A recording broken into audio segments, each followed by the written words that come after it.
A Treatise of Human Nature by David Hume. Book 2 of the Passions. Part 1 of Pride and Humility. Section 1. Division of the subject. As all the perceptions of the mind may be divided into impressions and ideas, so the impressions admit of another division into original and secondary. This division of the impressions is the same with that which I formerly made use of when I distinguished them into impressions of sensation and reflection.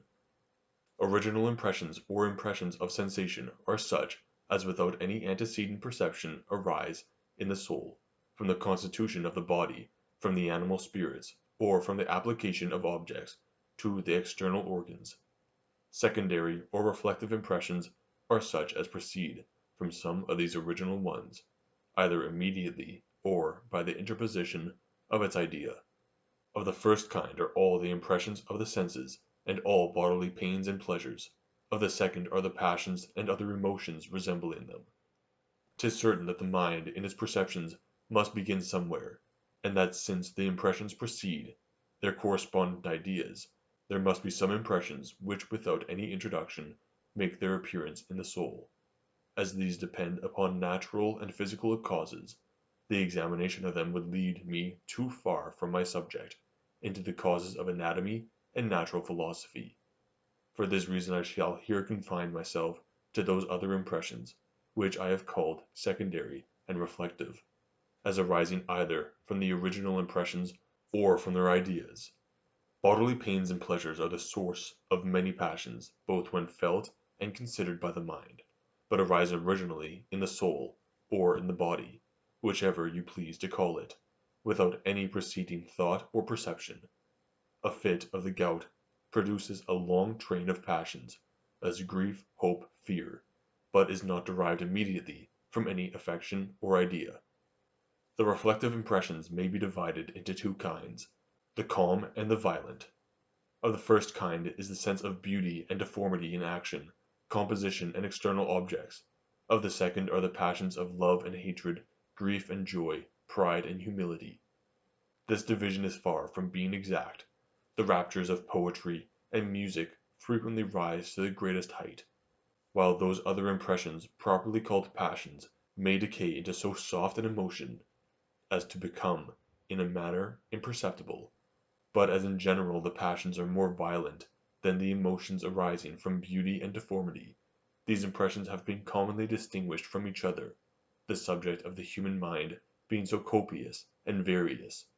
I shall here take advantage of this vulgar and specious division, that I may proceed with a greater order, and having said all I thought necessary concerning our ideas, shall now explain these violent emotions or passions, their nature, origin, causes, and effects.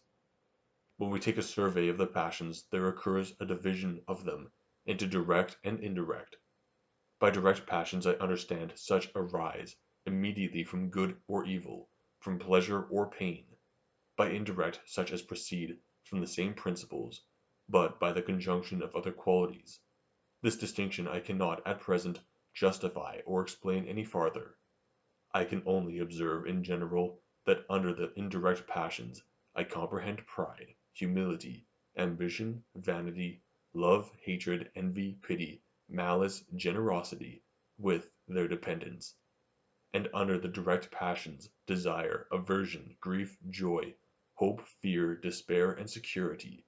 I shall begin with the former.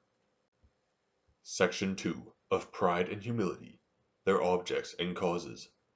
The passions of pride and humility being simple and uniform impressions, 'tis impossible we can ever, by a multitude of words, give a just definition of them, or indeed any of the passions.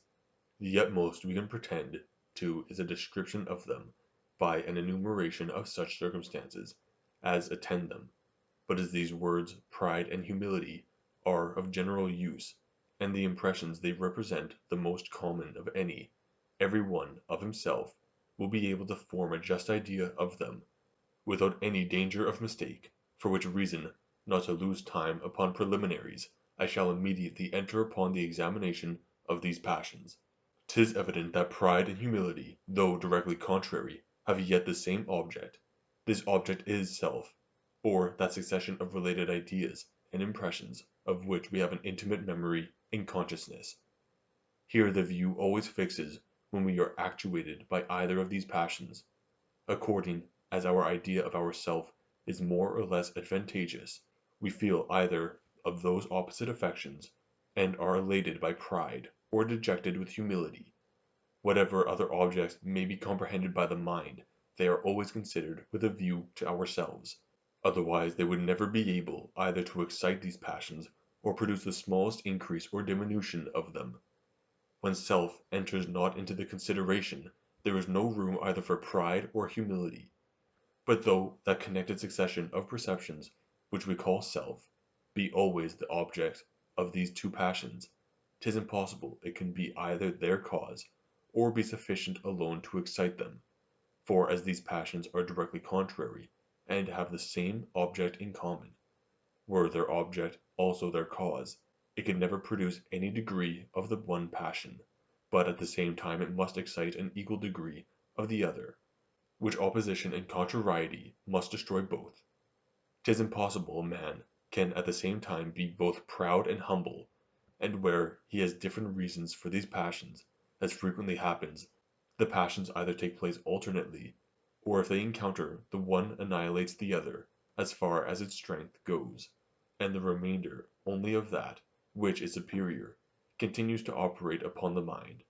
But in the present case neither of the passions could ever become superior, because supposing it to be the view only of ourself which excited them, that being perfectly indifferent to either, must produce both in the very same proportion, or in other words can produce neither.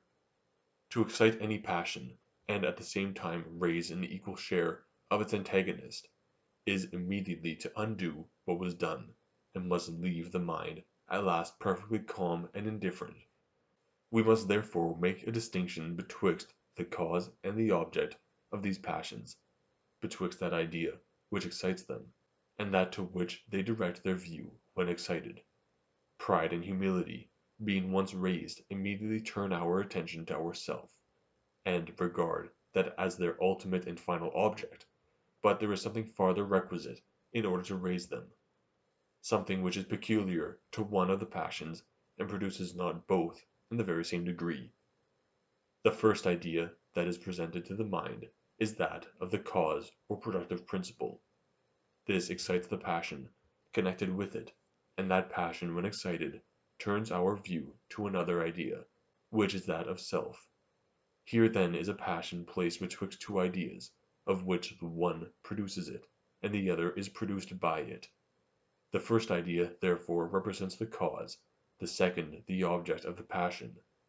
To begin with the causes of pride and humility, we may observe that their most obvious and remarkable property is the vast variety of subjects on which they may be placed.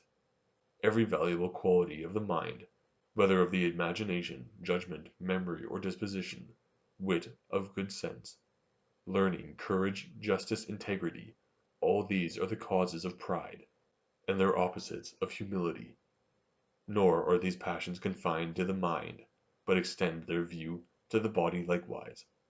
A man may be proud of his beauty, strength, agility, good mien, address in dancing, riding, fencing, and of his dexterity in any manual business or manufacture. But this is not all. The passion, looking farther, comprehend whatever objects are in the least allied or related to us.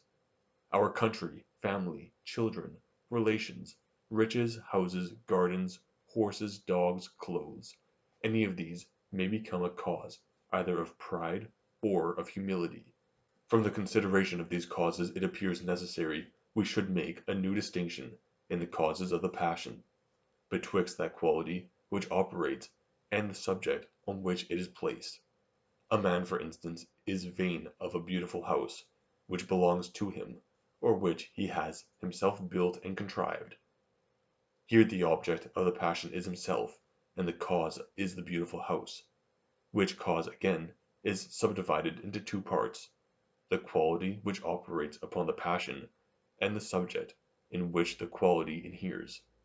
The quality is the beauty, and the subject is the house, considered as his property, or contrivance. Both these parts are essential, nor is the distinction vain and chimerical.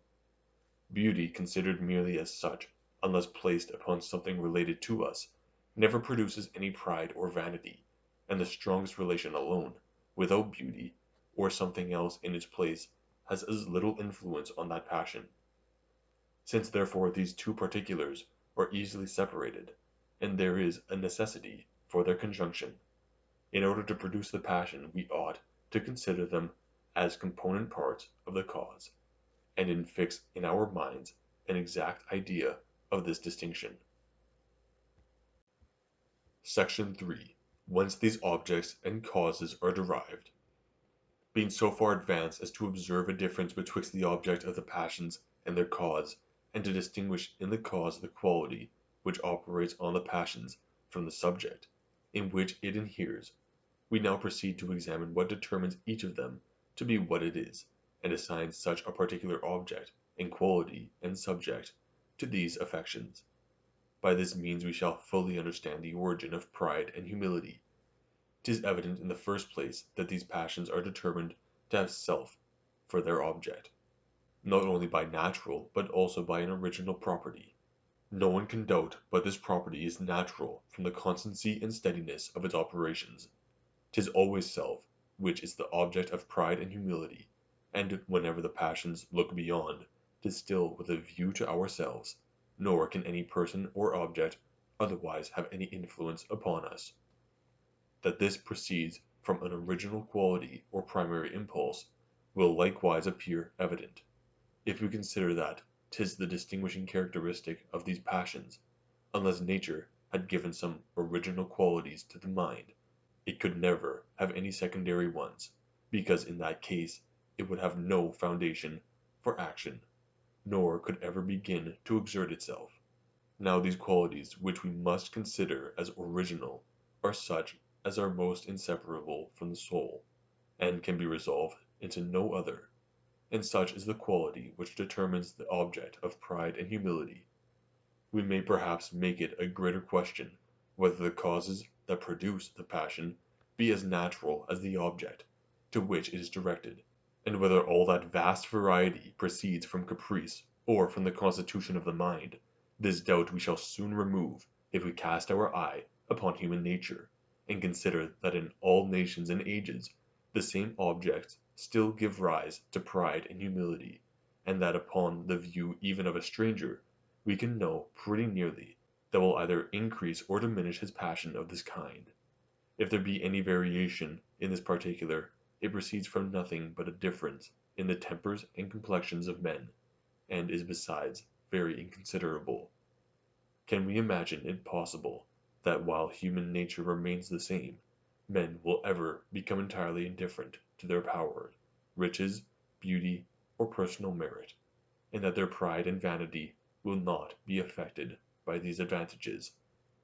But though the causes of pride and humility be plainly natural, we shall find upon examination that they are not original, and that 'tis utterly impossible they should each of them be adapted to these passions by a particular provision and primary constitution of nature.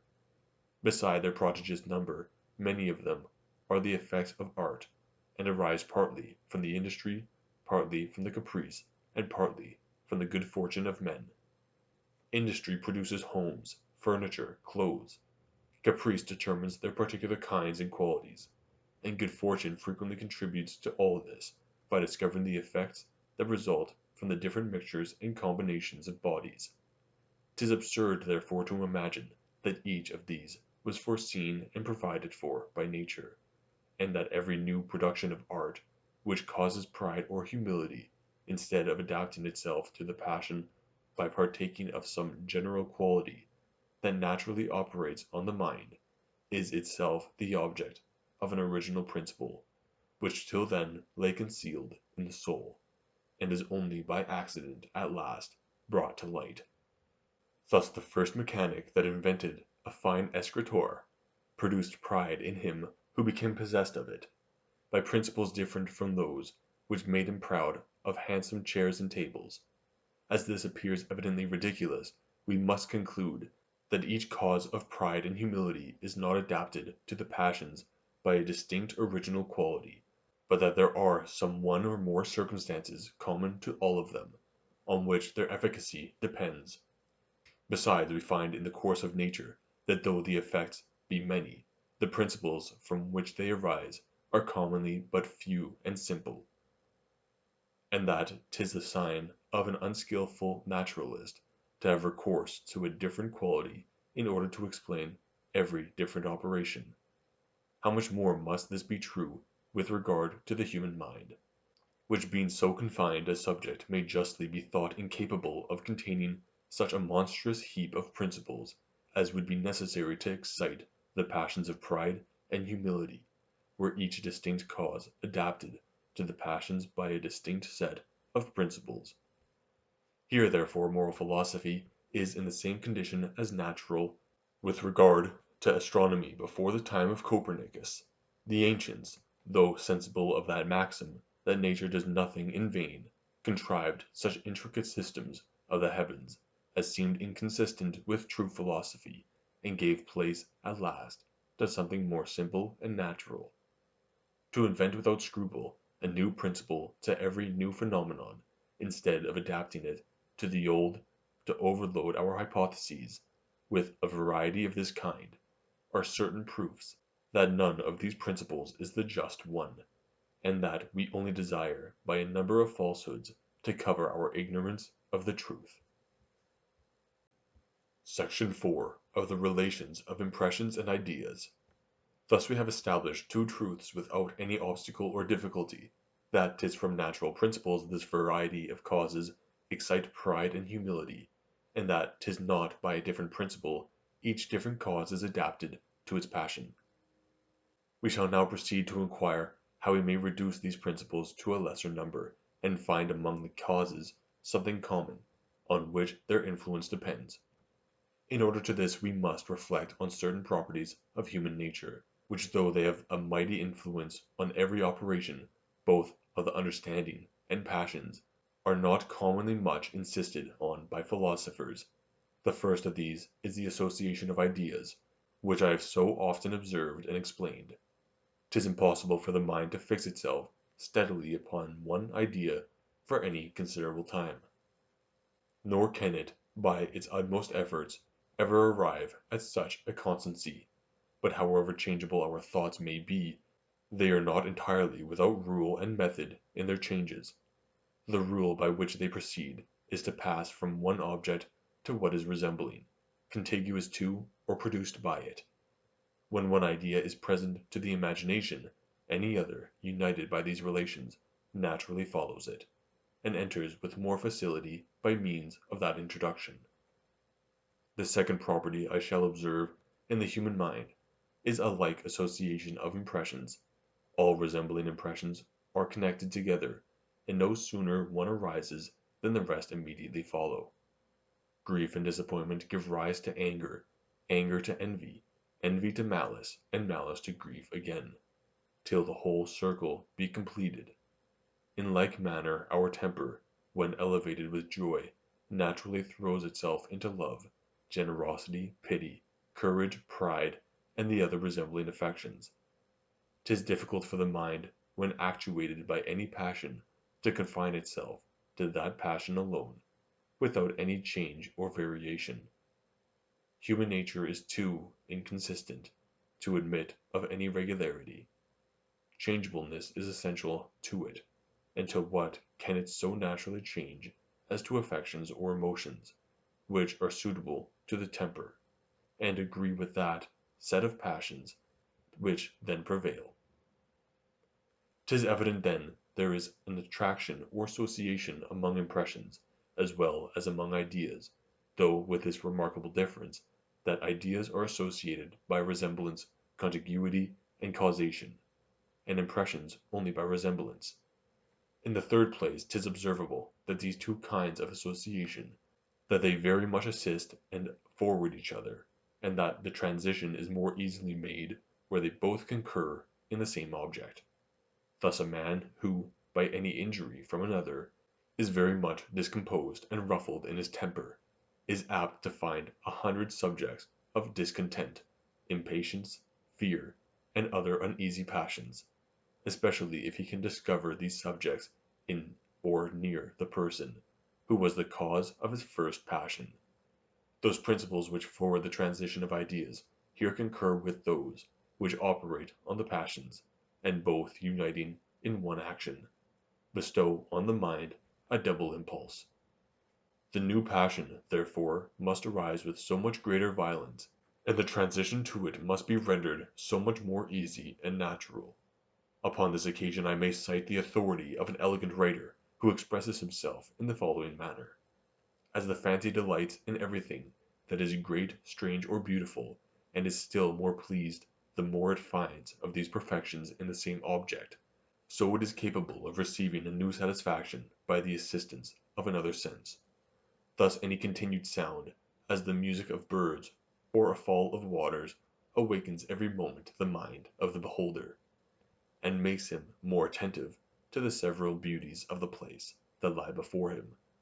Thus if there arises a fragrancy of smells or perfumes, they heighten the pleasure of the imagination, and make even the colors and verdure of the landscape appear more agreeable, for the ideas of both senses recommend each other, and are pleasanter together than when they enter the mind separately, as the different colors of a picture, when they are well disposed, set off one another, and receive an additional beauty from the advantage of the situation. In this phenomenon we may remark the association both of impressions and ideas, as well as the mutual assistance they lend each other. Section 5. Of the influence of these relations on pride and humility. These principles being established on unquestionable experience, I begin to consider how we shall apply them, by revolving over all the causes of pride and humility, whether these causes be regarded as the qualities that operate or as the subjects on which the qualities are placed.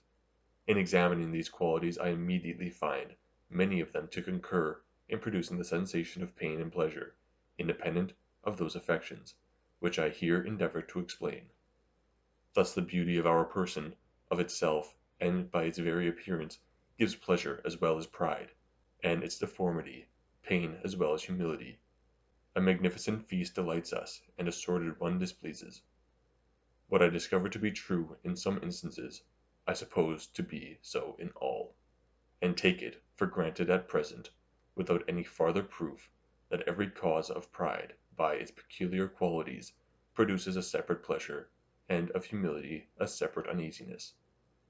Again, in considering the subjects to which these qualities adhere, I make a new supposition, which also appears probable from many obvious instances, that these subjects are either parts of ourselves, or something nearly related to us. Thus the good and bad qualities of our actions and manners constitute virtue and vice, and determine our personal character, than which nothing operates more strongly on these passions. In like manner 'tis the beauty or deformity of our person, houses, equipage, or furniture, by which we are rendered either vain or humble. The same qualities, when transferred to subjects which bear us no relation, influence not in the smallest degree either of these affections. Having thus in a manner supposed two properties of the causes of these affections, that the qualities produce a separate pain or pleasure, and that the subjects in which the qualities are placed are related to self, I proceed to examine the passions themselves, in order to find something in them correspondent to the supposed properties of their causes. First I find that the peculiar object of pride and humility is determined by an original and natural instinct, and that 'tis absolutely impossible, from the primary constitution of the mind, that these passions should ever look beyond self, or that individual person, of whose actions and sentiments each of us is intimately conscious. Here at last the view always rests, when we are actuated by either of these passions, nor can we, in that situation of mind, ever lose sight of this object. For this I pretend not to give any reason, but consider such a peculiar direction of the thought as an original quality. The second quality which I discover in these passions, and which I likewise consider as an original quality, is their sensations, or the peculiar emotions they excite in the soul, and which constitute their very being and essence. Thus pride is a pleasant sensation and humility a painful, and upon the removal of the pleasure and pain, there is in reality no pride nor humility. Of this our very feeling convinces us, and beyond our feeling, 'tis here in vain to reason or dispute. If I compare therefore these two established properties of the passions, their object, which is self, and their sensation, which is either pleasant or painful, to the two supposed properties of the causes, their relation to self, and their tendency to produce a pain or pleasure, independent of the passion, I immediately find that taking these suppositions to be just, the true system breaks in upon me with an irresistible evidence. That cause which excites the passion is related to the object, which nature has attributed to the passion. The sensation, which the cause separately produces, is related to the sensation of the passion. From this double relation of ideas and impressions, the passion is derived. The one idea is easily converted into its correlative, and the one impression into that which resembles and corresponds to it. With how much greater facility must this transition be made, where these movements mutually assist each other, and the mind receives a double impulse from the relations both of its impressions and ideas.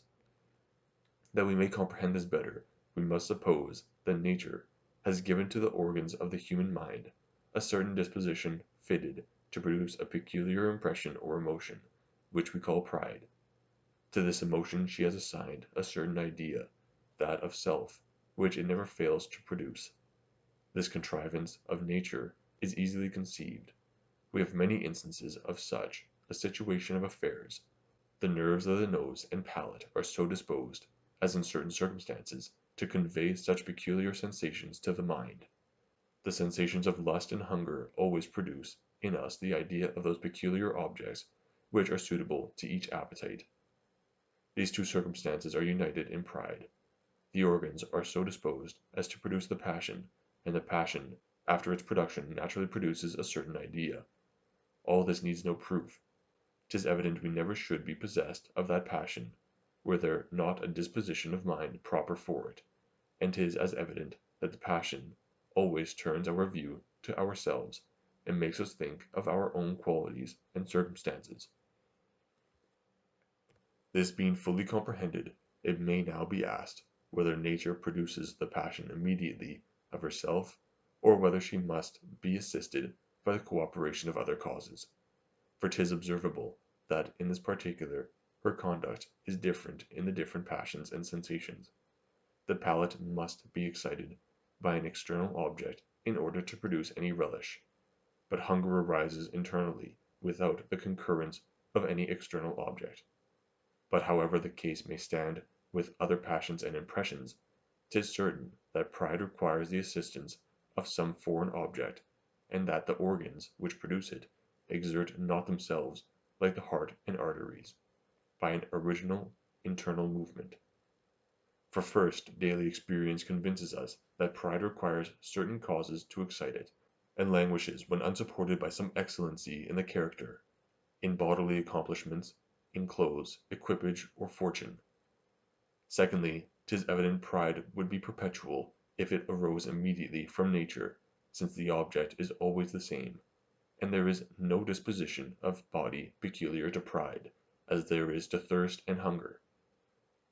Thirdly, humility is in the very same situation with pride, and therefore either must, upon this supposition, be perpetual likewise, or must destroy the contrary passion from the very first moment, so that none of them could ever make its appearance. Upon the whole we may rest satisfied with the foregoing conclusion, that pride must have a cause, as well as an object, and that the one has no influence without the other. The difficulty then is only to discover this cause, and find what it is that gives the first motion to pride, and sets those organs in action, which are naturally fitted to produce that emotion.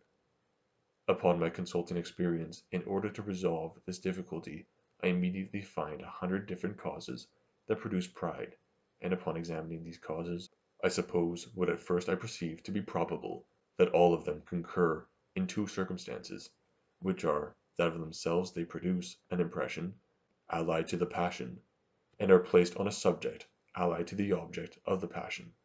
When I consider after this the nature of relation and its effects, both on the passions and ideas, I can no longer doubt upon these suppositions that 'tis the very principle which gives rise to pride and bestows motion on those organs, which being naturally disposed to produce that affection require only a first impulse or beginning to their action. Anything that gives a pleasant sensation and is related to self excites the passion of pride, which is also agreeable, and has self for its object. What I have said of pride is equally true of humility. The sensation of humility is uneasy, as that of pride is agreeable, for which reason the separate sensation, arising from the causes, must be reversed, while the relation of self continues the same. Though pride and humility are directly contrary in their effects, and in their sensations, they have notwithstanding the same object, so that 'tis requisite only to change the relation of impressions, without making any change upon that of ideas. Accordingly we find that a beautiful house, belonging to ourselves, produces pride, and that the same house, still belonging to ourselves, produces humility, when by any accident its beauty is changed into deformity, and thereby the sensation of pleasure, which corresponded to pride, is transformed into pain, which is related to humility. The double relation between the ideas and impressions subsists on both cases, and produces an easy transition from the one emotion to the other. In a word, nature has bestowed a kind of attraction on certain impressions and ideas, by which one of them, upon its appearance, naturally introduces its correlative. If these two attractions or associations of impressions and ideas concur on the same object, they mutually assist each other, and the transition of the affections and of the imagination is made with the greatest ease and facility.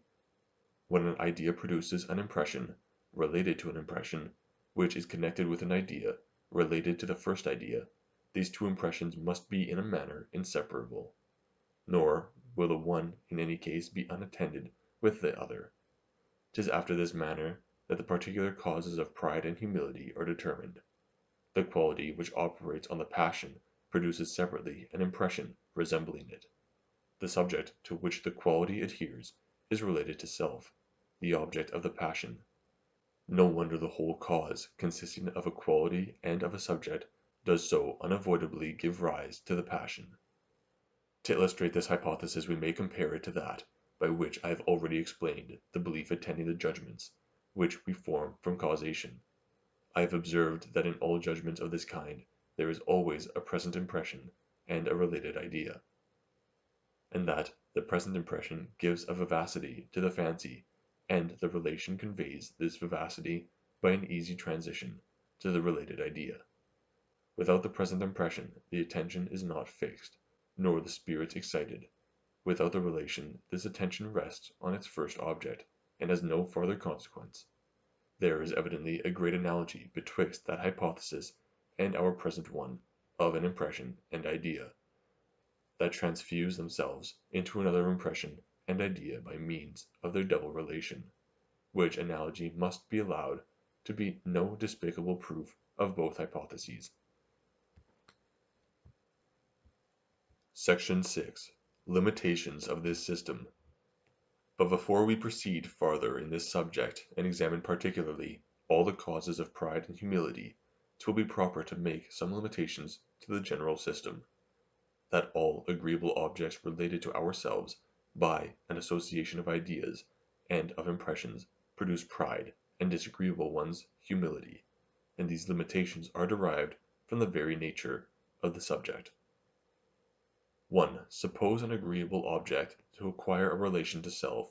The first passion that appears on this occasion is joy, and this passion discovers itself upon a slighter relation than pride and vainglory. We may feel joy upon being present at a feast, where our senses are regaled with delicacies of every kind, but 'tis only the master of the feast who, beside the same joy, has the additional passion of self-applause and vanity. 'Tis true men sometimes boast of great entertainment, at which they have only been present, and by so small a relation convert their pleasure into pride. But however this must in general be owned, that joy arises from a more inconsiderable relation than vanity, and that many things, which are too foreign to produce pride, are yet able to give us a delight and pleasure. The reason of the difference may be explained thus. A relation is requisite to joy, in order to approach the object to us, and make it give us any satisfaction. But beside this, which is common to both passions, 'tis requisite to pride in order to produce a transition from one passion to another, and convert the satisfaction into vanity. As it has a double task to perform, it must be endowed with double force and energy, to which we may add that where agreeable objects bear not a very close relation to ourselves, they commonly do so some other person. And this latter relation not only excels, but even diminishes, and sometimes destroys the former, as we shall see afterwards. Here then is the first limitation. We must make to our general position that everything related to us, which produces pleasure or pain, produces likewise pride or humility. There is not only a relation required, but a close one, and a closer than is required to joy. 2. The second limitation is, that the agreeable or disagreeable object be not only closely related, but also peculiar to ourselves, or at least common to us with a few persons. 'Tis a quality observable in human nature, and which we shall endeavor to explain afterwards, that everything which is often presented, and to which we have been long accustomed, loses its value in our eyes, and is in a little time despised and neglected. We likewise judge of objects more from comparison than from their real and intrinsic merit, and where we cannot by some contrast enhance their value, we are apt to overlook even what is essentially good in them. These qualities of the mind have an effect upon joy as well as pride, and 'tis remarkable that goods which are common to all mankind, and have become familiar to us by custom, gives us little satisfaction, though perhaps of a more excellent kind than those on which, for their singularity, we set a much higher value. But though this circumstance operates on both these passions, it has a much greater influence on vanity. We are rejoiced for many goods, which, on account of their frequency, gives us no pride. Health, when it returns after a long absence, affords us a very sensible satisfaction, but is seldom regarded as a subject of vanity, because 'tis shared with such vast numbers. The reason why pride is so much more delicate in this particular than joy, I take to be as follows. In order to excite pride, there are always two objects we must contemplate, the cause or that object which produces pleasure, and self, which is the real object of the passion. But joy has only one object necessary to its production, that which gives pleasure, and though it be requisite that this bear some relation to self, yet that is only requisite in order to render it agreeable, nor is self, properly speaking, the object of this passion. Since therefore pride has in a manner two objects, to which it directs our view, it follows that where neither of them have any singularity, the passion must be more weakened upon that account than a passion which has only one object. Upon comparing ourselves with others, as we are every moment apt to do, we find we are not in the least distinguished, and upon comparing the object we possess, we discover still the same unlucky circumstance. By two comparisons so disadvantageous, the passion must be entirely destroyed. 3. The third limitation is, that the pleasant or painful object be very discernible and obvious, and that not only to ourselves but to others also.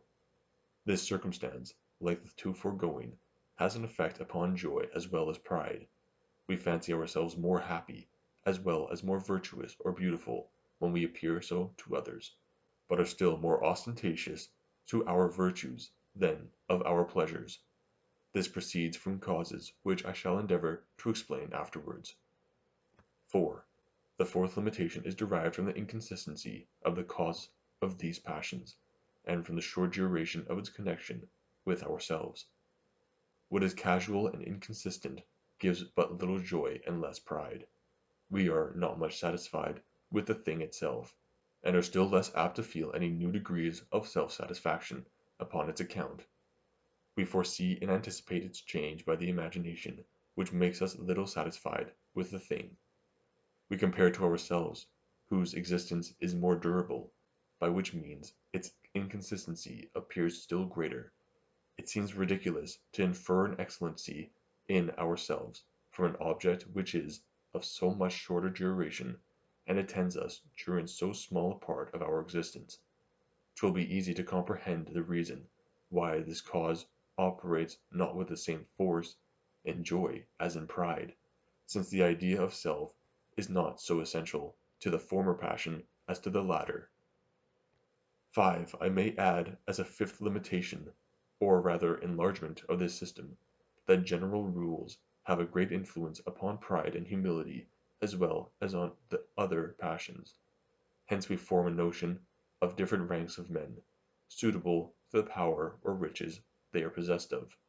And this notion we change not upon account of any peculiarities of the health or temper of the persons, which may deprive them of all enjoyment in their possessions. This may be accounted for from the same principles that explain the influence of general rules on the understanding. Custom readily carries us beyond the just bounds in our passions as well as in our reasonings. It may not be amiss to observe on this occasion that the influence of general rules and maxims on the passions very much contributes to facilitate the effect of all the principles, which we shall explain in the progress of this treatise. For 'tis evident that if a person full grown, and of the same nature with ourselves, were on a sudden transported into our world, he would be very much embarrassed with every object, and would not readily find what degree of love or hatred, pride or humility, or any other passion he ought to attribute to it. The passions are often varied by very inconsiderable principles, and these do not always play with a perfect regularity, especially on the first trial. But as custom and practice have brought to light all these principles and have settled the just value of everything, this must certainly contribute to the easy production of the passions, and guide us by means of general established maxims in the proportions we ought to observe in preferring one object to another. This remark may, perhaps, serve to obviate difficulties that may arise concerning some causes, which I shall hereafter ascribe to particular passions, and which may be esteemed too refined to operate so universally and certainly as they are found to do.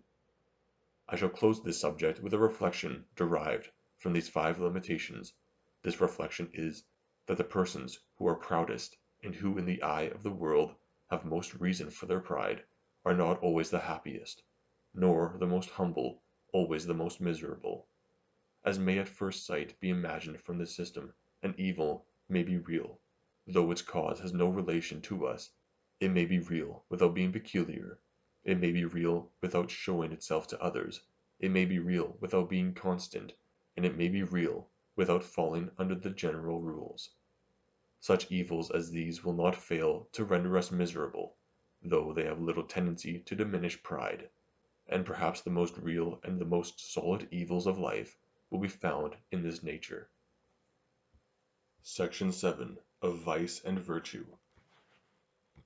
Taking these limitations along with us, let us proceed to examine the causes of pride and humility, and see whether in every case we can discover the double relations by which they operate on the passions. If we find that all these causes are related to self, and produce a pleasure or uneasiness separate from the passion, there will remain no farther scruple with regard to the present system. We shall principally endeavor to prove the latter point, the former being in a manner self-evident.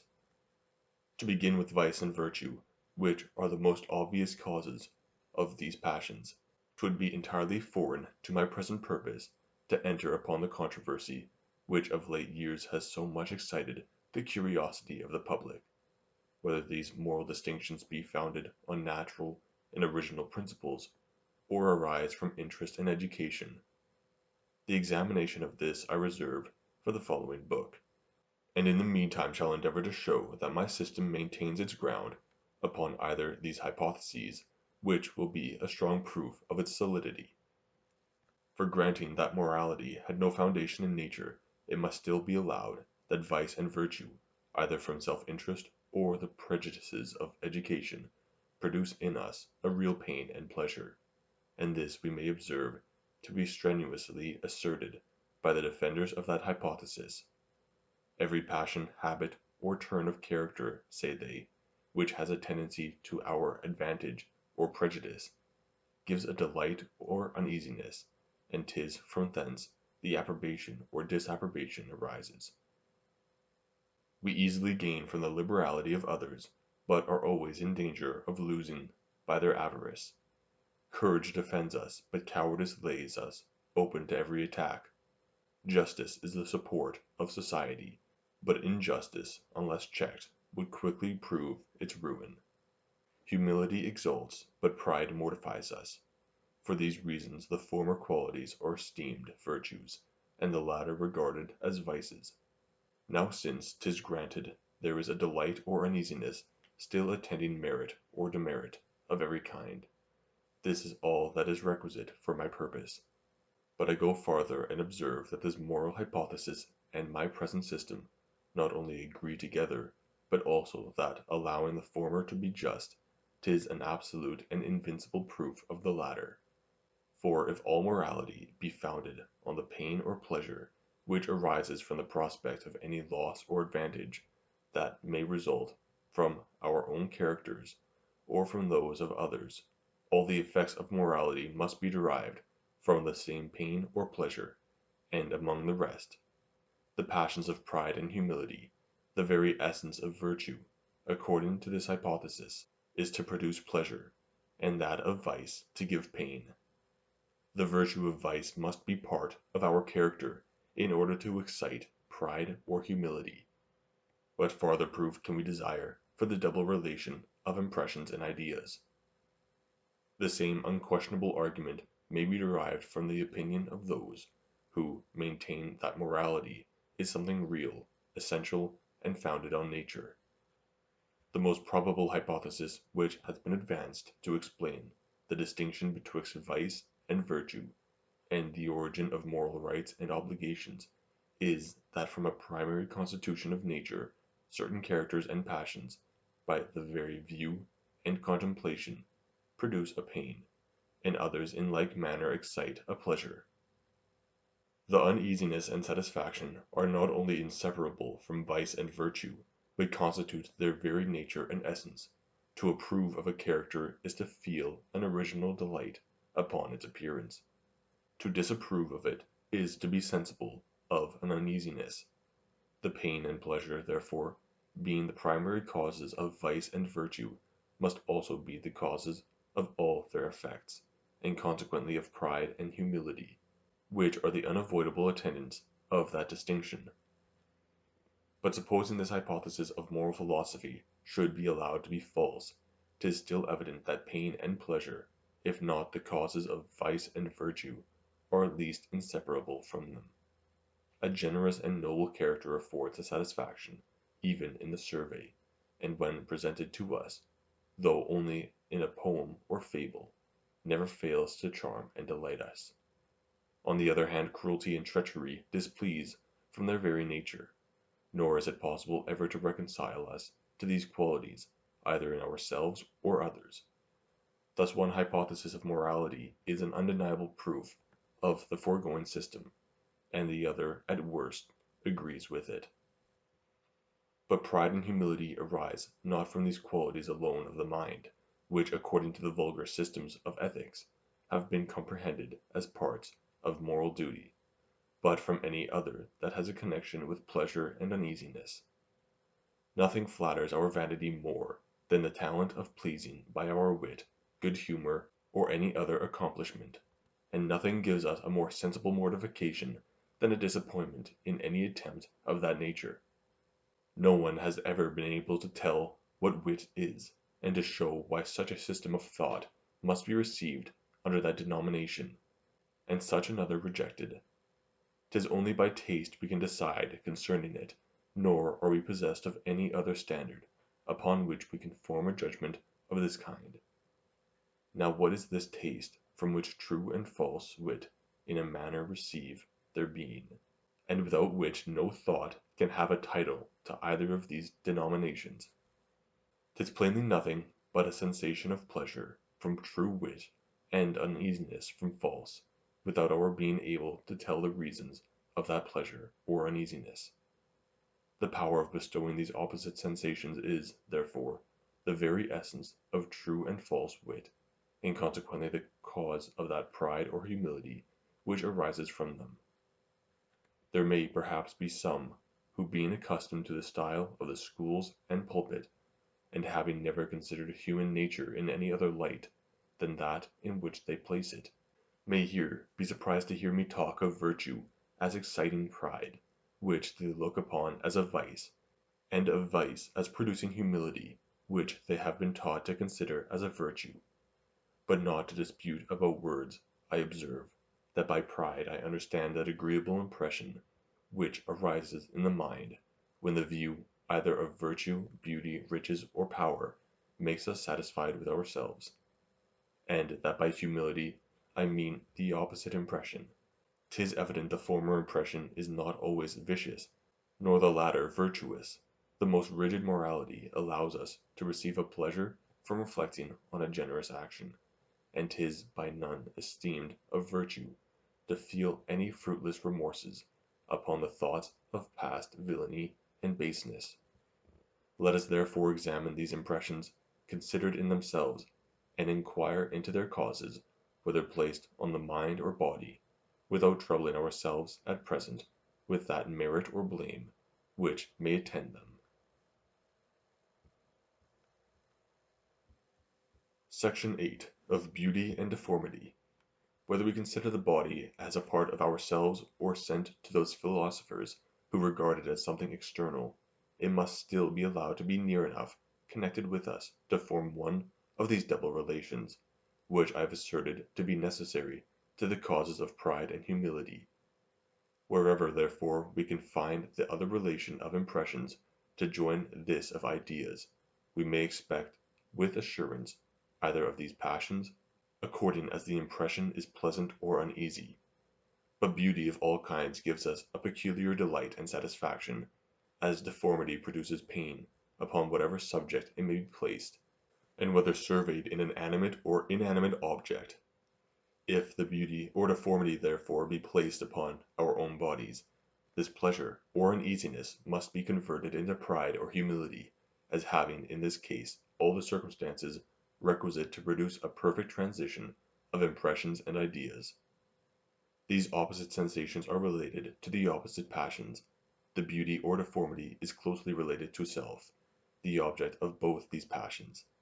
No wonder then our own beauty becomes an object of pride and deformity of humility. But this effect of personal and bodily qualities is not only a proof of the present system, by showing that the passions arise not in this case without all the circumstances I have required, but may be employed as a stronger and more convincing argument, if we consider all the hypotheses which have been formed either by philosophy or common reason to explain the difference betwixt beauty and deformity, we shall find that all of them resolve into this, that beauty is such an order and construction of parts as either by the primary constitution of our nature, by custom, or by caprice, is fitted to give a pleasure and satisfaction to the soul. This is the distinguishing character of beauty, and forms all the difference betwixt it and deformity, whose natural tendency is to produce uneasiness. Pleasure and pain, therefore, are not only necessary attendants of beauty and deformity, but constitute their very essence. And indeed, if we consider that a great part of the beauty which we admire either in animals or in other objects is derived from the idea of convenience and utility, we shall make no scruple to assent to this opinion. That shape which produces strength is beautiful in one animal, and that which is a sign of agility in another. The order and convenience of a palace are no less essential to its beauty than its mere figure and appearance. In like manner the rules of architecture require that the top of pillars should be more slender than its base, and that because such a figure conveys to us the idea of security, which is pleasant, whereas the contrary form gives us the apprehension of danger, which is uneasy.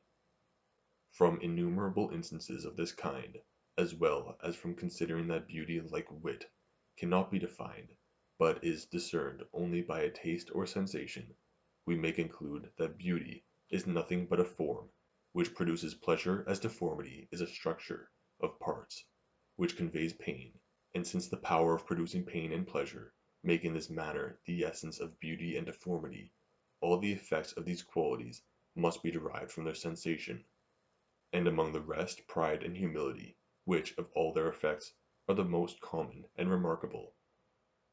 This argument I esteem just and decisive, but in order to give greater authority to the present reasoning, let us suppose it false for a moment, and see what will follow. 'Tis certain then, that if the power of producing pleasure and pain forms not the essence of beauty and deformity, the sensations are at least inseparable from the qualities, and 'tis even difficult to consider them apart. Now there is nothing common to natural and moral beauty, both of which are the causes of pride, but this power of producing pleasure, as a common effect, supposes always a common cause. 'Tis plain the pleasure must in both cases be the real and influencing cause of the passion. Again, there is nothing originally different betwixt the beauty of our bodies and the beauty of external and foreign objects, but that the one has a near relation to ourselves, which is wanting in the other. The original difference, therefore, must be the cause of all their other differences, and among the rest of their different influence upon the passion of pride, which is excited by the beauty of our person, but is not affected in the least by that of foreign and external objects. Placing, then, these two conclusions together, we find they compose the preceding system betwixt them, that pleasure, as a related or resembling impression, when placed on a related object, by a natural transition produces pride, and its contrary humility. This system, then, seems already sufficiently confirmed by experience, though we have not yet exhausted all our arguments. 'Tis not the beauty of the body alone that produces pride, but also its strength and force. Strength is a kind of power, and therefore the desire to excel in strength is to be considered as an inferior species of ambition. For this reason the present phenomenon will be sufficiently accounted for, in explaining that passion. Concerning all other bodily accomplishments we may observe in general that whatever in ourselves is either useful, beautiful, or surprising, is an object of pride, and its contrary of humility. Now 'tis obvious that everything useful, beautiful, or surprising agrees in producing a separate pleasure, and agrees in nothing else. The pleasure, therefore, with a relation to self, must be the cause of the passion. Though it should be questioned whether beauty be not something real and different from the power of producing pleasure, it can never be disputed that as a prize is nothing but a pleasure arising from novelty, it is not, properly speaking, a quality in any object, but merely a passion or impression in the soul. It must, therefore, be from that impression that pride by a natural transition arises, and it arises so naturally that there is nothing in us or belonging to us which produces surprise, that does not, at the same time, excite that other passion. Thus we are vain of the surprising adventures we have met with, the escapes we have made, and dangers we have been exposed to. Hence the origin of vulgar lying, where men, without any interest, and merely out of vanity, heap up a number of extraordinary events, which are either the fictions of their brain, or if true, have at least no connection with themselves. Their fruitful invention supplies them with a variety of adventures, and where that talent is wanting, they appropriate such as belong to others, in order to satisfy their vanity.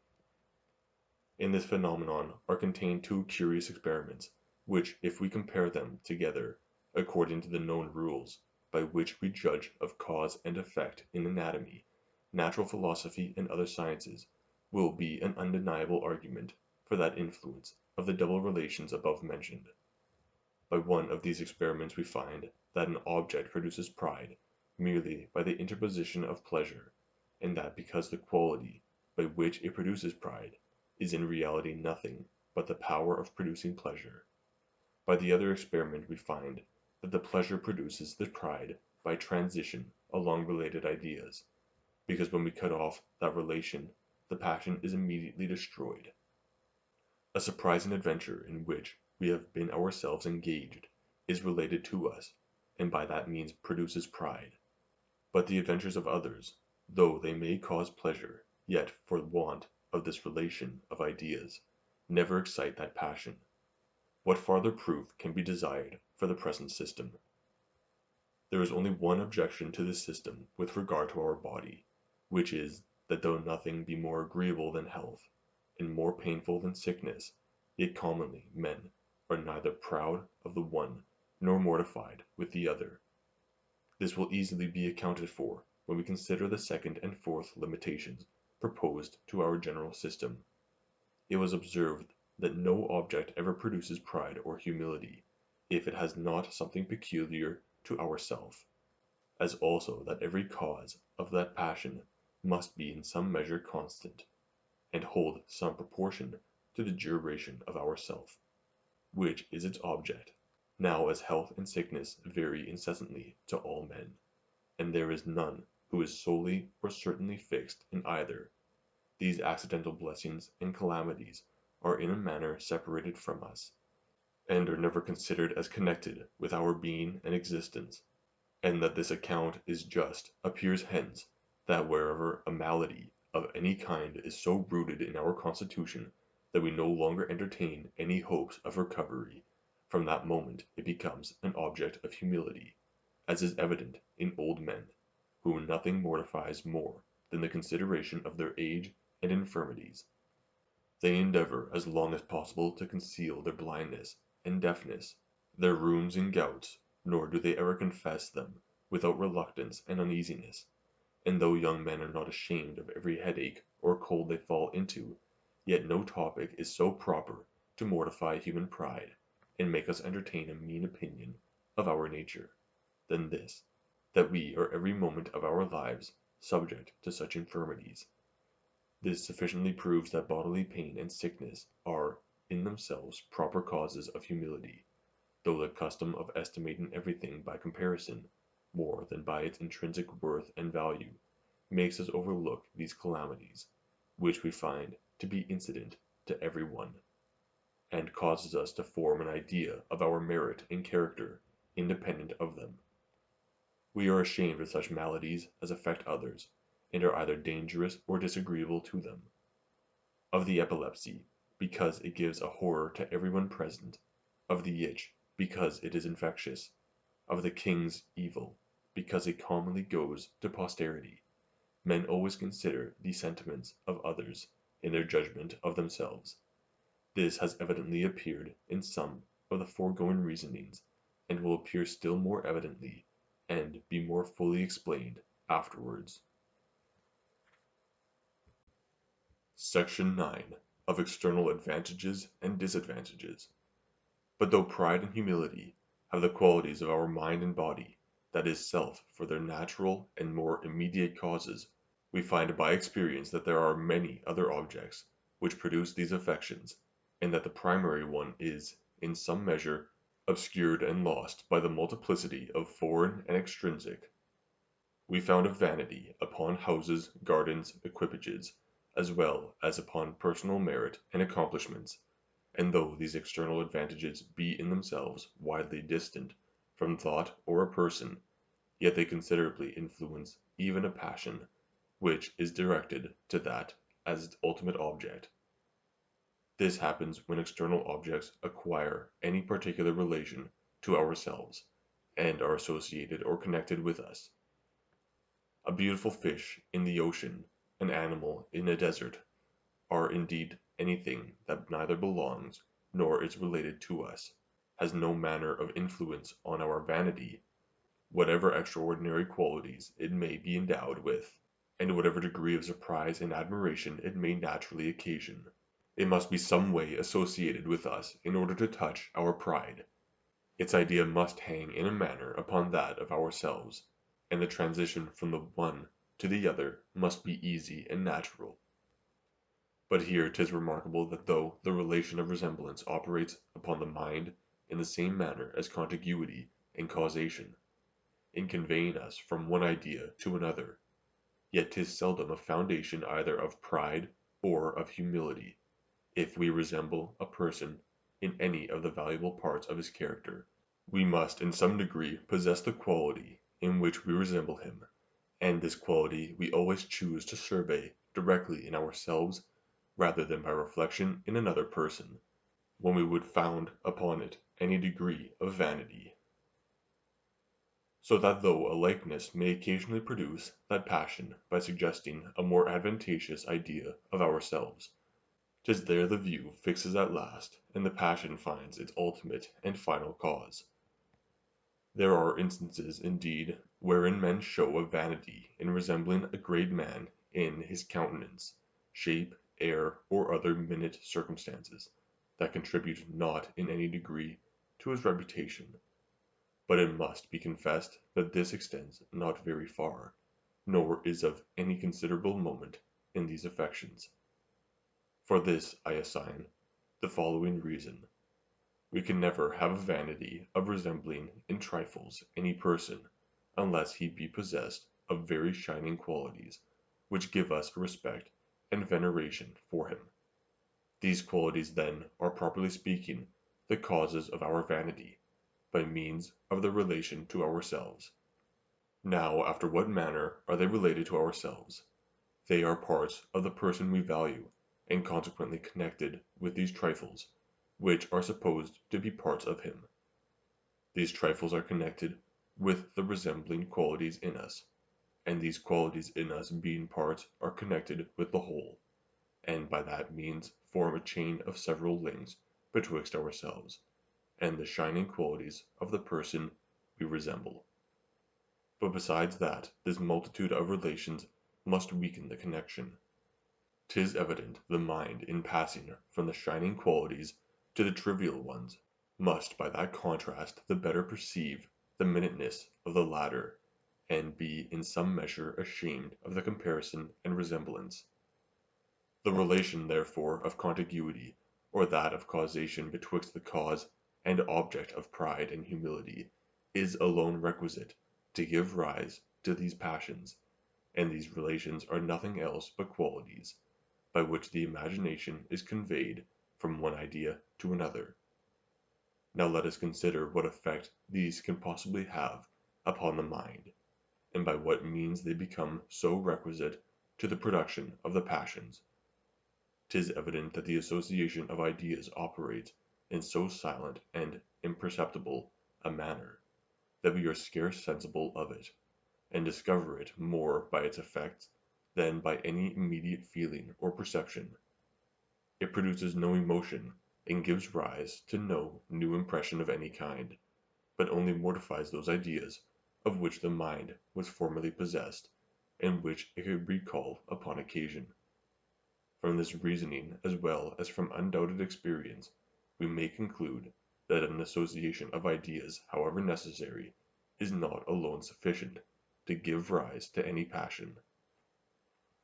'Tis evident then, that when the mind feels the passion either of pride or humility upon the appearance of a related object, there is, beside the relation or transition of thought, an emotion or original impression produced by some other principle. The question is whether the emotion first produced be the passion itself, or some other impression related to it. This question we cannot be long in deciding, for besides all the other arguments with which this subject abounds, it must evidently appear that the relation of ideas which experience shows to be so requisite a circumstance to the production of the passion would be entirely superfluous, were it not to second a relation of affections, and facilitate the transition from one impression to another. If nature produced immediately the passion of pride or humility, it would be completed in itself, and would require no farther addition or increase from any other affection. But supposing the first emotion to be only related to pride or humility, 'tis easily conceived to what purpose the relation of objects may serve, and how the two differing associations of impressions and ideas, by uniting their forces, may assist each other's operation. This is not only easily conceived, but I will venture to affirm 'tis the only manner in which we can conceive this subject, an easy transition of ideas which, of itself, causes no emotion, can never be necessary or even useful to the passions, but by forwarding the transition betwixt some related impressions, not to mention that the same object causes a greater or smaller degree of pride, not only in proportion to the increase or decrease of its qualities, but also to the distance or nearness of the relation, which is a clear argument for the transition of affections along the relation of ideas, since every change in the relation produces a proportionable change in the passion. Thus one part of the preceding system concerning the relations of ideas is a sufficient proof of the other, concerning that of impressions, and is itself so evidently founded on experience that 'twould be lost time to endeavor farther to prove it. This will appear still more evidently in particular instances. Men are vain of the beauty of their country, of their county, of their parish. Here the idea of beauty plainly produces a pleasure. This pleasure is related to pride. The object or cause of this pleasure is, by the supposition, related to self, or the object of pride. By this double relation of impressions and ideas a transition is made from the one impression to the other. Men are also vain of the temperature of the climate in which they were born, of the fertility of their native soil, of the goodness of the wines, fruits, or victuals produced by it, of the softness or force of their language, with other particulars of that kind. These objects have plainly a reference to the pleasures of the senses, and are originally considered as agreeable to the feeling, taste, or hearing. How is it possible they could ever become objects of pride, except by means of that transition above explained? There are some that discover a vanity of an opposite kind, and affect to depreciate their own country in comparison of those to which they have travelled. These persons find, when they are at home and surrounded with their countrymen, that the strong relation betwixt them and their own nation is shared with so many, that 'tis in a manner lost to them, whereas their distant relation to a foreign country, which is formed by their having seen it and lived in it, is augmented by their considering how few there are who have done the same. For this reason they always admire the beauty, utility, and rarity of what is abroad, above what is at home. Since we can be vain of a country, climate, or inanimate object which bears a relation to us, 'tis no wonder we are vain of the qualities of those who are connected with us by blood or friendship. Accordingly we find that the very same qualities which in ourselves produce pride, produce also in a lesser degree the same affection, when discovered in persons related to us. The beauty, address, merit, credit, and honors of their kindred are carefully displayed by the proud as some of their most considerable sources of their vanity. As we are proud of riches in ourselves, so to satisfy our vanity we desire that every one who has any connection with us should likewise be possessed of them, and are ashamed of any one that is mean or poor among our friends and relations. For this reason we remove the poor as far from us as possible, and as we cannot prevent poverty in some distant collaterals, and our forefathers are taken to be our nearest relations. Upon this account every one affects to be of a good family, and to be descended from a long succession of rich and honorable ancestors. I have frequently observed that those who boast of the antiquity of their families are glad when they can join this circumstance, that their ancestors for many generations have been uninterrupted proprietors of the same portion of land, and that their family has never changed its possessions, or been transplanted into any other country or province. I have also observed that 'tis an additional subject of vanity that they can boast that these possessions have been transmitted through a descent composed entirely of males, and that the honors and fortune have never passed through any female. Let us endeavor to explain these phenomena by the foregoing system. 'Tis evident that when any one boasts of the antiquity of his family, the subjects of his vanity are not merely the extent of time and number of ancestors, but also their riches and credit, which are supposed to reflect a lustre on himself on account of his relation to them. He first considers these objects, is affected by them in an agreeable manner, and then returning back to himself through the relation of parent and child, is elevated with the passion of pride, by means of the double relation of impressions and ideas. Since therefore the passion depends on these relations, whatever strengthens any of the relations must also increase the passion, and whatever weakens the relations must diminish the passion. Now it is certain the identity of the possession strengthens the relation of ideas arising from blood and kindred, and conveys the fancy with greater facility from one generation to another, from the remotest ancestors to their posterity, who are both their heirs and their descendants. By this facility the impression is transmitted more entire, and excites a greater degree of pride and vanity. The case is the same with the transmission of the honours and fortune through a succession of males without their passing through any female. 'Tis a quality of human nature, which we shall consider afterwards, that the imagination naturally turns to whatever is important and considerable, and where two objects are presented to it, a small and a great one, usually leaves the former and dwells entirely upon the latter. As in the society of marriage the male sex has the advantage above the female, the husband first engages our attention, and whether we consider him directly, or reach him by passing through related objects, the thought both rests upon him with greater satisfaction, and arrives at him with greater facility than his consort. 'Tis easy to see that this property must strengthen the child's relation to the father, and weaken that to the mother, for as all relations are nothing but a propensity to pass from one idea to another, whatever strengthens the propensity strengthens the relation, and as we have a stronger propensity to pass from the idea of the children to that of the father, than from the same idea to that of the mother, we ought to regard the former relation as the closer and more considerable.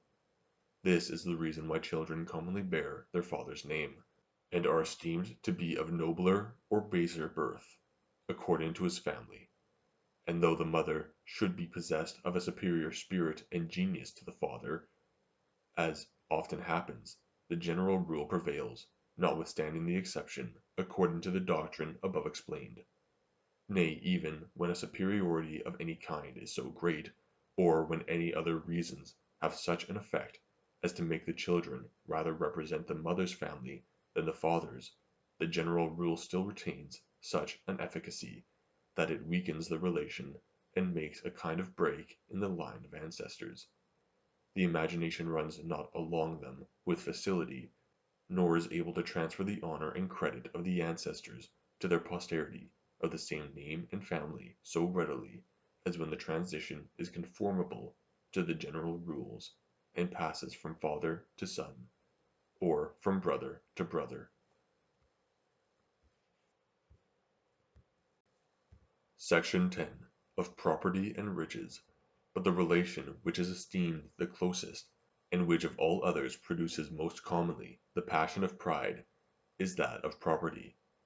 This relation 'twill be impossible for me fully to explain before I come to treat of justice and the other moral virtues.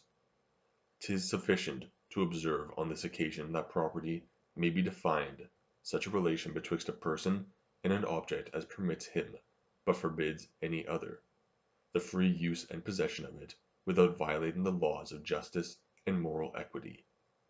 If justice therefore be a virtue which has a natural and original influence on the human mind, property may be looked upon as a particular species of causation, whether we consider the liberty it gives the proprietor to operate as he pleases upon the object, or the advantages which he reaps from it. 'Tis the same case if justice, according to the system of certain philosophers, should be esteemed an artificial and not a natural virtue. For then honour and custom and civil laws supply the place of natural conscience, and produce in some degree the same effects. This in the meantime is certain, that the mention of the property naturally carries our thought to the proprietor, and of the proprietor to the property, which being a proof of a perfect relation of ideas is all that is requisite to our present purpose. A relation of ideas joined to that of impressions always produces a transition of affections, and, therefore, whenever any pleasure or pain arises from an object connected with us by property, we may be certain that either pride or humility must arise from this conjunction of relations, if the foregoing system be solid and satisfactory. And whether it be so or not, we may soon satisfy ourselves by the most cursory view of human life. Everything belonging to a vain man is the best that is anywhere to be found. His houses, equipage, furniture, clothes, horses, hounds, excel all others in his conceit, and 'tis easy to observe that from the least advantage in any of these he draws a new subject of pride and vanity. His wine, if you'll believe him, has a finer flavour than any other. His cookery is more exquisite, his table more orderly, his servants more expert, the air in which he lives more healthful, the soil he cultivates more fertile, his fruits ripen earlier and to greater perfection. Such a thing is remarkable for its novelty, such another for its antiquity. This is the workmanship of a famous artist that belonged once to such a prince or great man. All objects, in a word, that are useful, beautiful, or surprising, or are related to such, may, by means of property, give rise to this passion. These agree in giving pleasure, and agree in nothing else. This alone is common to them, and therefore must be the quality that produces the passion, which is their common effect, as every new instance is a new argument, and as the instances are here without number, I may venture to affirm that scarce any system was ever so fully proved by experience as that which I have here advanced.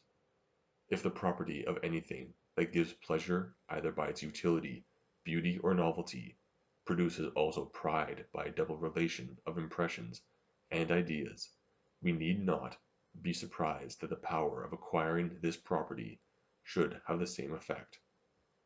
Now riches are to be considered as the power of acquiring the property of what pleases, and 'tis only in this view they have any influence on the passions. Paper will, on many occasions, be considered as riches, and that because it may convey the power of acquiring money, and money is not riches, as it is a metal endowed with certain qualities of solidity, weight, and fusibility, but only as it has a relation to the pleasures and conveniences of life. Taking then this for granted, which is in itself so evident, we may draw from it one of the strongest arguments I have yet employed to prove the influence of the double relations on pride and humility. It has been observed in treating of the understanding that the distinction which we sometimes make betwixt a power and the exercise of it is entirely frivolous, and that neither man nor any other being ought ever to be thought possessed of any ability unless it be exerted and put in action. But though this be strictly true in a just and philosophical way of thinking, 'tis certain it is not the philosophy of our passions, but that many things operate upon them by means of the idea and supposition of power, independent of its actual exercise. We are pleased when we acquire an ability of procuring pleasure, and are displeased when another acquires a power of giving pain. This is evident of experience, but in order to give a just explication of the matter, and account for this satisfaction and uneasiness, we must weigh the following reflections. 'Tis evident the error of distinguishing power from its exercise proceeds not entirely from the scholastic doctrine of free will, which indeed enters very little into common life, and has but small influence on our vulgar and popular ways of thinking. According to that doctrine, motives deprive us not of free will, nor take away our power of performing or forbearing any action. But according to common notions, a man has no power, where very considerable motives lie betwixt him and the satisfaction of his desires, and determine him to forbear what he wishes to perform. I do not think I have fallen into my enemy's power when I see him pass me in the streets with a sword by his side, while I am unprovided of any weapon. I know that the fear of the civil magistrate is as strong a restraint as any of iron, but that I am in as perfect safety as if he were chained or imprisoned. But when a person acquires such an authority over me, that not only there is no external obstacle to his actions, but also that he may punish or reward me as he pleases, without any dread of punishment in his turn, then I attribute a full power to him, and consider myself as his subject or vassal. Now if we compare these two cases, that of a person who has very strong motives of interest or safety to forbear any action, and that of another who lies under no such obligation, we shall find, according to the philosophy explained in the foregoing book, that the only known difference betwixt them lies in this, that in the former case we conclude from past experience that the person never will perform that action, and in the latter that he possibly or probably will perform it. Nothing is more fluctuating and inconsistent on many occasions than the will of man, nor is there anything but strong motives which can give us an absolute certainty in pronouncing concerning any of his future actions. When we see a person free from these motives, we suppose a possibility either of his acting or forbearing, and though in general we may conclude him to be determined by motives and causes, yet this removes not the certainty of our judgment concerning these causes, nor the influence of that uncertainty on the passions.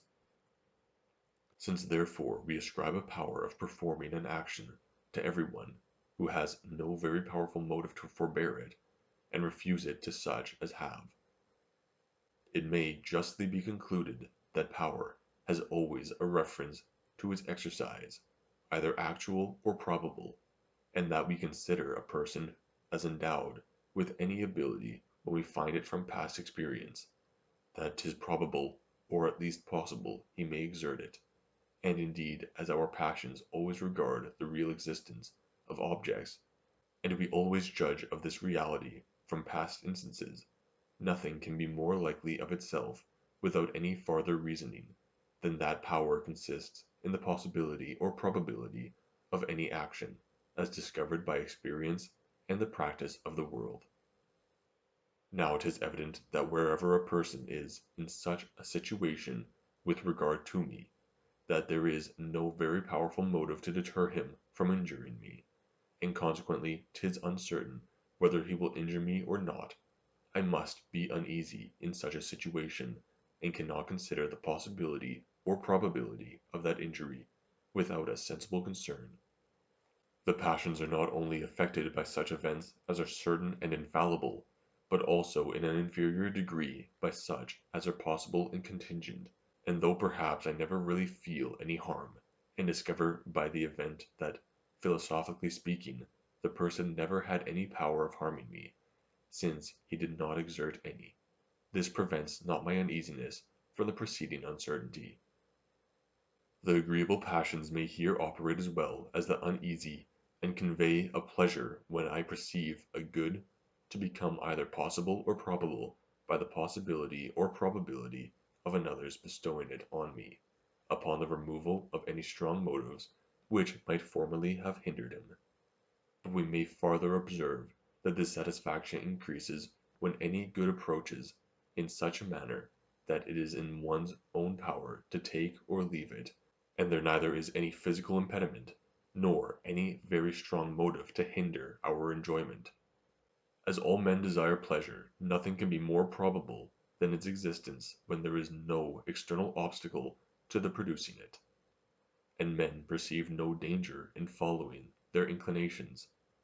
In that case their imagination easily anticipates the satisfaction, and conveys the same joy as if they were persuaded of its real and actual existence.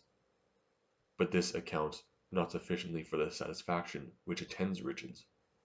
A miser receives delight from his money, that is, from the power it affords him of procuring all the pleasures and conveniences of life, though he knows he has enjoyed his riches for 40 years without ever employing them, and consequently cannot conclude, by any species of reasoning, that the real existence of these pleasures is nearer than if he were entirely deprived of all his possessions. But though he cannot form any such conclusion, in a way of reasoning concerning the nearer approach of the pleasure, 'tis certain he imagines it to approach nearer whenever all external obstacles are removed, along with the more powerful motives of interest and danger, which oppose it. For farther satisfaction on his head, I must refer to my account of the will, where I shall explain that false sensation of liberty which makes us imagine we can perform anything that is not very dangerous or destructive. Whenever any other person is under no strong obligations of interest to forbear any pleasure, we judge from experience that pleasure will exist, and that he will probably obtain it. But when ourselves are in that situation, we judge from an illusion of the fancy that the pleasure is still closer and more immediate. The will seems to move easily every way, and casts a shadow or image of itself even to that side, on which it did not settle. By means of this image the enjoyment seems to approach nearer to us, and gives us the same lively satisfaction as if it were perfectly certain and unavoidable. 'Twill now be easy to draw this whole reasoning to a point, and to prove that when riches produce any pride or vanity in their possessors, as they never fail to do, 'tis only by means of a double relation of impressions and ideas. The very essence of riches consists in the power of procuring the pleasures and conveniences of life. The very essence of this power consists in the probability of its exercise, and in its causing us to anticipate, by a true or false reasoning, the real existence of the pleasure. This anticipation of pleasure is, in itself, a very considerable pleasure, and as its cause is some possession or property, which we enjoy, and which is thereby related to us, we here clearly see all the parts of the foregoing system most exactly and distinctly drawn out before us. For the same reason that riches cause pleasure and pride, and poverty excites uneasiness and humility, power must produce the former emotions, and slavery the latter. Power or an authority over others makes us capable of satisfying all our desires, as slavery, by subjecting us to the will of others, exposes us to 1,000 wants and mortifications. 'Tis here worth observing that the vanity of power or shame of slavery are much augmented by the consideration of the persons over whom we exercise our authority, or who exercise it over us. For supposing it possible to frame statues of such an admirable mechanism that they could move and act in obedience to the will, 'tis evident the possession of them would give pleasure and pride, but not to such a degree as the same authority, when exerted over sensible and rational creatures, whose condition, being compared to our own, makes it seem more agreeable and honorable. Comparison is in every case a sure method of augmenting our esteem of anything. A rich man feels the felicity of his condition better by opposing it to that of a beggar. But there is a peculiar advantage in power by the contrast, which is in a manner presented to us, betwixt ourselves and the person we command. The comparison is obvious and natural. The imagination finds it in the very subject.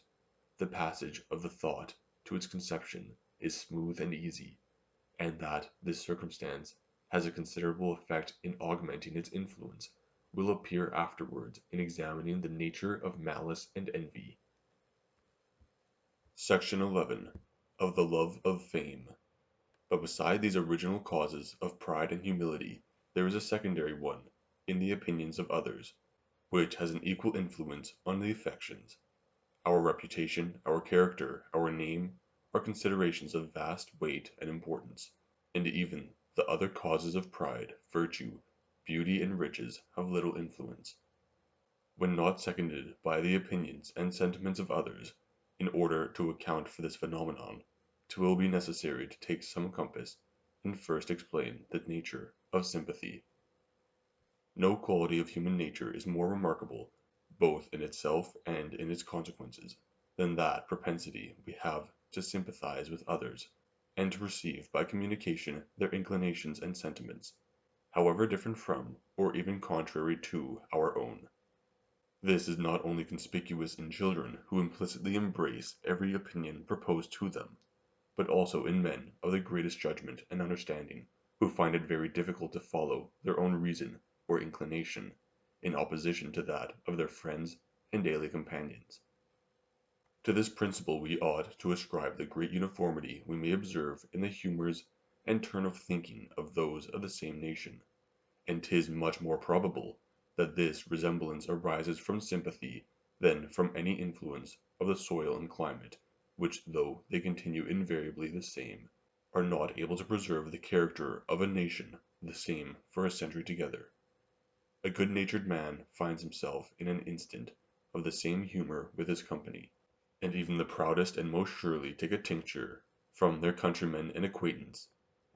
A cheerful countenance infuses a sensible complacency and serenity into the mind, as an angry or sorrowful one throws a sudden damp upon me. Hatred, resentment, esteem, love, courage, mirth, and melancholy, all these passions I feel more from communication than from my own natural temper and disposition. So remarkable a phenomenon merits our attention, and must be traced up to its first principles.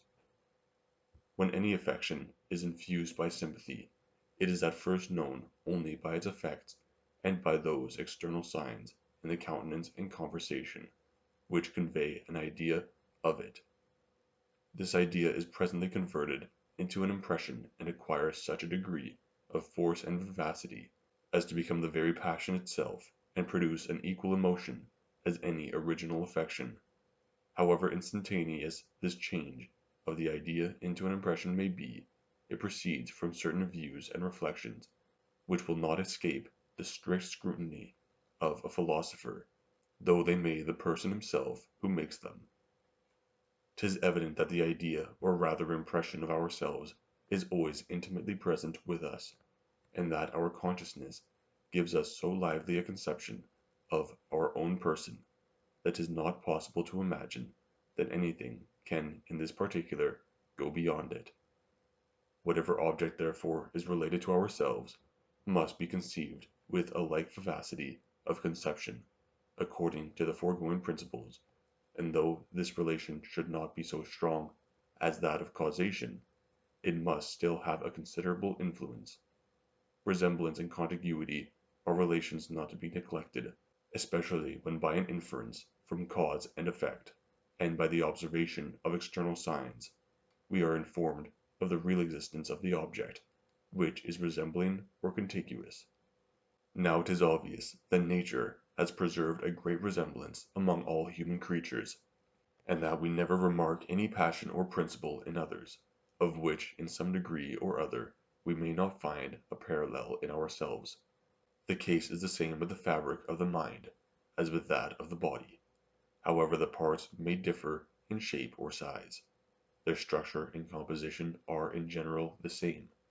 There is a very remarkable resemblance, which preserves itself amidst all their variety, and this resemblance must very much contribute to make us enter into the sentiments of others, and embrace them with facility and pleasure. Accordingly we find that where beside the general resemblance of our natures there is any peculiar similarity in our manners, or character, or country, or language, it facilitates the sympathy, for the stronger the relation is betwixt ourselves and any object, the more easily does the imagination make the transition, and convey to the related idea the vivacity of conception, with which we always form the idea of our own person. Nor is resemblance the only relation which has this effect, but receives new force from other relations that may accompany it. The sentiments of others have little influence when far removed from us, and require the relation of contiguity to make them communicate themselves entirely. The relations of blood, being a species of causation, may sometimes contribute to the same effect, as also acquaintance, which operates in the same manner with education and custom, as we shall see more fully afterwards. All these relations, when united together, convey the impression or consciousness of our own person to the idea of the sentiments or passions of others, and makes us conceive them in the strongest and most lively manner. It has been remarked in the beginning of this treatise that all ideas are borrowed from impressions, and that these two kinds of perceptions differ only in the degrees of force and vivacity with which they strike upon the soul. The component parts of ideas and impressions are precisely alike, the manner and order of their appearance may be the same. The different degrees of their force and vivacity are, therefore, the only particulars that distinguish them, and as this difference may be removed in some measure by a relation betwixt the impressions and ideas, 'tis no wonder an idea of a sentiment or passion may by this means be so enlivened as to become the very sentiment or passion. The lively idea of any object always approaches its impression, and 'tis certain we may feel sickness and pain from the mere force of imagination, and make a malady real by often thinking of it. But this is most remarkable in the opinions and affections, and 'tis there principally that a lively idea is converted into an impression. Our affections depend more upon ourselves and the internal operations of the mind than any other impressions, for which reason they arise more naturally from the imagination and from every lively idea we form of them. This is the nature and cause of sympathy, and 'tis after this manner we enter so deep into the opinions and affections of others, whenever we discover them. What is principally remarkable in this whole affair is the strong confirmation these phenomena give to the foregoing system concerning the understanding, and consequently to the present one concerning the passions, since these are analogous to each other. 'Tis indeed evident that when we sympathize with the passions and sentiments of others, these movements appear at first in our mind as mere ideas, and are conceived to belong to another person as we conceive any other matter of fact. 'Tis also evident that the ideas of the affections of others are converted into the very impressions they represent, and that the passions arise in conformity to the images we form of them. All this is an object of the plainest experience, and depends not on any hypothesis of philosophy, that science can only be admitted to explain the phenomena, though at the same time it must be confessed they are so clear of themselves that there is but little occasion to employ it. For besides the relation of cause and effect by which we are convinced of the reality of the passion with which we sympathize, besides this, I say, we must be assisted by the relations of resemblance and contiguity, in order to feel the sympathy in its full perfection. And since these relations can entirely convert an idea into an impression, and convey the vivacity of the latter into the former, so perfectly as to lose nothing of it in the transition, we may easily conceive how the relation of cause and effect alone may serve to strengthen and enliven an idea. In sympathy there is an evident conversion of an idea into an impression. This conversion arises from the relation of objects to ourself. Ourself is always intimately present to us. Let us compare all these circumstances, and we shall find that sympathy is exactly correspondent to the operations of our understanding, and even contains something more surprising and extraordinary.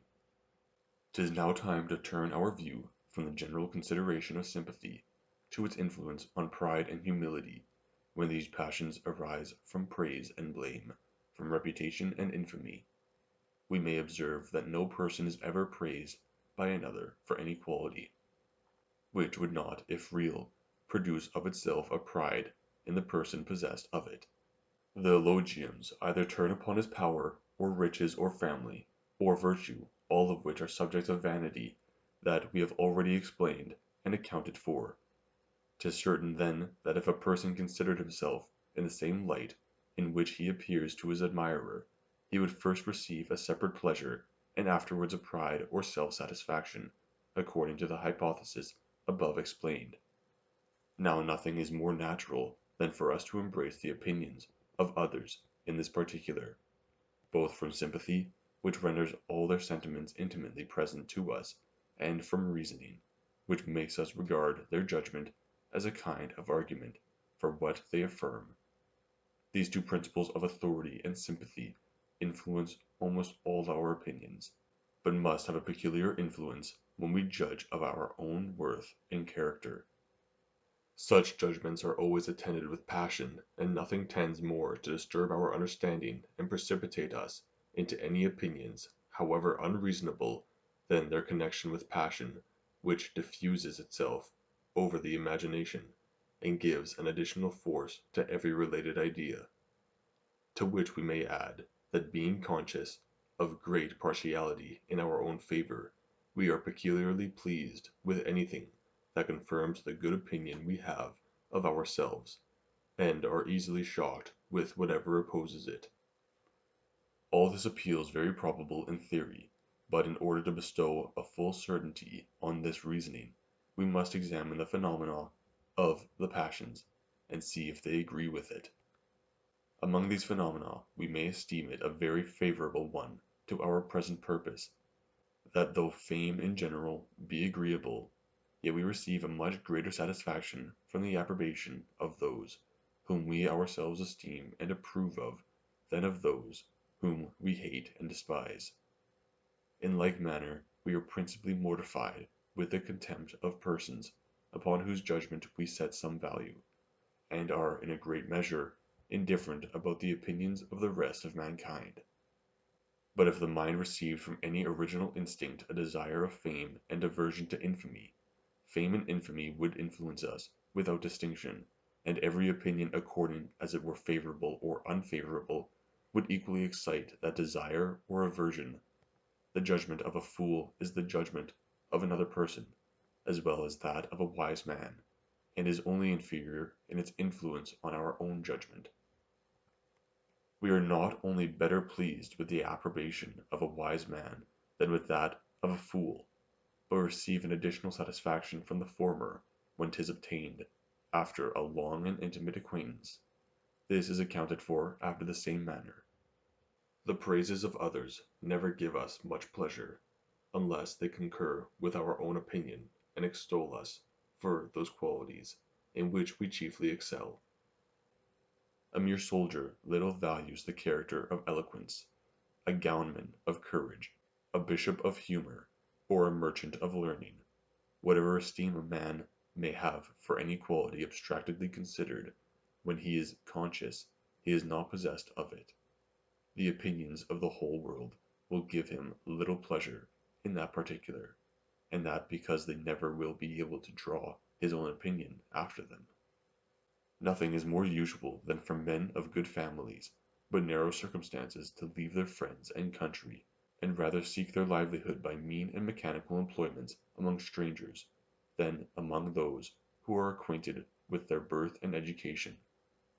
We shall be unknown, say they, where we go. Nobody will suspect from what family we are sprung.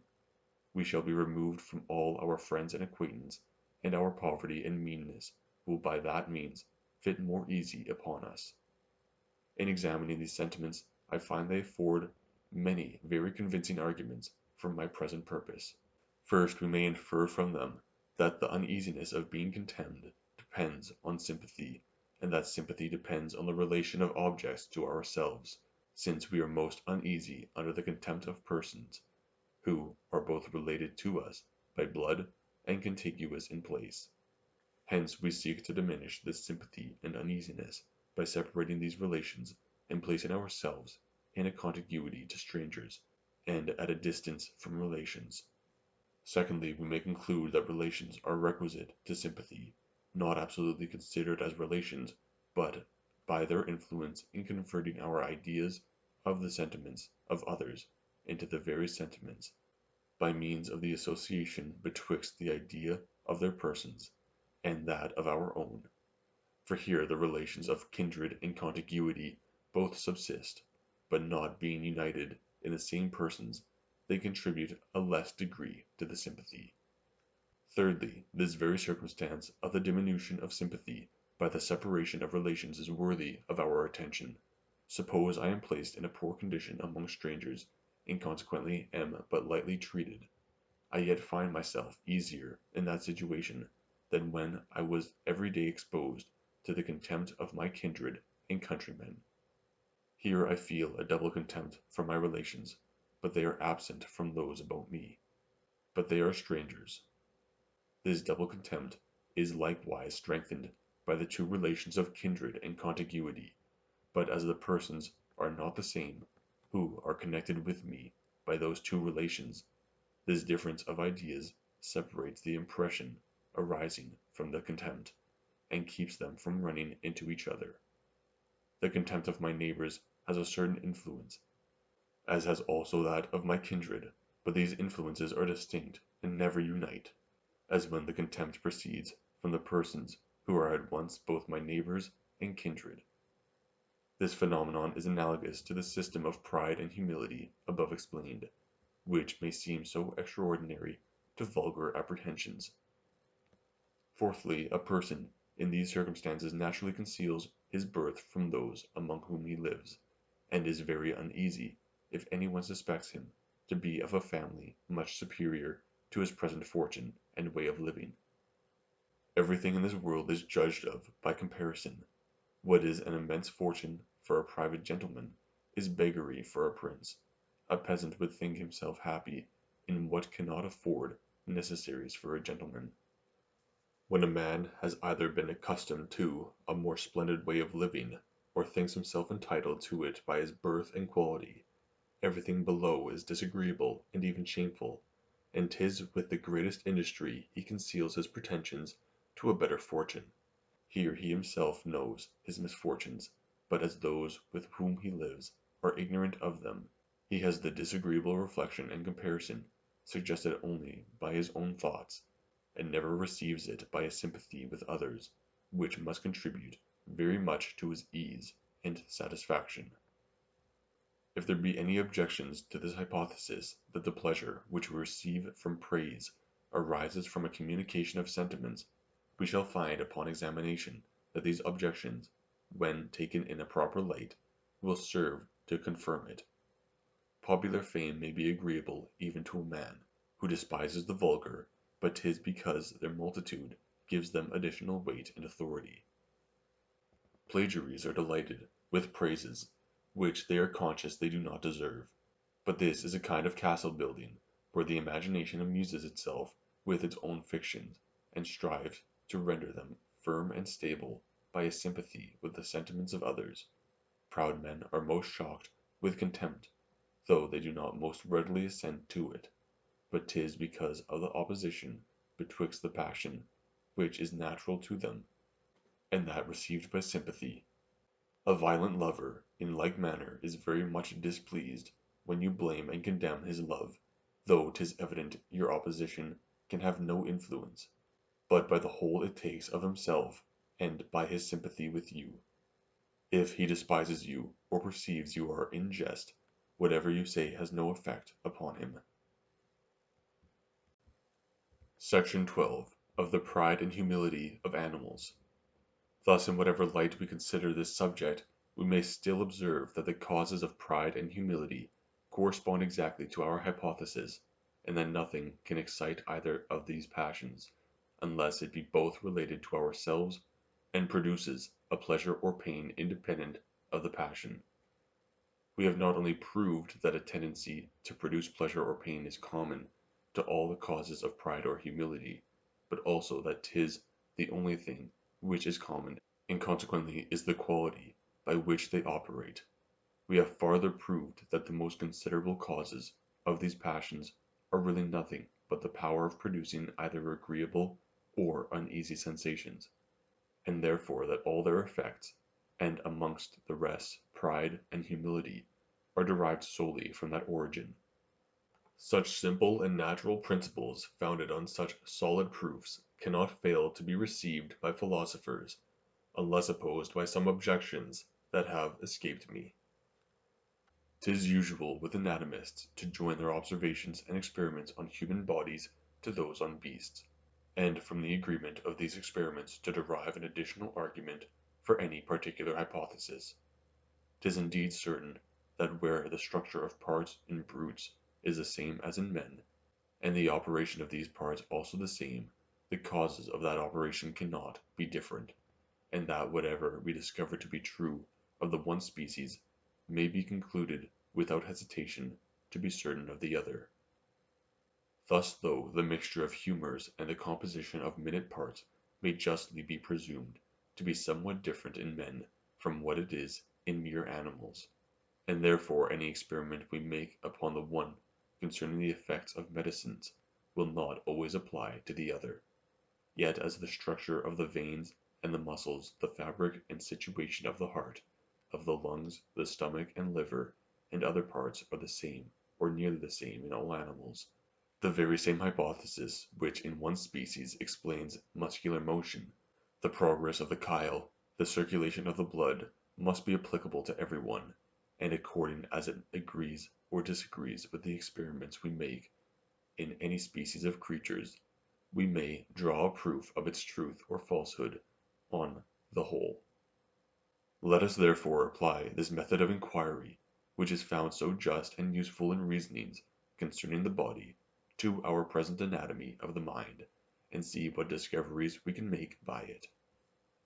In order to this we must first show the correspondence of passions in men and animals, and afterwards compare the causes which produce these passions.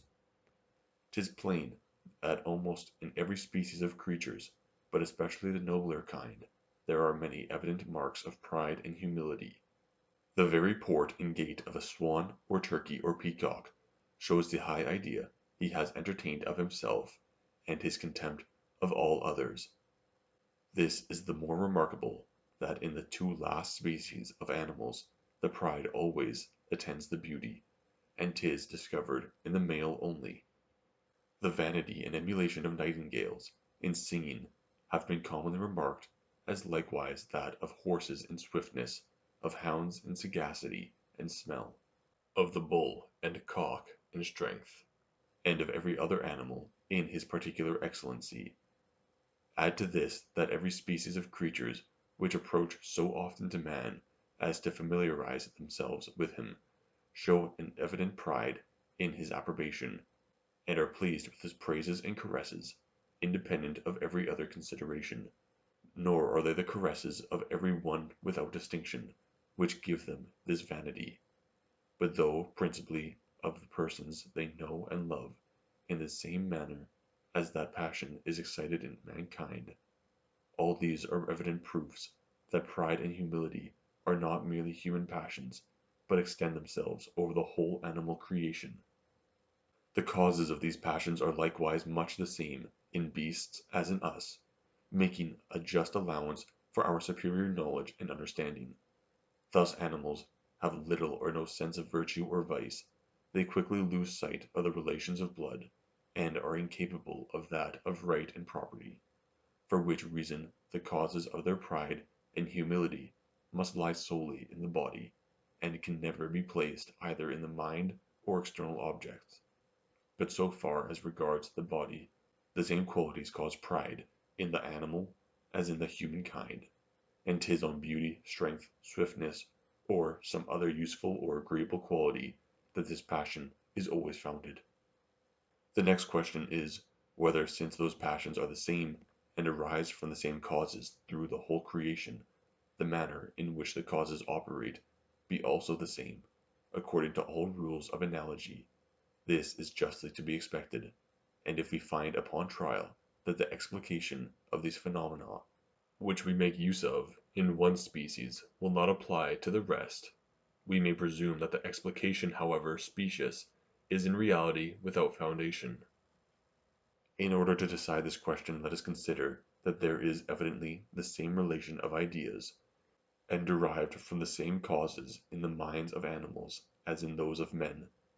A dog that has hid a bone often forgets the place, but when brought to it, his thought passes easily to what he formerly concealed, by means of the contiguity, which produces a relation among his ideas.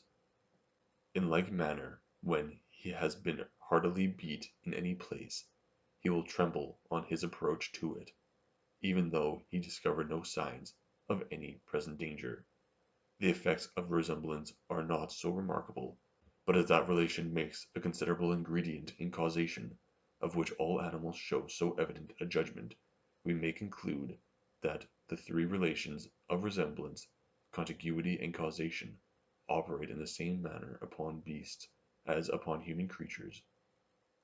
There are also instances of the relation of impressions sufficient to convince us that there is a union of certain affections with each other in the inferior species of creatures as well as in the superior, and that their minds are frequently conveyed through a series of connected emotions.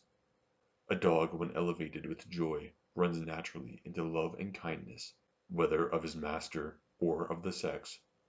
In like manner, when full of pain and sorrow, he becomes quarrelsome and ill-natured, and that passion, which at first was grief, is by the smallest occasion converted into anger. Thus all the internal principles that are necessary in us to produce either pride or humility are common to all creatures, and since the causes which excite these passions are likewise the same, we may justly conclude that these causes operate after the same manner through the whole animal creation. My hypothesis is so simple, and supposes so little reflection and judgment, that 'tis applicable to every sensible creature, which must not only be allowed to be a convincing proof of its veracity, but I am confident will be found an objection to every other system. Part II.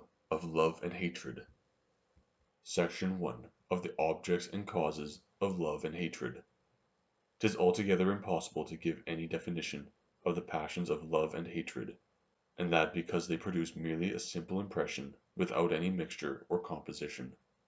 'Twould be as unnecessary to attempt any description of them, drawn from their nature, origin, causes, and objects, and that both because these are the subjects of our present inquiry, and because these passions of themselves are sufficiently known from our common feeling and experience. This we have already observed concerning pride and humility, and here repeat in concerning love and hatred, and indeed there is so great a resemblance betwixt these two sets of passions, that we shall be obliged to begin with a kind of abridgment of our reasonings concerning the former in order to explain the latter. As the immediate object of pride and humility is self, or that identical person, of whose thoughts, actions, and sensations we are intimately conscious, so the object of love and hatred is some other person, of whose thoughts, actions, and sensations we are not conscious. This is sufficiently evident from experience. Our love and hatred are always directed to some sensible being external to us, and when we talk of self-love, 'tis not in a proper sense, nor has the sensation it produces anything in common with that tender emotion which is excited by a friend or mistress. 'Tis the same case with hatred. We may be mortified by our own faults and follies, but never feel any anger or hatred, except from the injuries of others. But though the object of love and hatred be always some other person, 'tis plain that the object is not, properly speaking, the cause of these passions, or alone sufficient to excite them.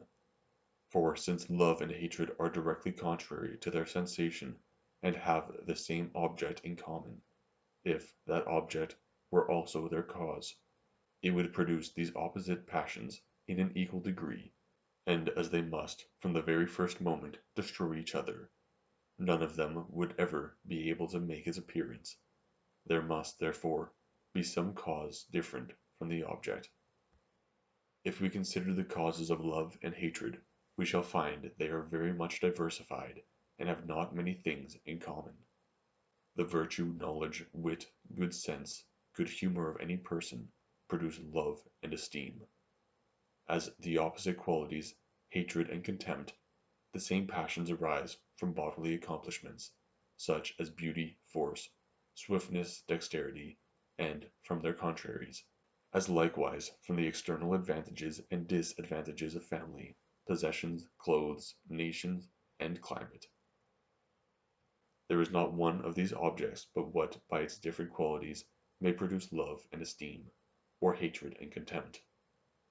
From the view of these causes we may derive a new distinction betwixt the quality that operates and the subject on which it is placed.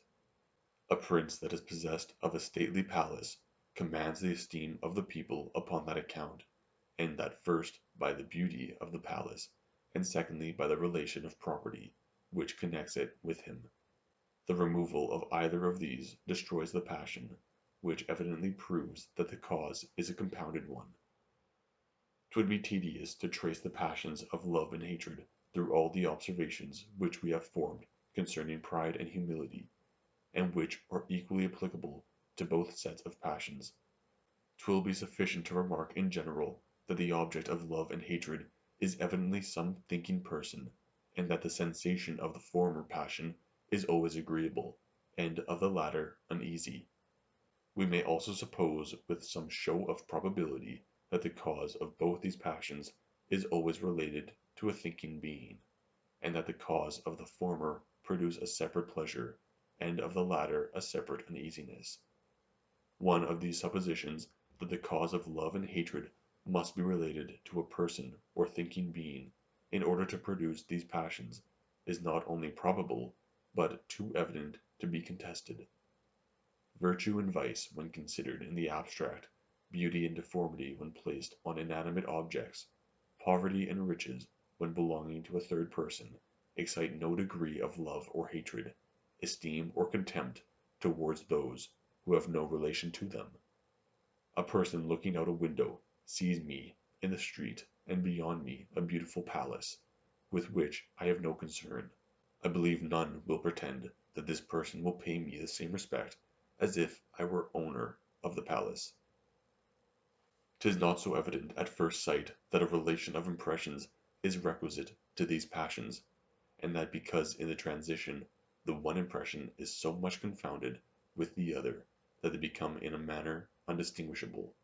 But as in pride and humility we have easily been able to make this separation, and to prove that every cause of these passions produces a separate pain or pleasure, I might here observe the same method with the same success, in examining particularly the several causes of love and hatred.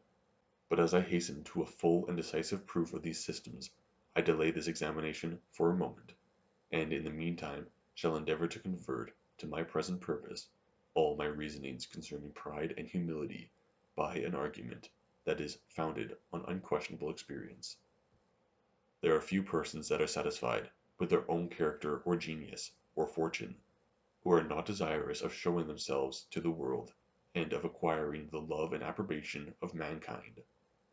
Now it is evident that the very same qualities and circumstances, which are the causes of pride or self-esteem, are also the causes of vanity, or the desire of reputation, and that we always put to view those particulars with which in ourselves we are best satisfied. But if love and esteem were not produced by the same qualities as pride, according as these qualities are related to ourselves or others, this method of proceeding would be very absurd, nor could men expect a correspondence in the sentiments of every other person with those themselves have entertained. 'Tis true few can form exact systems of the passions, or make reflections on their general nature and resemblances, but without such a progress in philosophy, we are not subject to many mistakes in this particular, but are sufficiently guided by common experience, as well as by a kind of presentation, which tells us what will operate on others, by what we feel immediately in ourselves.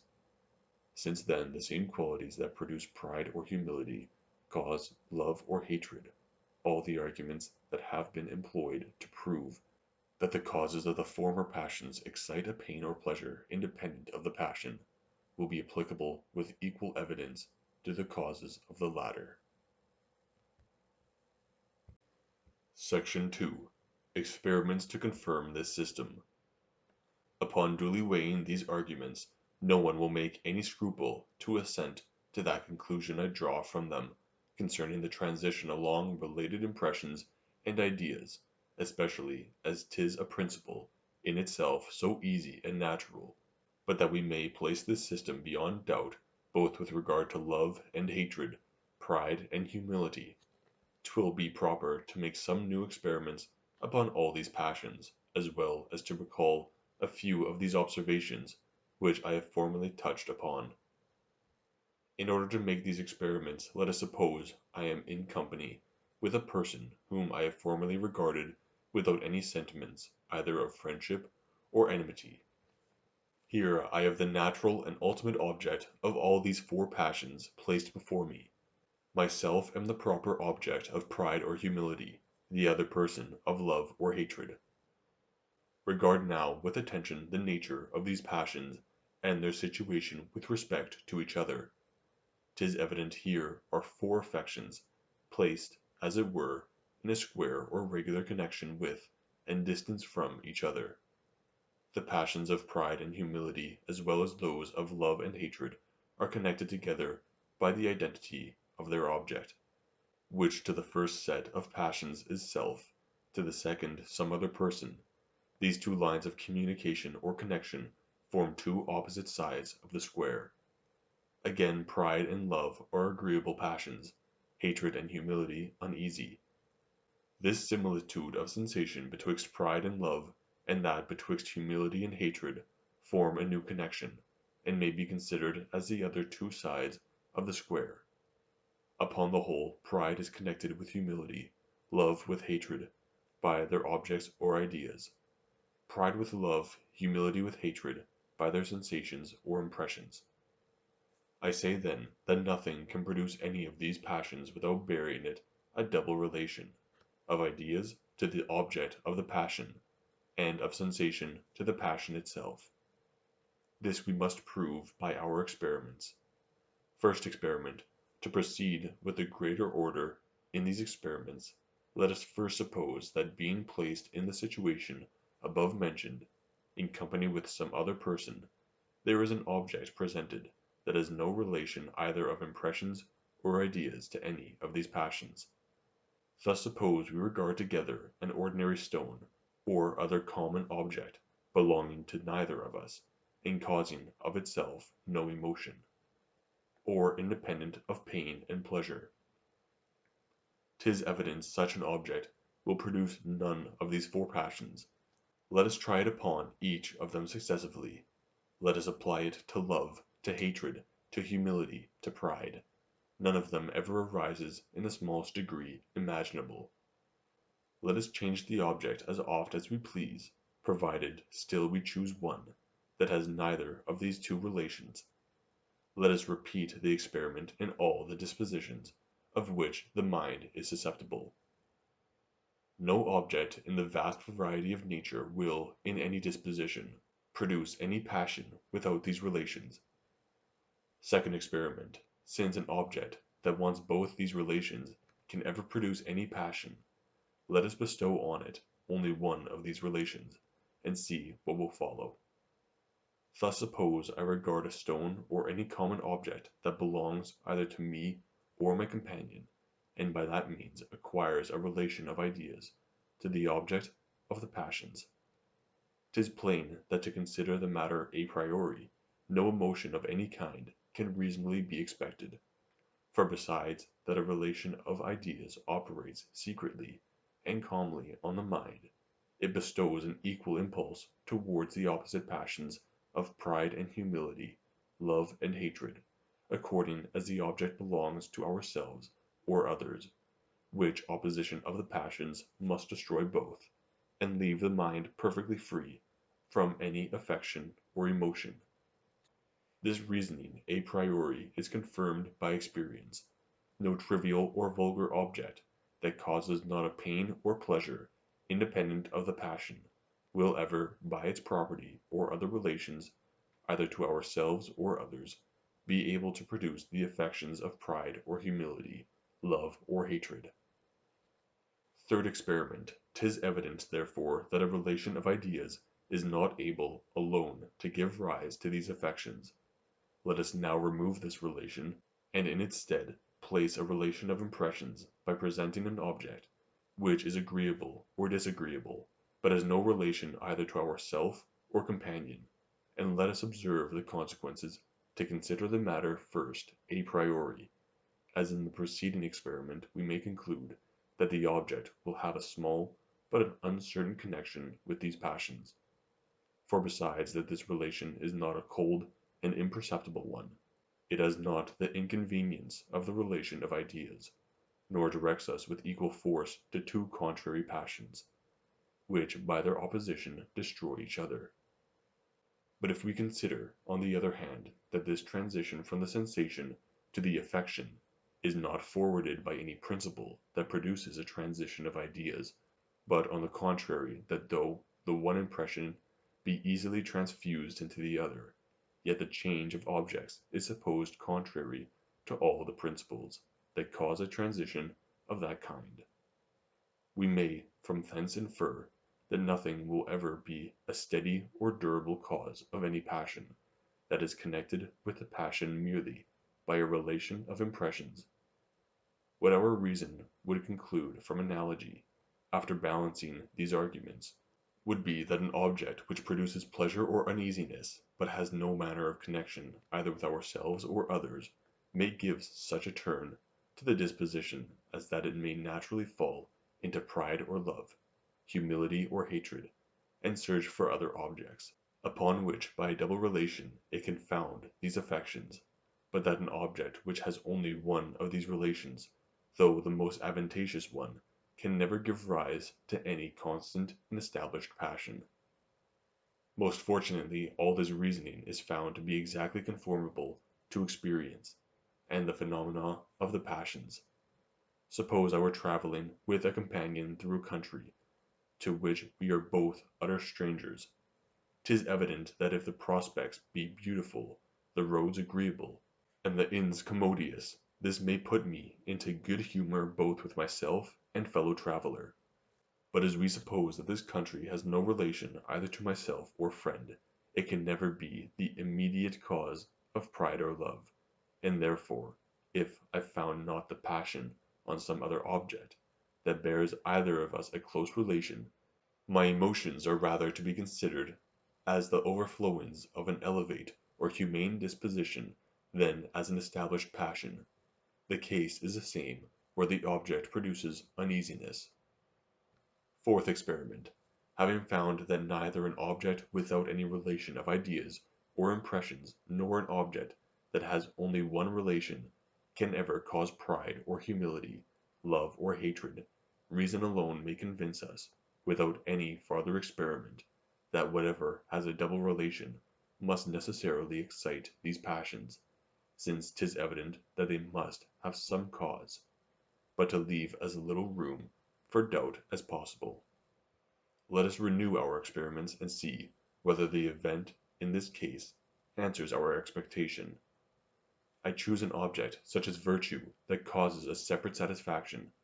On this object I bestow a relation to self, and find that from this disposition of affairs there immediately arises a passion. But what passion? That very one of pride, to which this object bears a double relation. Its idea is related to that of self, the object of the passion.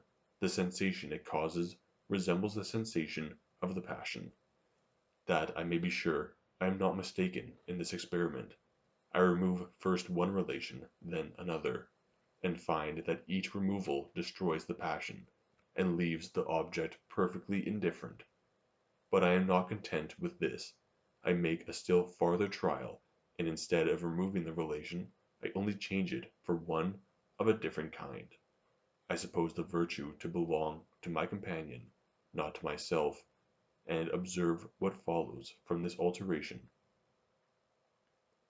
I immediately perceive the affections to wheel about, and leaving pride, where there is only one relation of impressions, fall to the side of love, where they are attracted by a double relation of impressions and ideas. By repeating the same experiment in changing anew the relation of ideas, I bring the affections back to pride, and by a new repetition I again place them at love or kindness. Being fully convinced of the influence of this relation, I try the effects of the other, and by changing virtue for vice convert the pleasant impression which arises from the former into the disagreeable one, which proceeds from the latter. The effect still answers expectation. Vice, when placed on another, excites by means of its double relations the passion of hatred instead of love, which for the same reason arises from virtue. To continue the experiment I change anew the relation of ideas, and suppose the vice to belong to myself. What follows? What is usual? a subsequent change of the passion from hatred to humility. This humility I convert into pride by a new change of the impression, and find after all that I have completed the round, and have by these changes brought back the passion to that very situation in which I first found it. But to make the matter still more certain, I alter the object, and instead of vice and virtue, make the trial upon beauty and deformity, riches and poverty, power and servitude.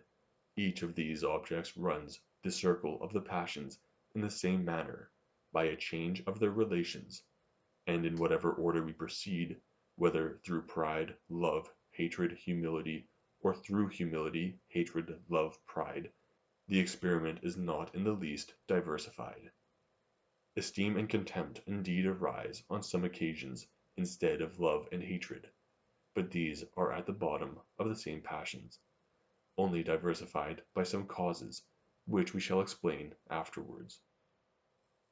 Fifth experiment. To give greater authority to these experiments, let us change the situation of affairs as much as possible, and place the passions and objects in all the different positions, of which they are susceptible.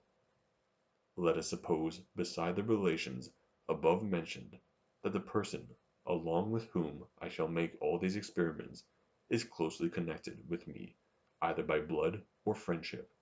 He is, we shall suppose, my son or brother, or is united to me by a long and familiar acquaintance. Let us next suppose that the cause of the passion acquires a double relation of impressions and ideas to this person, and let us see what the effects are of all these complicated attractions and relations.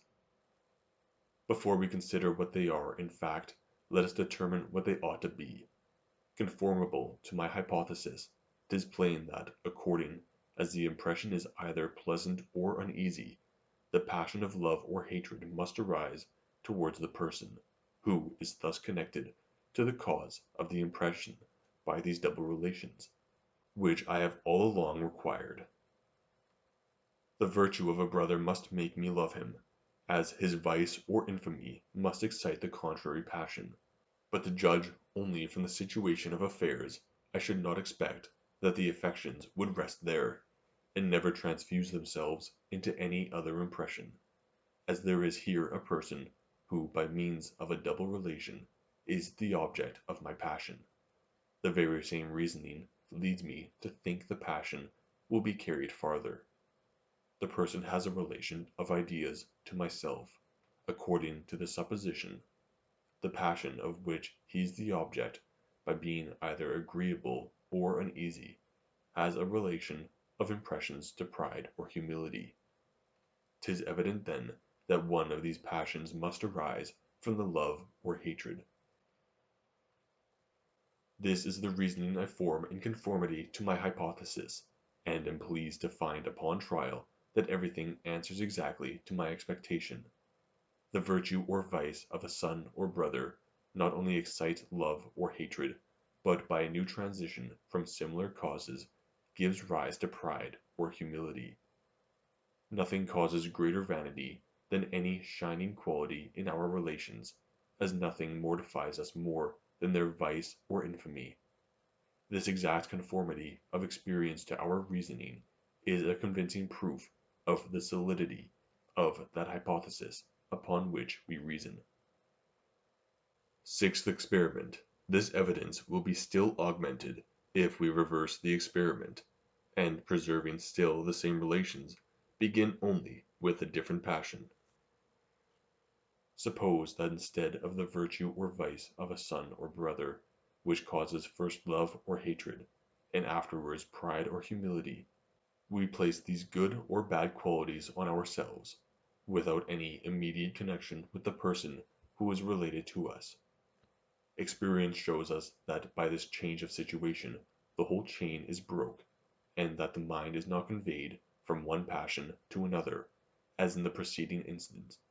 We never love or hate a son or brother for the virtue or vice we discern in ourselves, though 'tis evident the same qualities in him give us a very sensible pride or humility.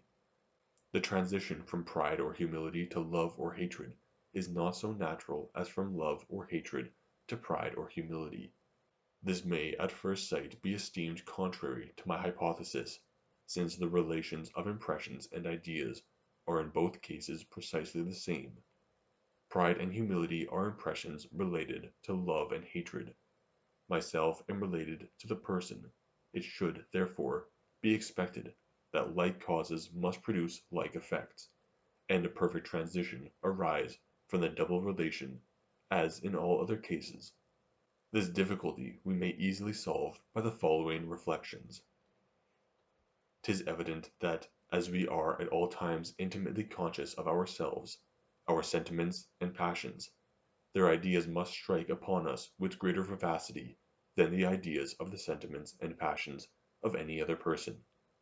But everything that strikes upon us with vivacity and appears in a full and strong light forces itself in a manner into our consideration, and becomes present to the mind on the smallest hint and most trivial relation.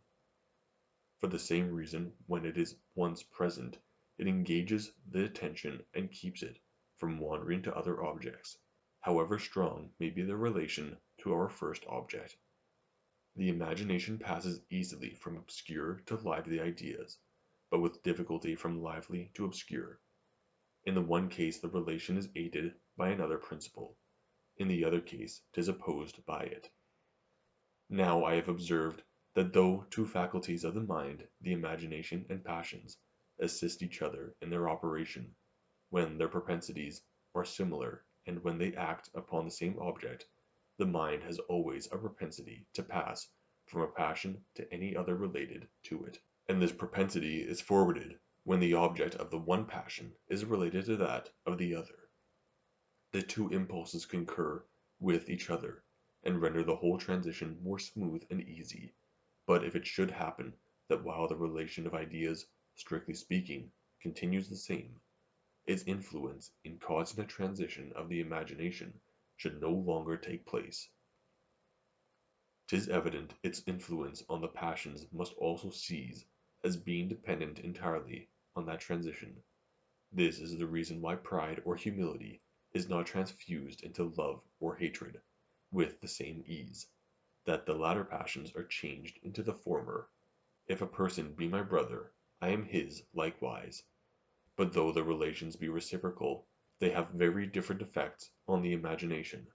The passage is smooth and open from the consideration of any person related to us to that of ourself, of whom we are every moment conscious. But when the affections are once directed to ourself, the fancy passes not with the same facility from that object to any other person, how closely soever connected with us. This easy or difficult transition of the imagination operates upon the passions, and facilitates or retards their transition, which is a clear proof that these two faculties of the passions and imagination are connected together, and that the relations of ideas have an influence upon the affections. Besides innumerable experiments that prove this, we here find that even when the relation remains, if by any particular circumstance its usual effect upon the fancy in producing an association or transition of ideas is prevented, its usual effect upon the passions in conveying us from one to another is in like manner prevented. Some may, perhaps, find a contradiction betwixt this phenomenon and that of sympathy, where the mind passes easily from the idea of ourselves to that of any other object related to us. But this difficulty will vanish if we consider that in sympathy our own person is not the object of any passion, nor is there anything that fixes our attention on ourselves, as in the present case, where we are supposed to be actuated with pride or humility. Our self, independent of the perception of every other object, is in reality nothing.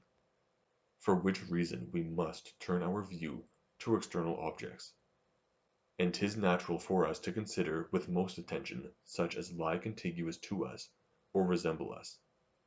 But when self is the object of a passion, 'tis not natural to quit the consideration of it, till the passion be exhausted, in which case the double relations of impressions and ideas can no longer operate. Seventh experiment. To put this whole reasoning into a farther trial, let us make a new experiment, and as we have already seen the effects of related passions and ideas, let us here suppose an identity of passions along with a relation of ideas, and let us consider the effects of this new situation. 'Tis evident a transition from the passions from the one object to the other is here, in all reason, to be expected, since the relation of ideas is supposed still to continue, and an identity of impressions must produce a stronger connection than the most perfect resemblance that can be imagined, if a double relation, therefore, of impressions and ideas is able to produce a transition from one to the other, much more an identity of impressions with a relation of ideas. Accordingly we find that when we either love or hate any person, the passions seldom continue within their first bounds, but extend themselves towards all the contiguous objects and comprehend the friends and relations of him we love or hate. Nothing is more natural than to bear a kindness to one brother on account of our friendship for another, without any farther examination of his character. A quarrel with one person gives us a hatred for the whole family, though entirely innocent of that which displeases us. Instances of this kind are everywhere to be met with. There is only one difficulty in this experiment, which it will be necessary to account for, before we proceed any farther. 'Tis evident that though all passions pass easily from one object to another related to it, yet this transition is made with greater facility, where the more considerable object is first presented, and the lesser follows it, than where this order is reversed, and the lesser takes the precedence. Thus 'tis more natural for us to love the son upon account of the father, than the father upon account of the son; the servant for the master, than the master for the servant; the subject for the prince, than the prince for the subject. In like manner we more readily contract a hatred against a whole family, where our first quarrel is with the head of it, than where we are displeased with a son, or servant, or some inferior member. In short, our passions, like other objects, descend with greater facility than they ascend.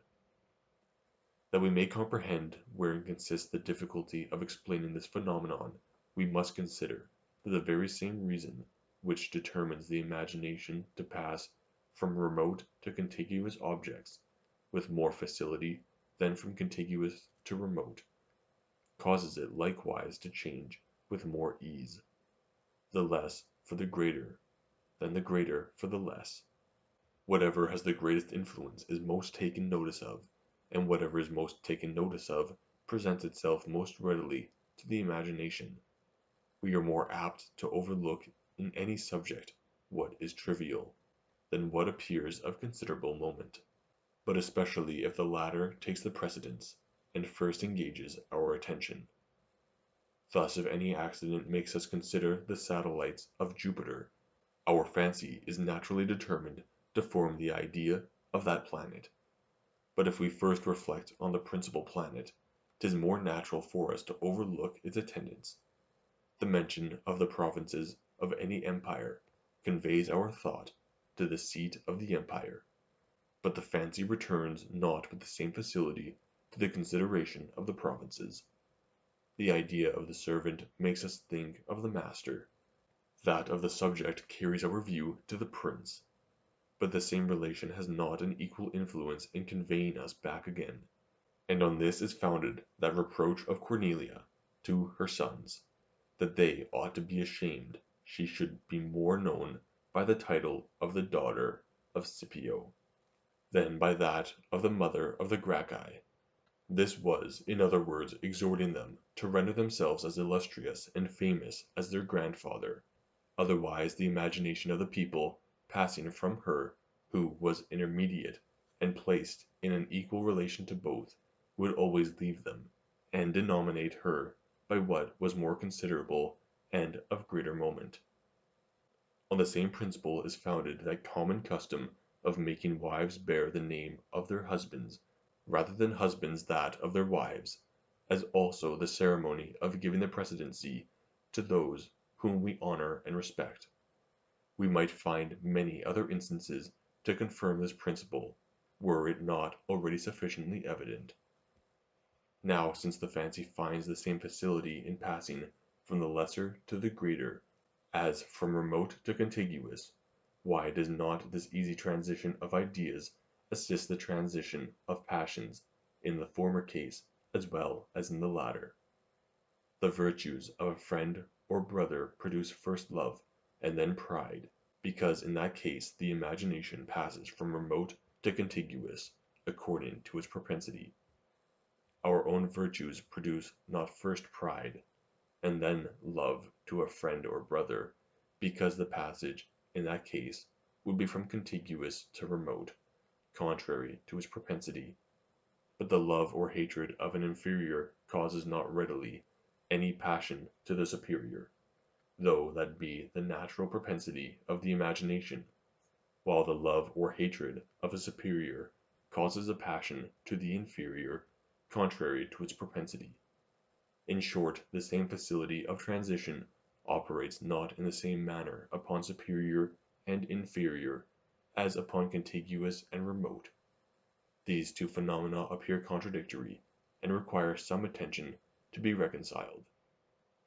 As the transition of ideas is here made contrary to the natural propensity of the imagination, that faculty must be overpowered by some stronger principle of another kind, and as there is nothing ever present to the mind but impressions and ideas, this principle must necessarily lie in the impressions. Now it has been observed that impressions or passions are connected only by their resemblance, and that where any two passions place the mind in the same or similar dispositions, it very naturally passes from one to the other. As, on the contrary, a repugnance in the dispositions produces a difficulty in the transition of the passions, but 'tis observable that this repugnance may arise from a difference of degree as well as of kind. Nor do we experience a greater difficulty in passing suddenly from a small degree of love to a small degree of hatred, than from a small to a great degree of either of these affections. A man when calm or only moderately agitated is so different in every respect from himself when disturbed with a violent passion, that no two persons can be more unlike, nor is it easy to pass from the one extreme to the other, without a considerable interval betwixt them. The difficulty is not less, if it be not rather greater, in passing from the strong passion to the weak, than in passing from the weak to the strong, provided the one passion upon its appearance destroys the other, and they do not both of them exist at once. But the case is entirely altered when the passions unite together and actuate the mind at the same time. A weak passion when added to a strong makes not so considerable change in the disposition as a strong when added to a weak, for which reason there is a closer connection betwixt the great degree and the small, than betwixt the small degree and the great.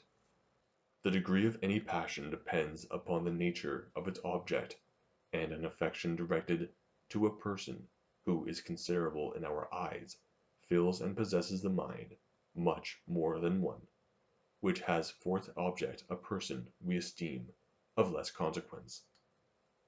Here then the contradiction betwixt the propensities of the imagination and passion displays itself, when we turn our thought to a great and a small object. The imagination finds more facility in passing from the small to the great than from the great to the small, but the affections find a greater difficulty, and as the affections are a more powerful principle than the imagination, no wonder they prevail over it, and draw the mind to their side. In spite of the difficulty of passing from the idea of great to that of little, a passion directed to the former produces always a similar passion towards the latter, when the great and the little are related together.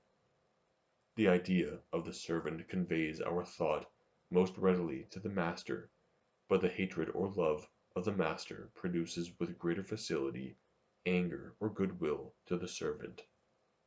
The strongest passion in this case takes the precedence, and the addition of the weaker making no considerable change on the disposition. The passage is by that means rendered more easy and natural betwixt them.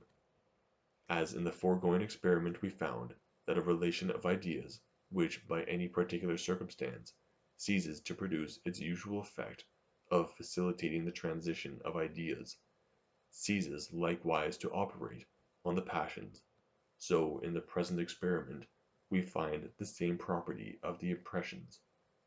Two different degrees of the same passion are surely related together, but if the smaller be first present, it has little or no tendency to introduce the greater, and that because the addition of the great to the little produces a more sensible alteration on the temper than the addition of the little to the great.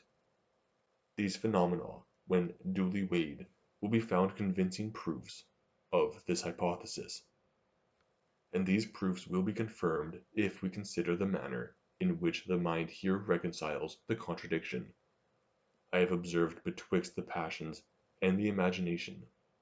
The fancy passes with more facility from the less to the greater than from the greater to the less, but on the contrary a violent passion produces more easily a feeble than that does a violent.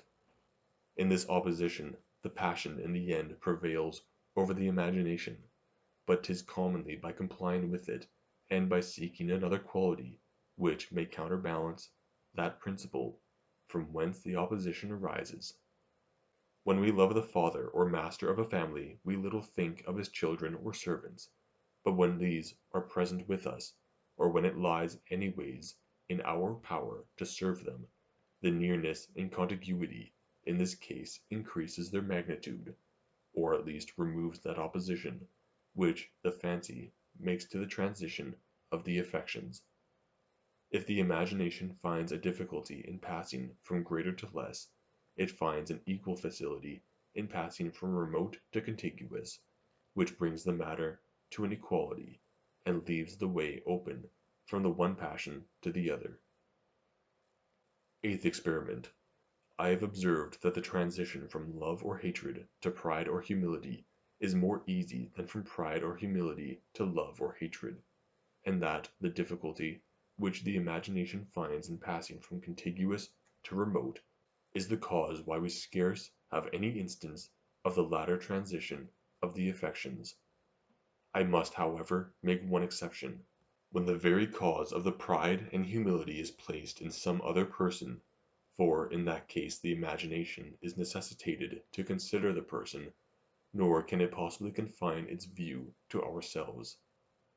Thus nothing more readily produces kindness and affection to any person than his approbation of our conduct and character, as on the other hand nothing inspires us with a stronger hatred than his blame or contempt. Here 'tis evident that the original passion is pride or humility, whose object is self, and that this passion is transfused into love or hatred, whose object is some other person, notwithstanding the rule I have already established, that the imagination passes with difficulty from contiguous to remote, but the transition in this case is not made merely on account of the relation betwixt ourselves and the person, but because that very person is the real cause of our first passion, and of consequence is intimately connected with it. 'Tis his approbation that produces pride, and disapprobation humility. No wonder, then, the imagination returns back again attended with the related passions of love and hatred.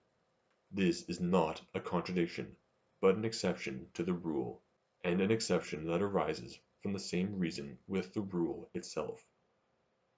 Such an exception as this is, therefore, rather a confirmation of the rule, and indeed, if we consider all the 8 experiments I have explained, we shall find that the same principle appears in all of them, and that 'tis by means of transition arising from a double relation of impressions and ideas, pride and humility, love and hatred, are produced.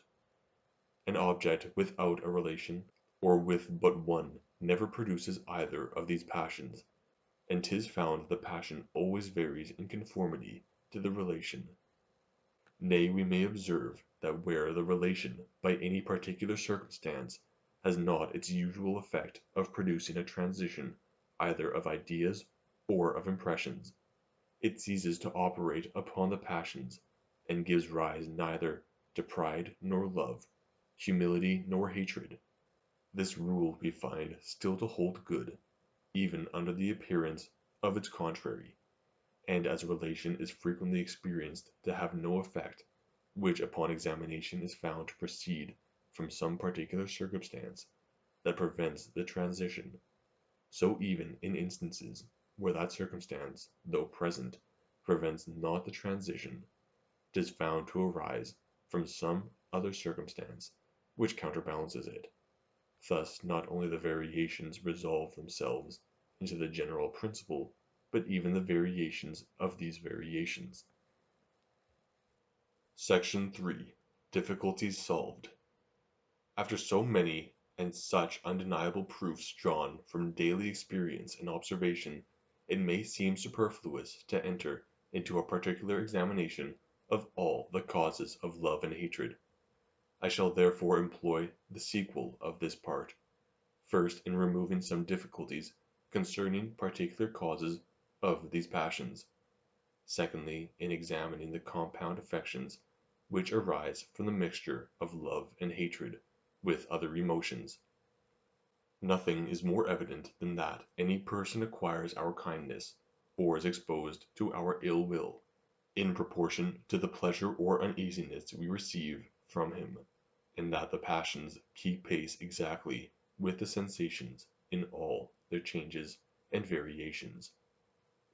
Whoever can find the means either by his services, his beauty, or his flattery, to render himself useful or agreeable to us, is sure of our affections, as, on the other hand, whoever harms or displeases us never fails to excite our anger or hatred. When our own nation is at war with any other, we detest them under the character of cruel, perfidious, unjust, and violent, but always esteem ourselves and allies equitable, moderate, and merciful. If the general of our enemies be successful, 'tis with difficulty we allow him the figure and character of a man.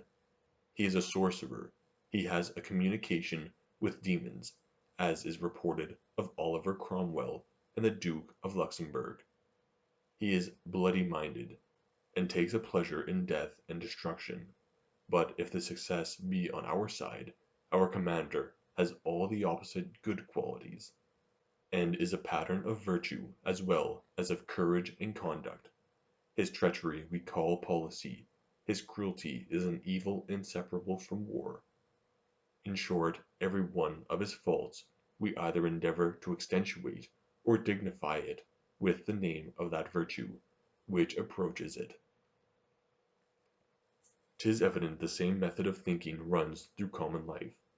There are some who add another condition, and require not only that the pain and pleasure arise from the person, but likewise that it arise knowingly, and with a particular design and intention. A man who wounds and harms us by accident becomes not our enemy upon that account, nor do we think ourselves bound by any ties of gratitude to one who does us any service after the same manner. By the intention we judge of the actions, and according as that is good or bad, they become causes of love or hatred. But here we must make a distinction. If that quality in another, which pleases or displeases, be constant and inherent in his person and character, it will cause love or hatred, independent of the intention. But otherwise a knowledge and design is requisite in order to give rise to these passions. One that is disagreeable by his deformity or folly is the object of our aversion, though nothing be more certain than that he has not the least intention of displeasing us by these qualities. But if the uneasiness proceed not from a quality but an action, which is produced and annihilated in a moment, 'Tis necessary in order to produce some relation, and connect this action sufficiently with the person, that it be derived from a particular forethought and design. 'Tis not enough that the action arise from the person, and have him for its immediate cause and author. This relation alone is too feeble and inconstant to be a foundation for these passions. It reaches not the sensible and thinking part, and neither proceeds from anything durable in him, nor leaves anything behind it, but passes in a moment, and is as if it had never been. On the other hand, an intention shows certain qualities which, remaining after the action is performed, connect it with the person, and facilitate the transition of ideas from one to the other. We can never think of him without reflecting on these qualities, unless repentance and a change of life have produced an alteration in that respect, in which case the passion is likewise altered. This, therefore, is one reason why an intention is requisite to excite either love or hatred. But we must farther consider that an intention, besides its strengthening the relation of ideas, is often necessary to produce a relation of impressions, and give rise to pleasure and uneasiness. For 'tis observable that the principal part of an injury is the contempt and hatred which it shows in the person that injures us, and without that the mere harm gives us a less sensible uneasiness. In like manner a good office is agreeable, chiefly because it flatters our vanity, and is a proof of the kindness and esteem of the person who performs it. The removal of the intention removes the mortification in the one case, and vanity in the other, and must of course cause a remarkable diminution in the passions of love and hatred. I grant that these affections of the removal of design, and diminishing the relations of impressions and ideas, are not entire, nor able to remove every degree of these relations. But then I ask if the removal of design be able entirely to remove the passion of love and hatred. Experience, I am sure, informs us of the contrary, nor is there anything more certain than that men often fall into a violent anger for injuries, which they themselves must own to be entirely involuntary and accidental. This emotion, indeed, cannot be of long continuance, but still is sufficient to show that there is a natural connection betwixt uneasiness and anger, and that the relation of impressions will operate upon a very small relation of ideas. But when the violence of the impression is once a little abated, the defect of the relation begins to be better felt, and as the character of a person is no wise interested in such injuries as are casual and involuntary, it seldom happens that on their account we entertain a lasting enmity. To illustrate this doctrine by a parallel instance, we may observe that not only the uneasiness which proceeds from another by accident has but little force to excite our passion, but also that which arises from an acknowledged necessity and duty. One that has a real design of harming us, proceeding not from hatred and ill will, but from justice and equity, draws not upon him our anger, if we be in any degree reasonable, notwithstanding he is both the cause and the knowing cause of our sufferings. Let us examine a little this phenomenon. 'Tis evident in the first place that this circumstance is not decisive, and though it may be able to diminish the passions, 'tis seldom it can entirely remove them. How few criminals are there who have no ill will to the person that accuses them, or to the judge that condemns them, even though they be conscious of their own deserts. In like manner, our antagonist in a lawsuit and our competitor for any office are commonly regarded as our enemies, though we must acknowledge, if we would but reflect a moment, that their motive is entirely as justifiable as our own. Besides, we may consider that when we receive harm from any person, we are apt to imagine him criminal, and 'tis with extreme difficulty we allow of his justice and innocence. This is a clear proof that, independent of the opinion of iniquity, any harm or uneasiness has a natural tendency to excite our hatred, and that afterwards we seek for reasons upon which we may justify and establish the passion. Here the idea of injury produces not the passion, but arises from it. Nor is it any wonder that passion should produce the opinion of injury, since otherwise it must suffer a considerable diminution, which all of the passions avoid as much as possible. The removal of injury may remove the anger, without proving that the anger arises only from the injury. The harm and the justice are two contrary objects, of which the one has a tendency to produce hatred, and the other love, and 'tis according to their different degrees and our particular turn of thinking that either of the objects prevails and excites its proper passion. Section 4. Of the love of relations.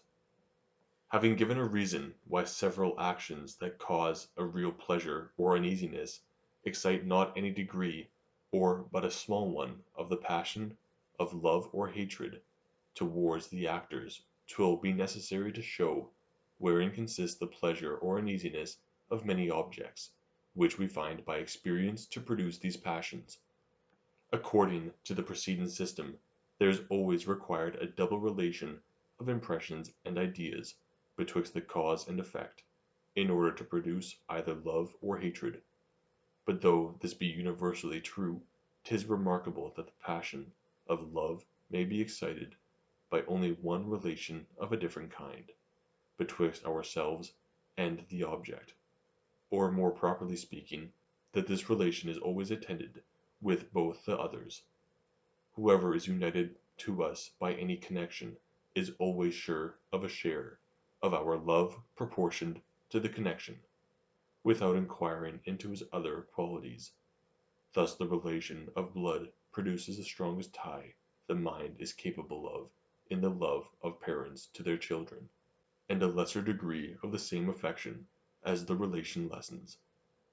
Nor has consanguinity alone this effect, but any other relation without exception.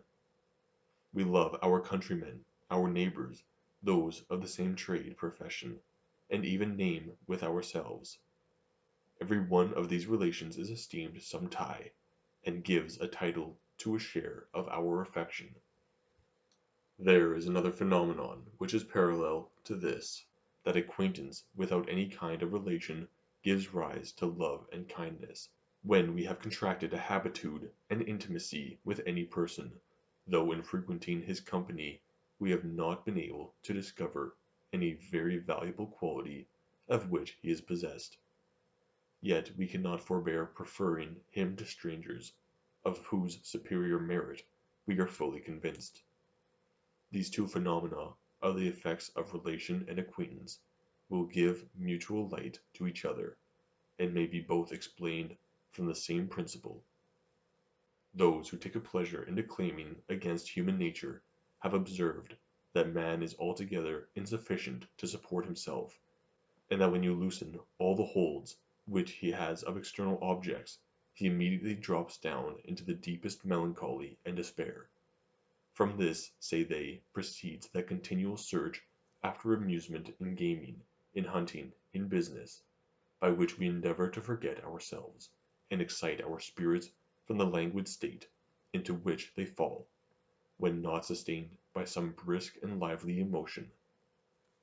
To this method of thinking I so far agree that I own the mind to be insufficient of itself to its own entertainment, and that it naturally seeks after foreign objects which may produce a lively sensation, and agitate the spirits. On the appearance of such an object, it awakes, as it were, from a dream. The blood flows with a new tide, the heart is elevated, and the whole man acquires a vigor, which he cannot command in his solitary and calm moments. Hence, company is naturally so rejoicing as presenting the liveliest of all objects, a rational and thinking being like ourselves, who communicates to us all the actions of his mind, makes us privy to his inmost sentiments and affections, and lets us see, in the very instant of their production, all the emotions which are caused by any object. Every lively idea is agreeable, but especially that of a passion, because such an idea becomes a kind of passion, and gives a more sensible agitation to the mind than any other image or conception. This being once admitted, all the rest is easy, for as the company of strangers is agreeable to us for a short time, by enlivening our thought, so the company of our relations and acquaintance must be peculiarly agreeable, because it has this effect in a greater degree, and is of more durable influence. Whatever is related to us is conceived in a lively manner by the easy transition from ourselves to the related object. Custom also, or acquaintance, facilitates the entrance and strengthens the conception of any object. The first case is parallel to our reasonings from cause and effect, the second to education, and as reasoning and education concur only in producing a lively and strong idea of any object, so is this the only particular which is common to relation and acquaintance. This must, therefore, be the influencing quality by which they produce all their common effects, and love or kindness being one of these effects, it must be from the force and liveliness of conception that the passion is derived. Such a conception is peculiarly agreeable, and makes us have an affectionate regard for everything that produces it, when the proper object of kindness and goodwill. 'Tis obvious that people associate together according to their particular tempers and dispositions, and that men of gay tempers naturally love the gay, as the serious bear an affection to the serious. This not only happens where they remark this resemblance betwixt themselves and others, but also by the natural course of the disposition, and by a certain sympathy which always arises betwixt similar characters. Where they remark the resemblance, it operates after the manner of a relation, by producing a connection of ideas; where they do not remark it, it operates by some other principle, and if this latter principle be similar to the former, it must be received as a confirmation of the foregoing reasoning. The idea of ourselves is always intimately present to us, and conveys a sensible degree of vivacity to the idea of any other object to which we are related. This lively idea changes by degrees into a real impression, these two kinds of perception being in a great measure the same, and differing only in their degrees of force and vivacity. But this change must be produced with the greater ease, that our natural temper gives us a propensity to the same impression, which we observe in others, and makes it arise upon any slight occasion. In that case resemblance converts the idea into an impression, not only by means of the relation, and by transfusing the original vivacity into the related idea, but also by presenting such materials as take fire from the least spark. And as in both cases a love or affection arises from the resemblance, we may learn that a sympathy with others is agreeable only by giving an emotion to the spirits, since an easy sympathy and correspondent emotions are alone common to relation, acquaintance, and resemblance. The great propensity men have to pride may be considered as another similar phenomenon. It often happens that after we have lived a considerable time in any city, however at first it might be disagreeable to us, yet as we become familiar with the objects, and contract an acquaintance, though merely with the streets and buildings, the aversion diminishes by degrees, and at last changes into the opposite passion. The mind finds a satisfaction and ease in the view of objects to which it is accustomed, and naturally prefers them to others, which though perhaps in themselves more valuable are less known to it. By the same quality of the mind we are seduced into a good opinion of ourselves, and of all objects that belong to us. They appear in a stronger light, and are more agreeable and consequently fitter subjects of pride and vanity than any other. It may not be amiss in treating of the affection we bear our acquaintance and relations to observe some pretty curious phenomena which attend it. 'Tis easy to remark in common life that children esteem their relation to their mother to be weakened, in a great measure, by her second marriage, and no longer regard her with the same eye, as if she had continued in her state of widowhood. Nor does this happen only when they have felt any inconveniencies from her second marriage, or when her husband is much her inferior, but even without any of these considerations, and merely because she has become part of another family. This also takes place with regard to the second marriage of a father, but in a much less degree, and 'tis certain the ties of blood are not so much loosened in the latter case as by the marriage of a mother. These two phenomena are remarkable in themselves, but much more so when compared. In order to produce a perfect relation betwixt two objects, 'tis requisite not only that the imagination be conveyed from one to the other by resemblance, contiguity, or causation, but also that it return back from the second to the first with the same ease and facility. At first sight this may seem a necessary and unavoidable consequence. If one object resemble another, the latter object must necessarily resemble the former. If one object be the cause of another, the second object is effect to its cause. 'Tis the same with contiguity, and therefore the relation being always reciprocal, it may be thought that the return of the imagination from the second to the first must also, in every case, be equally natural as its passage from the first to the second. But upon farther examination we shall easily discover our mistake, for supposing the second object, beside its reciprocal relation to the first, to have also a strong relation to a third object. In that case the thought, passing from the first object to the second, returns not back with the same facility, though the relation continues the same, but is readily carried on to the third object, by means of the new relation, which presents itself and gives a new impulse to the imagination. This new relation, therefore, weakens the tie betwixt the first and second objects. The fancy is by its very nature wavering and inconstant, and considers always two objects as more strongly related together, where it finds the passage equally easy both in going and returning, than where the transition is easy only in one of these motions. The double motion is a kind of a double tie, and binds the objects together in the closest and most intimate manner. The second marriage of a mother breaks not the relation of child and parent, and that relation suffices to convey my imagination from myself to her with the greatest ease and facility. But after the imagination is arrived at this point of view, it finds its object to be surrounded with so many other relations which challenge its regard, that it knows not which to prefer, and is at a loss what new object to pitch upon. The ties of interest and duty bind her to another family, and prevent that return of the fancy from her to myself, which is necessary to support the union.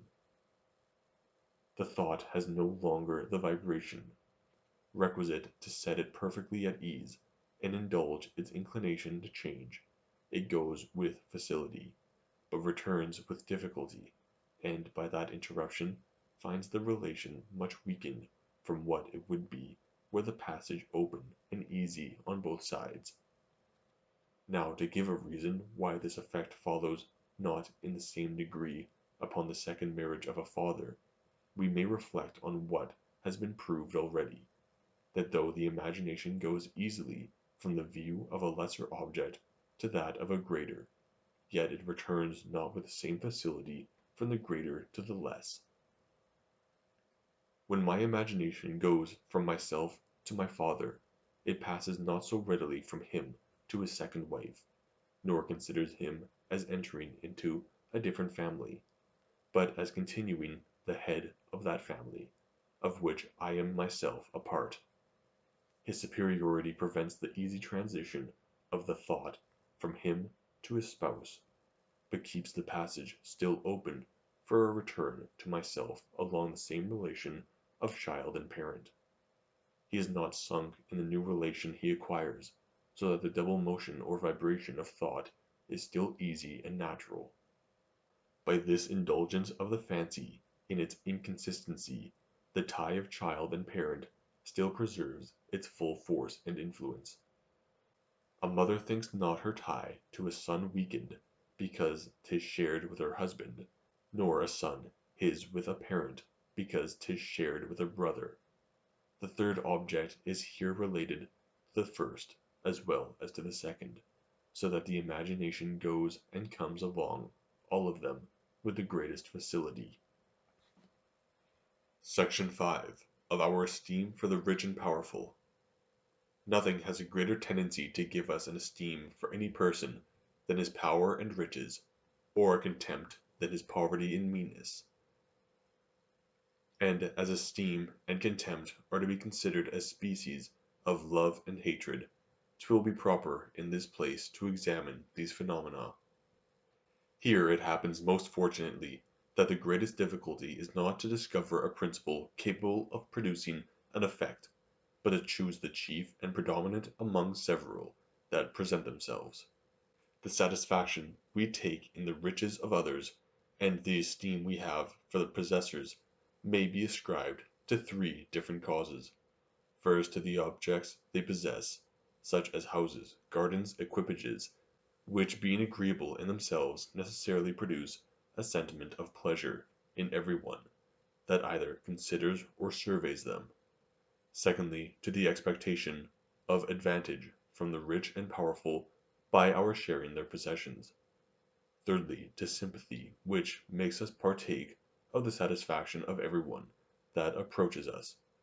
All these principles may concur in producing the present phenomenon. The question is, to which of them we ought principally to ascribe to it. 'Tis certain that the first principle, the reflection on agreeable objects, has a greater influence than what, at first sight, we may be apt to imagine. We seldom reflect on what is beautiful or ugly, agreeable or disagreeable, without an emotion of pleasure or uneasiness, and though these sensations appear not much in our common indolent way of thinking, 'tis easy, either in reading or conversation, to discover them. Men of wit always turn the discourse on subjects that are entertaining to the imagination, and poets never present any objects but such as are of the same nature. Mr. Phillips has chosen cider for the subject of an excellent poem. Beer would not have been so proper, as being neither so agreeable to the taste nor eye. But he would certainly have preferred wine to either of them, could his native country have afforded him so agreeable a liquor. We may learn from thence that everything which is agreeable to the senses is also in some measure agreeable to the fancy, and conveys to the thought an image of that satisfaction which it gives by its real application to the bodily organs. But though these reasons may induce us to comprehend this delicacy of the imagination among the causes of the respect which we pay the rich and powerful, there are many other reasons that may keep us from regarding it as the sole or principal. For as the ideas of pleasure can have an influence only by means of their vivacity, which makes them approach impressions, 'tis most natural those ideas should have that influence, which are favored by most circumstances, and have a natural tendency to become strong and lively, such as our ideas of the passions and sensations of any human creature. Every human creature resembles ourselves, and by that means has an advantage above any other object in operating on the imagination.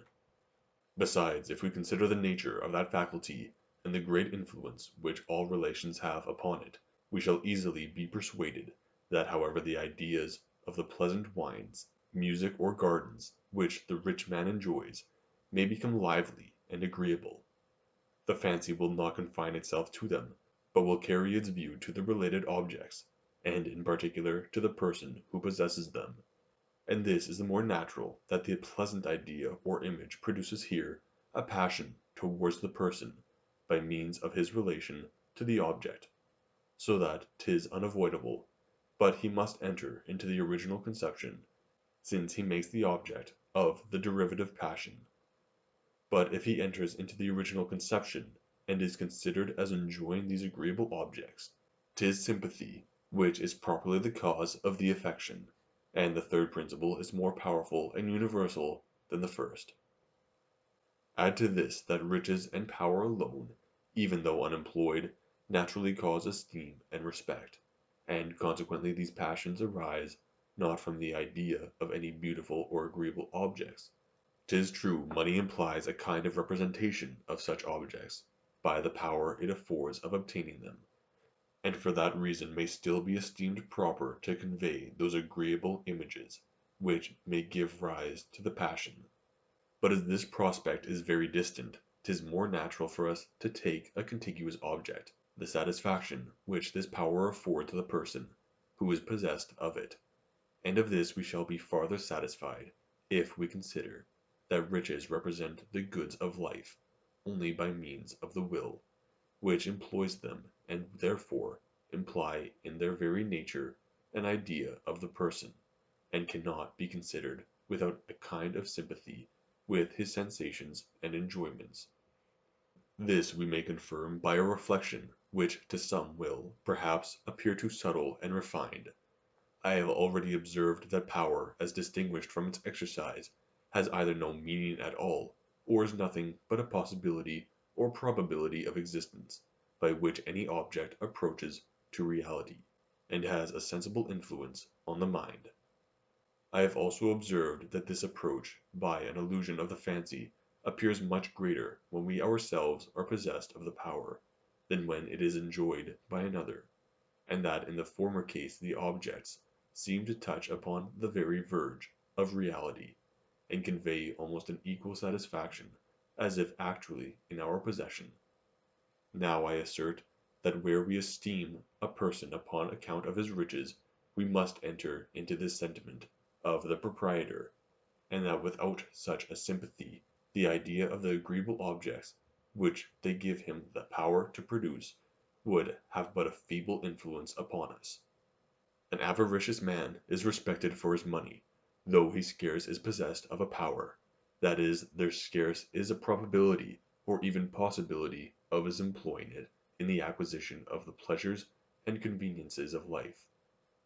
To himself alone this power seems perfect and entire, and therefore we must receive his sentiments by sympathy before we can have a strong intense idea of these enjoyments, or esteem him upon account of them. Thus we have found that the first principle, the agreeable idea of those objects which riches afford the enjoyment of, resolves itself in a great measure into the third, and becomes a sympathy with the person we esteem or love. Let us now examine the second principle, the agreeable expectation of advantage, and see what force we may justly attribute to it.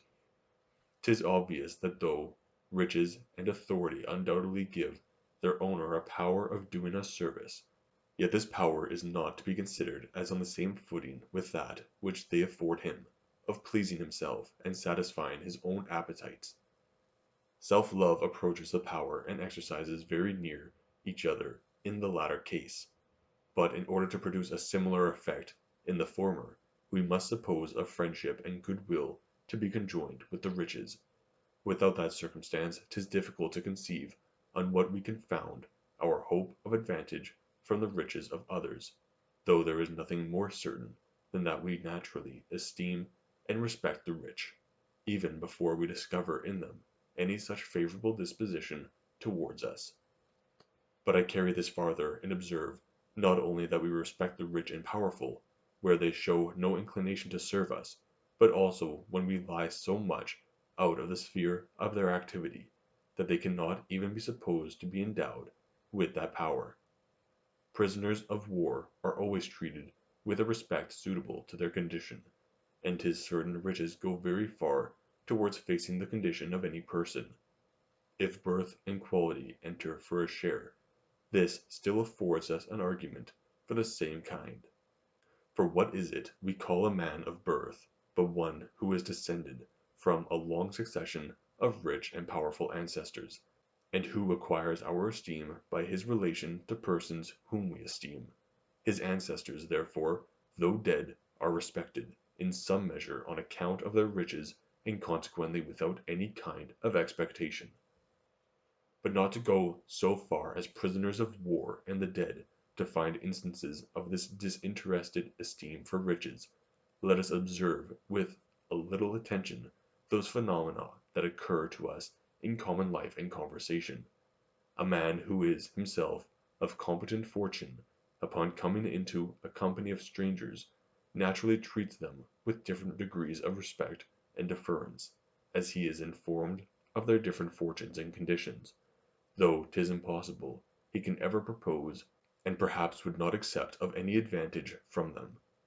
A traveller is always admitted into company, and meets with civility, in proportion as his train and equipage speak him a man of great or moderate fortune. In short, the different ranks of men are, in a great measure, regulated by riches, and that with regard to superiors as well as inferiors, strangers as well as acquaintance. There is, indeed, an answer to these arguments, drawn from the influence of general rules.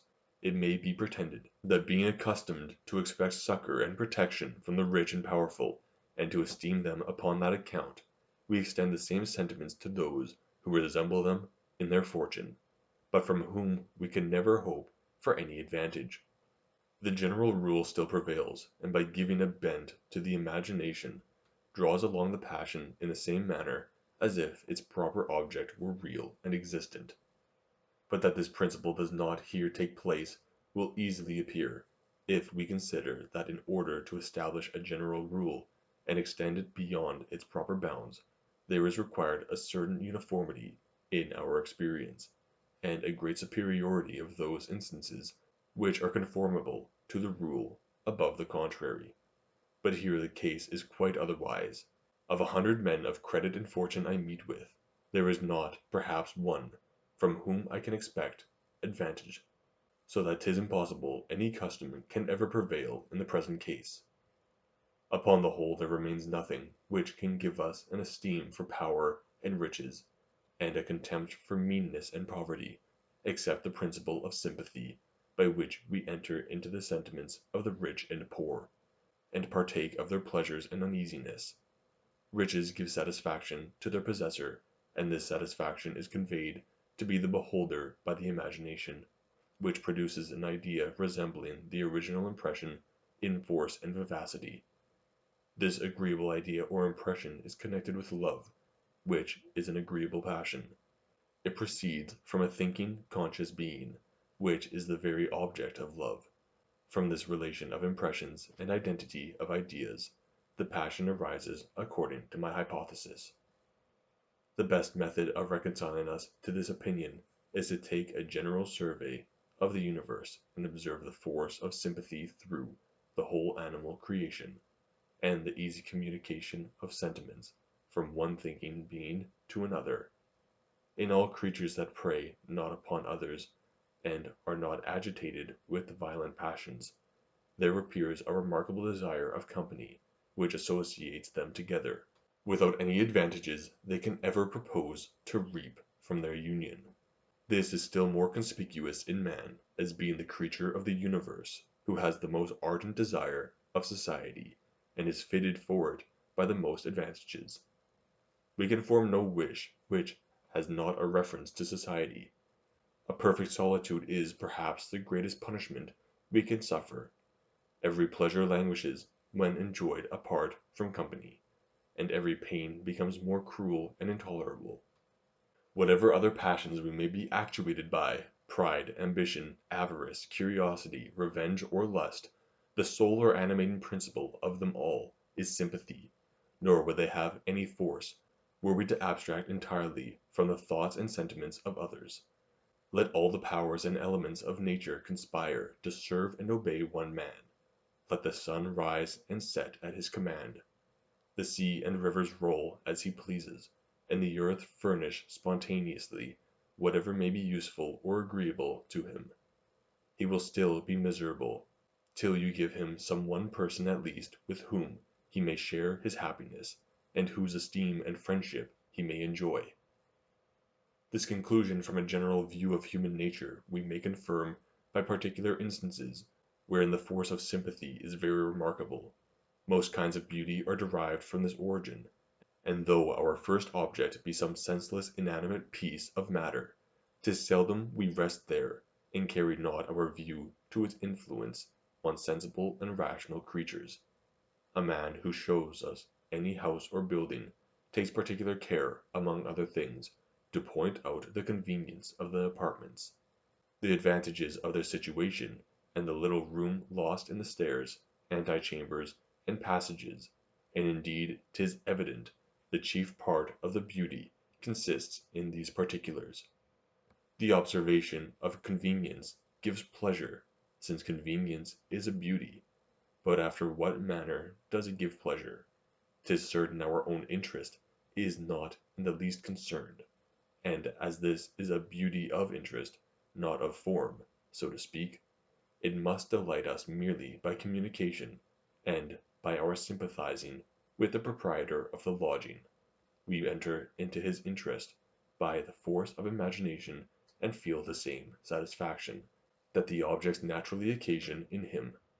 This observation extends to tables, chairs, scrutoirs, chimneys, coaches, saddles, ploughs, and indeed to every work of art, it being a universal rule that their beauty is chiefly derived from their utility, and from their fitness for that purpose to which they are destined. But this is an advantage that concerns only the owner, nor is there anything but sympathy which can interest the spectator.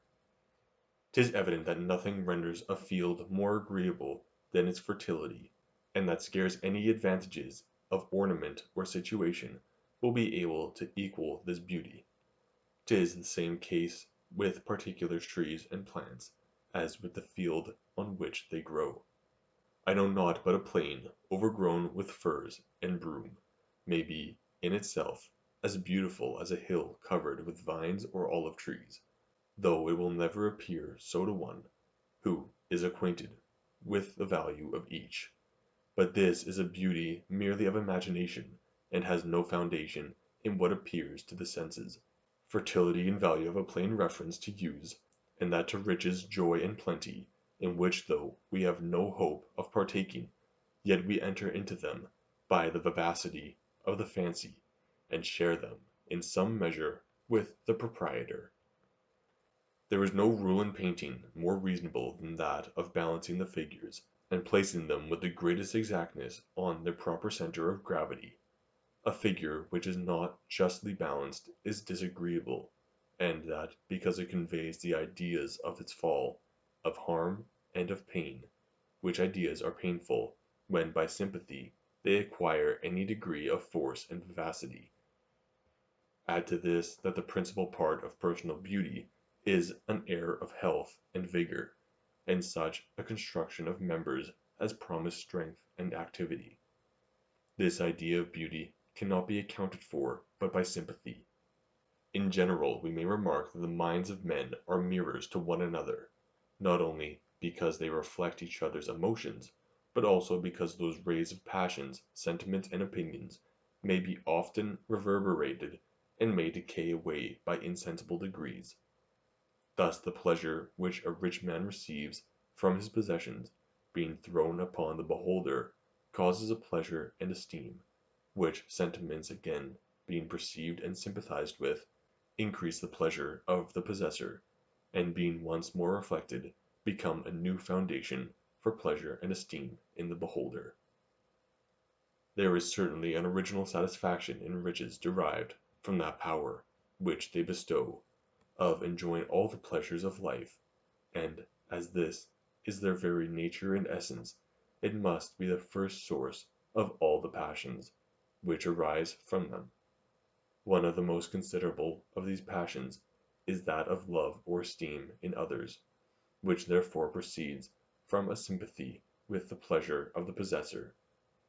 But the possessor has also a secondary satisfaction in riches arising from the love and esteem he acquires by them, and this satisfaction is nothing but a second reflection of that original pleasure which proceeded from himself. This secondary satisfaction or vanity becomes one of the principal recommendations of riches, and is the chief reason why we either desire them for ourselves or esteem them in others. Here then is a third rebound of the original pleasure, after which 'tis difficult to distinguish the images and reflections, by reason of their faintness and confusion. Section 6. Of Benevolence and Anger. Ideas may be compared to the extension and solidity of matter, and impressions, especially reflective ones, to colors, tastes, smells, and other sensible qualities. Ideas never admit of a total union, but are endowed with a kind of impenetrability by which they exclude each other, and are capable of forming a compound by their conjunction, not by their mixture. On the other hand, impressions and passions are susceptible of an entire union, and like colors may be blended so perfectly together, that each of them may lose itself and contribute only to vary that uniform impression which arises from the whole. Some of the most curious phenomena of the human mind are derived from this property of the passions. In examining those ingredients which are capable of uniting with love and hatred, I begin to be sensible, in some measure, of a misfortune that has attended every system of philosophy with which the world has been yet acquainted. 'Tis commonly found that in accounting for the operations of nature by any particular hypothesis, among a number of experiments that quadrate exactly with the principles we would endeavor to establish, there is always some phenomenon which is more stubborn, and will not so easily bend to our purpose. We need not be surprised that this should happen in natural philosophy. The essence and composition of external bodies are so obscure that we must necessarily, in our reasonings, or rather conjectures concerning them, involve ourselves in contradictions and absurdities. But as the perceptions of the mind are perfectly known, and I have used all imaginable caution in forming conclusions concerning them, I have always hoped to keep clear of those contradictions which have attended every other system. Accordingly the difficulty which I have at present in my eye is no wise contrary to my system, but only departs a little from that simplicity which has been hitherto its principal force and beauty. The passions of love and hatred are always followed by, or rather conjoined with, benevolence and anger. 'Tis this conjunction which chiefly distinguishes these affections from pride and humility. For pride and humility are pure emotions in the soul, unattended with any desire, and not immediately exciting us to action. But love and hatred are not completed within themselves, nor rest in that emotion which they produce, but carry the mind to something farther. Love is always something followed by a desire of the happiness of the person beloved, and an aversion to his misery, as hatred produces a desire of the misery and an aversion to the happiness of the person hated. So remarkable a difference betwixt these two sets of passions of pride and humility, love and hatred, which in so many other particulars correspond to each other, merits our attention. The conjunction of this desire and aversion with love and hatred may be accounted for by two different hypotheses. The first is that love and hatred have not only a cause which excites them, pleasure and pain, and an object to which they are directed, a person or thinking being, but likewise an end, which they endeavor to attain, the happiness or misery of the person beloved or hated, all which views mixing together make only one passion.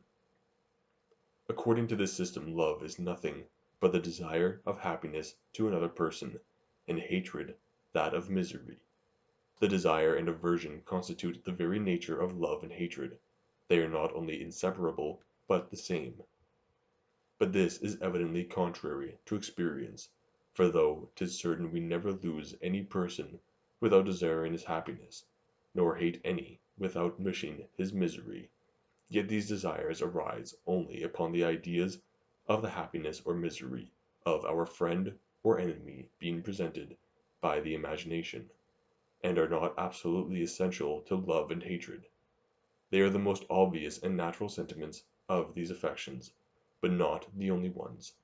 The passions may express themselves in 100 ways, and may subsist in considerable time, without our reflecting on the happiness or misery of their objects, which clearly proves that these desires are not the same with love and hatred, nor make any essential part of them.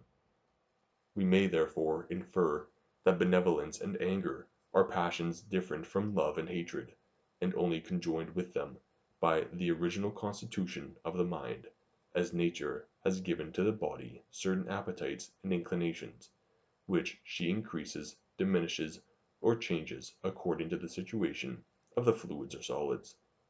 She has proceeded in the same manner with the mind, according as we are possessed with love or hatred. The correspondent desire of the happiness or misery of the person who is the object of these passions arises in the mind, and varies with each variation of these opposite passions. This order of things abstractedly considered is not necessary. Love and hatred might have been unattended with any such desires, or their particular connection might have been entirely reversed. If nature had so pleased, love might have had the same effect as hatred, and hatred as love. I see no contradiction in supposing a desire of producing misery annexed to love, and of happiness to hatred. If the sensation of the passion and desire be opposite, nature could have altered the sensation without altering the tendency of the desire, and by that means made them compatible with each other. Section 7 of Compassion. But though the desire of the happiness or misery of others, according to the love or hatred we bear them, be an arbitrary and original instinct implanted in our nature, we find it may be counterfeited on many occasions, and may arise from secondary principles. Pity is a concern for, and malice a joy in the misery of others, without any friendship or enmity to occasion this concern or joy. We pity even strangers and such as are perfectly indifferent to us, and if our ill will to another proceed from any harm or injury, it is not, properly speaking, malice, but revenge. But if we examine these affections of pity and malice, we shall find them to be secondary ones, arising from original affections, which are varied by some particular turn of thought and imagination. 'Twill be easy to explain the passion of pity from the precedent reasoning concerning sympathy. We have a lively idea of everything related to us. All human creatures are related to us by resemblance. Their persons, therefore, their interests, their passions, their pains and pleasures, must strike upon us in a lively manner, and produce an emotion similar to the original one, since a lively idea is easily converted into an impression. If this be true in general, it must be more so of affliction and sorrow. These have always a stronger and more lasting influence than any pleasure or enjoyment. A spectator of tragedy passes through a long train of grief, terror, indignation, and other affections, which the poet represents in the persons he introduces. As many tragedies end happily, and no excellent one can be composed without some reverses of fortune.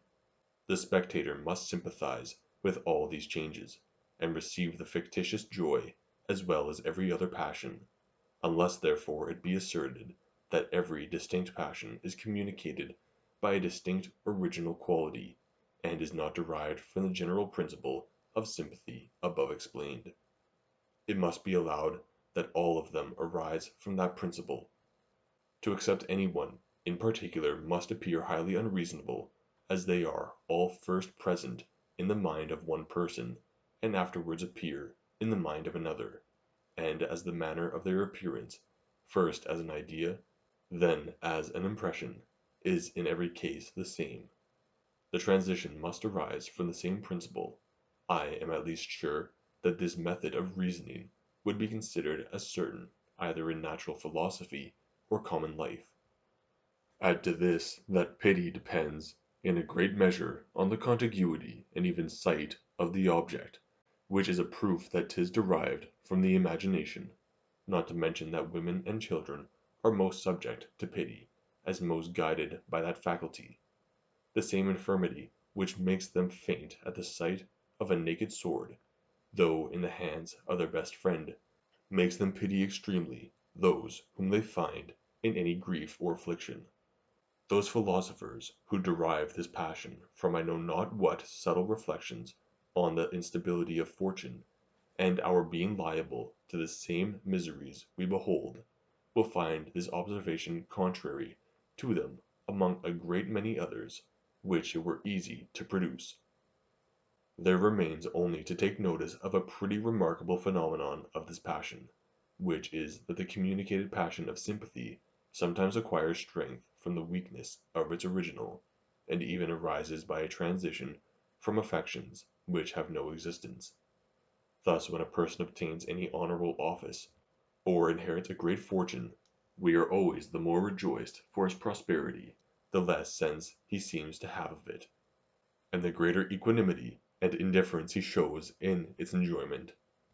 In like manner a man who is not dejected by misfortunes is the more lamented on account of his patience, and if that virtue extends so far as utterly to remove all sense of uneasiness, it still farther increases our compassion.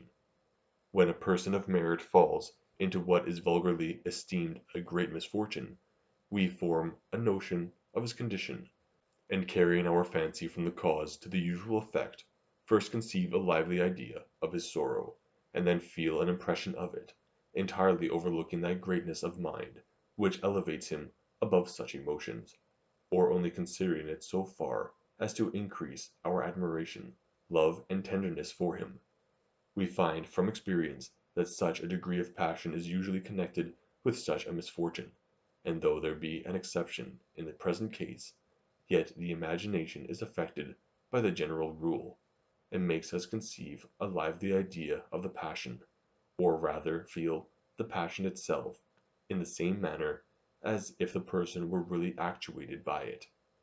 From the same principles we blush for the conduct of those who behave themselves foolishly before us, and that though they show no sense of shame, nor seem in the least conscious of their folly, all this proceeds from sympathy, but 'tis of a partial kind, and views its objects only on one side, without considering the other, which has a contrary effect, and would entirely destroy that emotion which arises from the first appearance. We have also instances wherein an indifference and insensibility under misfortune increase our concern for the misfortunate, even though the indifference proceed not from any virtue and magnanimity. 'Tis an aggravation of a murder that it was committed upon persons asleep and in perfect security, as historians readily observe of any infant prince who is captive in the hands of his enemies, that he is more worthy of compassion the less sensible he is of his miserable condition. As we ourselves are here acquainted with the wretched situation of the person, it gives us a lively idea and sensation of sorrow, which is the passion that generally attends it, and this idea becomes still more lively, and the sensation more violent, by a contrast with that security and indifference which we observe in the person himself. A contrast of any kind never fails to affect the imagination, especially when presented by the subject, and 'tis on the imagination that pity entirely depends. Section 8 of Malice and Envy. We must now proceed to account for the passion of malice, which imitates the effects of hatred, as pity does those of love, and gives us a joy in the sufferings and miseries of others, without any offence or injury on their part. So little are men governed by reason in their sentiments and opinions, that they always judge more of objects by comparison than from their intrinsic worth and value. When the mind considers or is accustomed to any degree of perfection, whatever falls short of it, though really estimable, has notwithstanding the same effect upon the passions as what is defective and ill. This is an original quality of the soul, and similar to what we have everyday experience of in our bodies. Let a man heat one hand and cool the other, the same water will at the same time seem both hot and cold, according to the disposition of the different organs. A small degree of any quality succeeding a greater produces the same sensation as if less than it really is, and even sometimes as the opposite quality. Any gentle pain that follows a violent one seems as nothing, or rather becomes a pleasure, as on the other hand a violent pain, succeeding a gentle one, is doubly grievous and uneasy. This no one can doubt with regard to our passions and sensations, but there may arise some difficulty with regard to our ideas and objects. When an object augments or diminishes to the eye or imagination from a comparison with others, the image and idea of the object are still the same, and are equally extended in the retina and in the brain or organ of perception. The eyes refract the rays of light, and the optic nerves convey the images to the brain in the very same manner. Whether a great or small object has preceded, nor does even the imagination alter the dimensions of its object on account of a comparison with others. The question then is, how from the same impression and the same idea we can form such different judgments concerning the same object, and at one time admire its bulk, and at another despise its littleness. This variation in our judgments must certainly proceed from a variation in some perception, but as the variation lies not in the immediate impression or idea of the object, it must lie in some other impression that accompanies it. In order to explain this matter, I shall just touch upon two principles, one of which shall be more fully explained in the progress of this treatise, the other has been already accounted for. I believe it may safely be established for a general maxim, that no object is presented to the senses, nor image formed in the fancy, but what is accompanied with some emotion or movement of spirits proportioned to it, and however custom may make us insensible of this sensation, and cause us to confound it with the object or idea, 'twill be easy, by careful and exact experiments, to separate and distinguish them. For to instance, only in the cases of extension and number, 'tis evident that any very bulky object, such as the ocean, an extended plain, a vast chain of mountains, a wide forest, or any very numerous collection of objects, such as an army, a fleet, a crowd, excite in the mind a sensible emotion, and that the admiration which arises on the appearance of such objects is one of the most lively pleasures which human nature is capable of enjoying. Now as this admiration increases or diminishes by the increase or diminution of the objects, we may conclude according to our foregoing principles that 'tis a compound effect, proceeding from the conjunction of several effects, which arise from each part of the cause. Every part then of extension, and every unit of number, has a separate emotion attending it, when conceived by the mind, and though that emotion be not always agreeable, yet by its conjunction with others, and by its agitating the spirits to a just pitch, it contributes to the production of admiration, which is always agreeable. If this be allowed with respect to extension and number, we can make no difficulty with respect to virtue and vice, wit and folly, riches and poverty, happiness and misery, and other objects of that kind, which are always attended with an evident emotion. The second principle I shall take notice of is that of our adherence to general rules, which has such a mighty influence on the actions and understanding, and is able to impose on the very senses, when an object is found by experience to be always accompanied with another. Whenever the first object appears, though changed, in very material circumstances, we naturally fly to the conception of the second, and form an idea of it in as lively and strong a manner as if we had inferred its existence by the justest and most authentic conclusion of our understanding. Nothing can undeceive us, not even our senses, which instead of correcting this false judgment, are often perverted by it, and seem to authorize its errors. The conclusion I draw from these two principles joined to the influence of comparison above mentioned is very short and decisive. Every object is attended with some emotion proportioned to it, a great object with a great emotion, a small object with a small emotion. A great object, therefore, succeeding a small one, makes a great emotion succeed a small one. Now a great emotion succeeding a small one becomes still greater, and rises beyond its ordinary proportion. But as there is a certain degree of an emotion which commonly attends every magnitude of an object, when the emotion increases we naturally imagine that the object has likewise increased. The effect conveys our view to its usual cause, a certain degree of emotion to a certain magnitude of the object, nor do we consider that comparison may change the emotion without changing anything in the object. Those who are acquainted with the metaphysical part of optics, and know how we transfer the judgment and conclusions of the understanding to the senses, will easily conceive this whole operation. But leaving this new discovery of an impression that secretly attends every idea, we must at least allow of that principle whence the discovery arose that objects appear greater or less by comparison with others. We have so many instances of this that it is impossible we can dispute its veracity, and 'tis from this principle I derive the passions of malice and envy. 'Tis evident we must receive a greater or less satisfaction or uneasiness from reflecting on our own condition and circumstances, in proportion as they appear more or less fortunate or unhappy, in proportion to the degrees of riches and power, and merit, and reputation, which we think ourselves possessed of.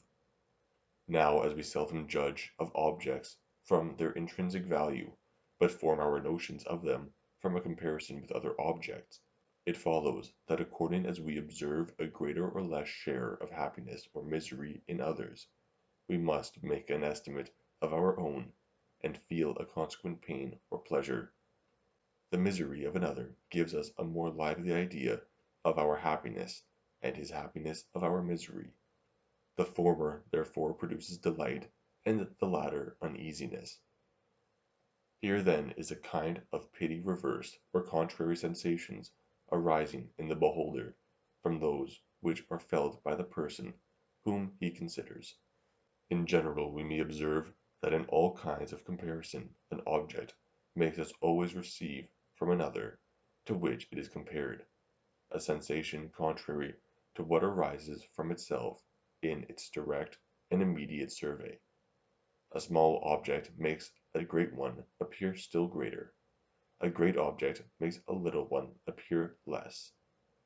Deformity of itself produces uneasiness, but makes us receive new pleasure by its contrast with a beautiful object, whose beauty is augmented by it, as on the other hand, beauty, which of itself produces pleasure, makes us receive a new pain by the contrast with anything ugly, whose deformity it augments.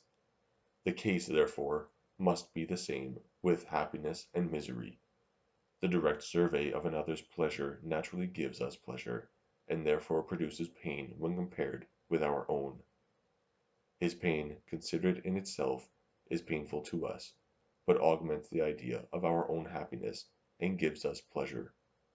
Nor will it appear strange that we may feel a reversed sensation from the happiness and misery of others, since we find the same comparison may give us a kind of malice against ourselves, and make us rejoice for our pains, and grieve for us our pleasures. Thus the prospect of past pain is agreeable when we are satisfied with our present condition, as on the other hand, our past pleasure gives us uneasiness when we enjoy nothing at present equal to them, the comparison being the same as when we reflect on the sentiments of others, must be attended with the same effects. Nay, a person can extend this malice against himself, even to his present fortune, and carry it so far as designedly to seek affliction, and increase his pains and sorrows. This may happen upon two occasions: first, upon the distress and misfortune of a friend or person dear to him. Secondly, upon the feeling any remorses for a crime of which he has been guilty. 'Tis from the principle of comparison that both these irregular appetites for evil arise. A person who indulges himself in any pleasure while his friend lies under affliction feels the reflected uneasiness from his friend more sensibly by a comparison with the original pleasure, which he himself enjoys. This contrast indeed ought also to enliven the present pleasure, but as grief is here supposed to be the predominant passion, every addition falls to that side, and is swallowed up in it, without operating in the least upon the contrary affection. 'Tis the same case with those penances which men inflict on themselves for their past sins and failings. When a criminal reflects on the punishment he deserves, the idea of it is magnified by a comparison with his present ease and satisfaction, which forces him, in a manner, to seek uneasiness, in order to avoid so disagreeable a contrast. This reasoning will account for the origin of envy as well as of malice. The only difference betwixt these passions lies in this, that envy is excited by some present enjoyment of another, which by comparison diminishes our idea of our own, whereas malice is the unprovoked desire of producing evil to another, in order to reap a pleasure from the comparison. The enjoyment which is in the object of envy is commonly superior to our own. A superiority naturally seems to overshade us and presents a disagreeable comparison, but even in the case of an inferiority we still desire a greater distance in order to augment still more the idea of ourself. When this distance diminishes, the comparison is less to our advantage, and consequently gives us less pleasure and is even disagreeable. Hence arises that species of envy which men feel when they perceive their inferiors approaching or overtaking them in the pursuit of glory or happiness. In this envy we may see the effects of comparison twice repeated. A man who compares himself to his inferior receives a pleasure from the comparison, and when the inferiority decreases by the elevation of the inferior, what should only have been a decrease of pleasure becomes a real pain, by a new comparison with its preceding condition.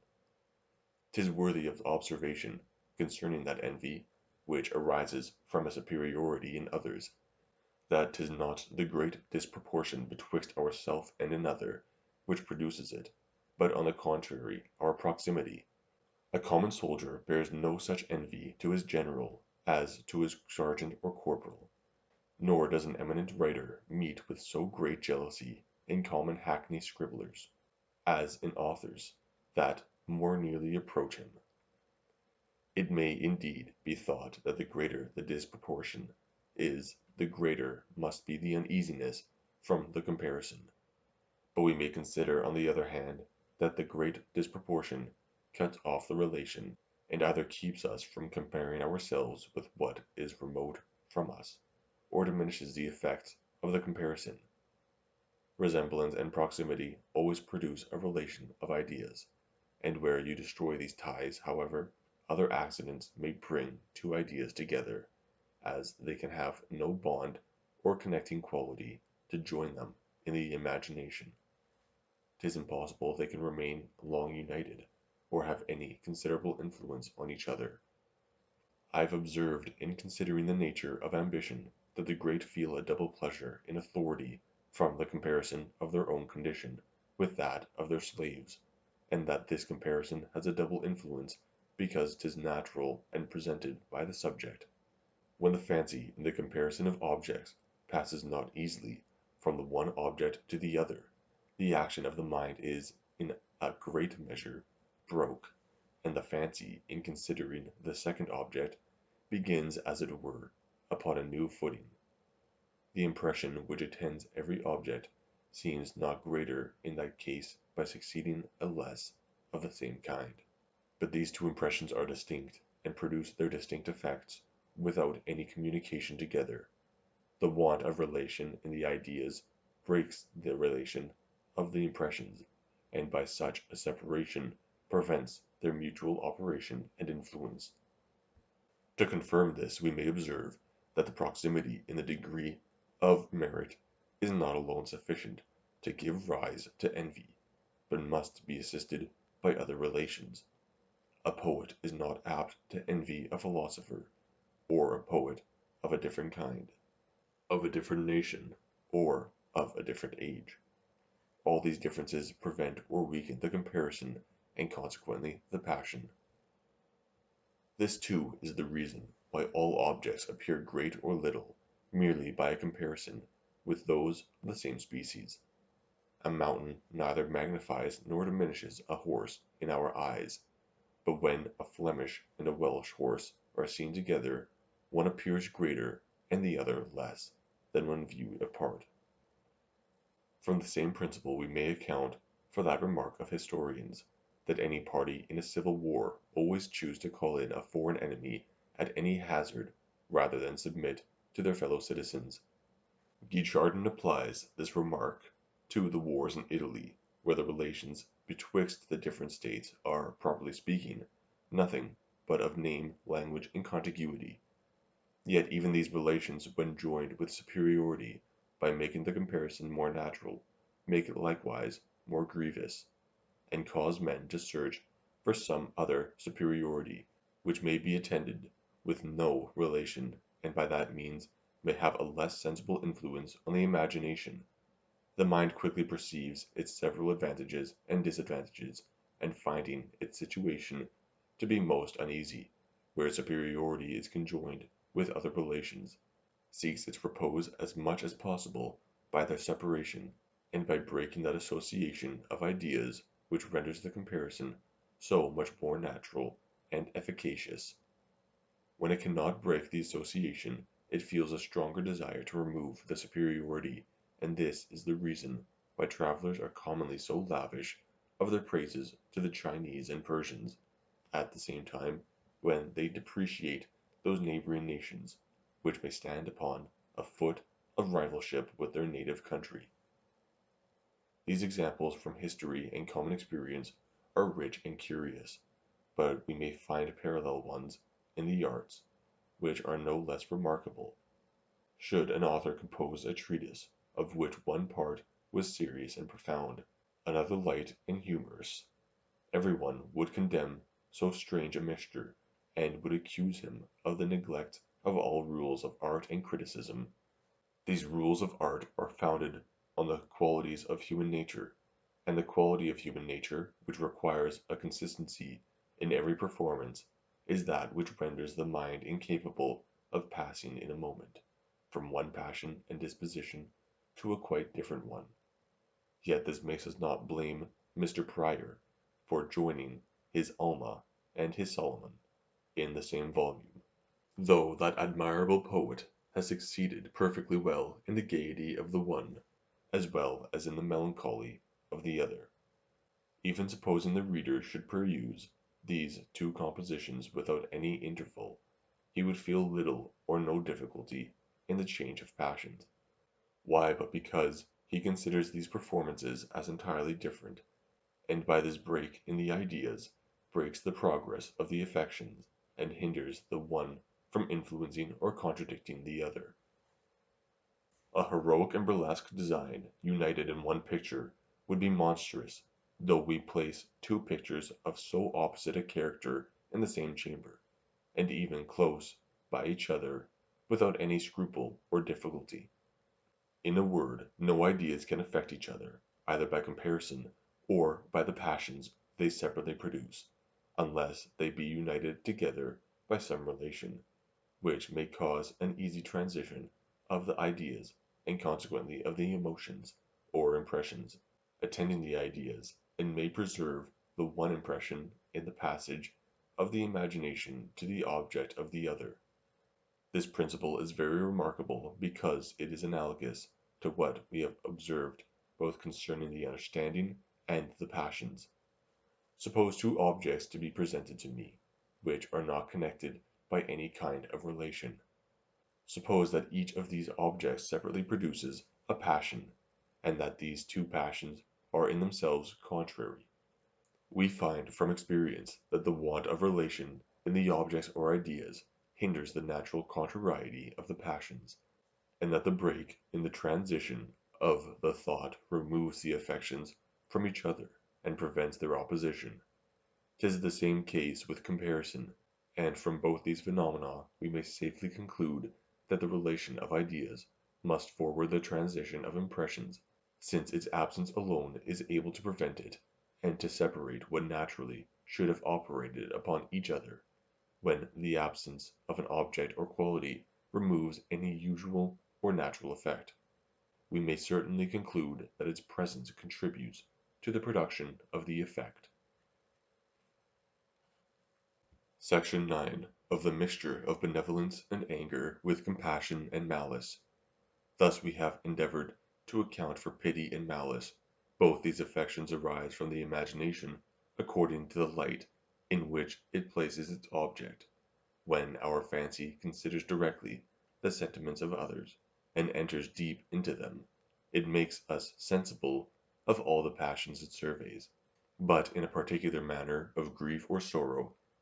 On the contrary, when we compare the sentiments of others to our own, we feel a sensation directly opposite to the original one, a joy from the grief of others, and a grief from their joy.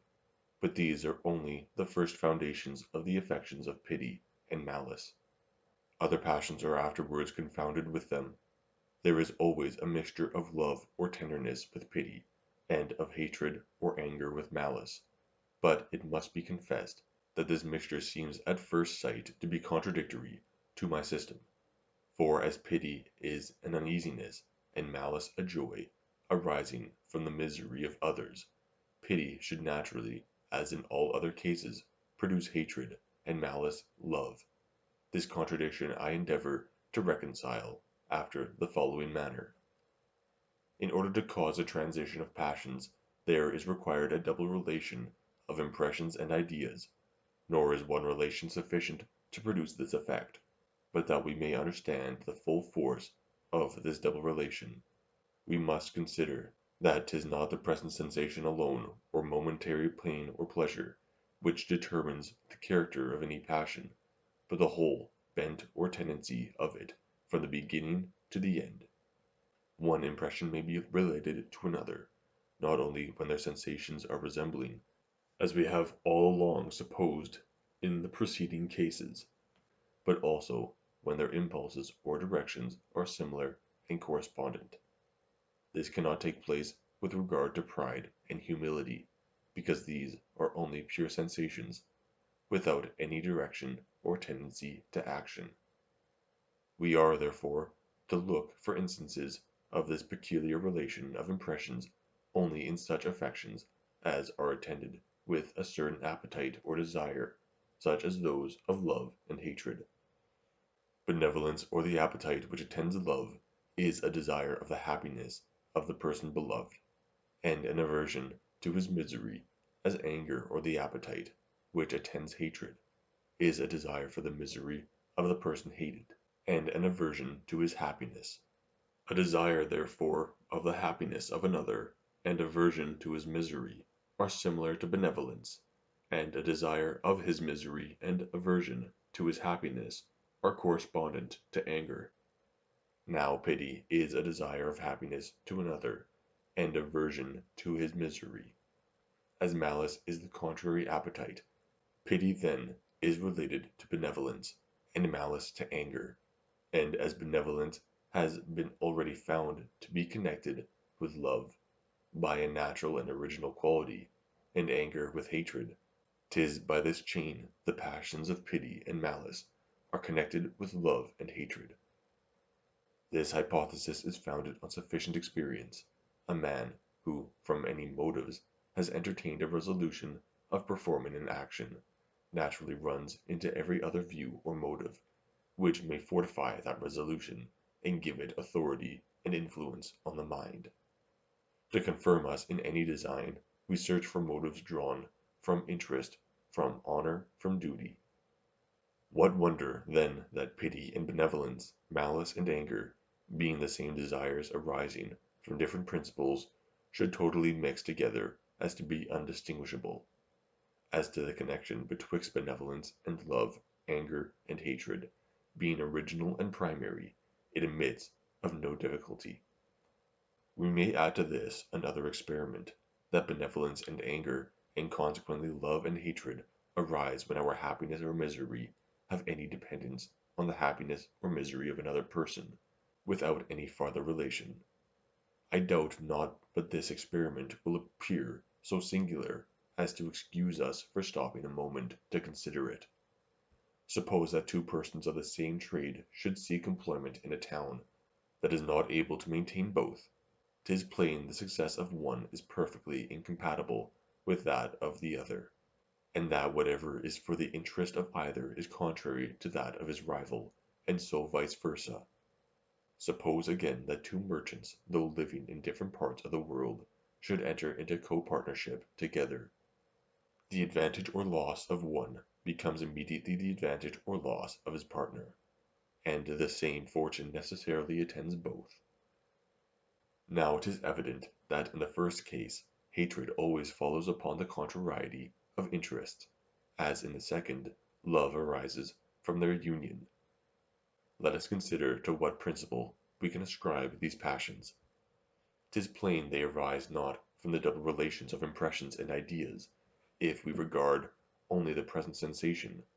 For taking the first case of rivalship, though the pleasure and advantage of an antagonist necessarily causes my pain and loss, yet to counterbalance this, his pain and loss causes my pleasure and advantage, and supposing him to be unsuccessful, I may by this means receive from him a superior degree of satisfaction.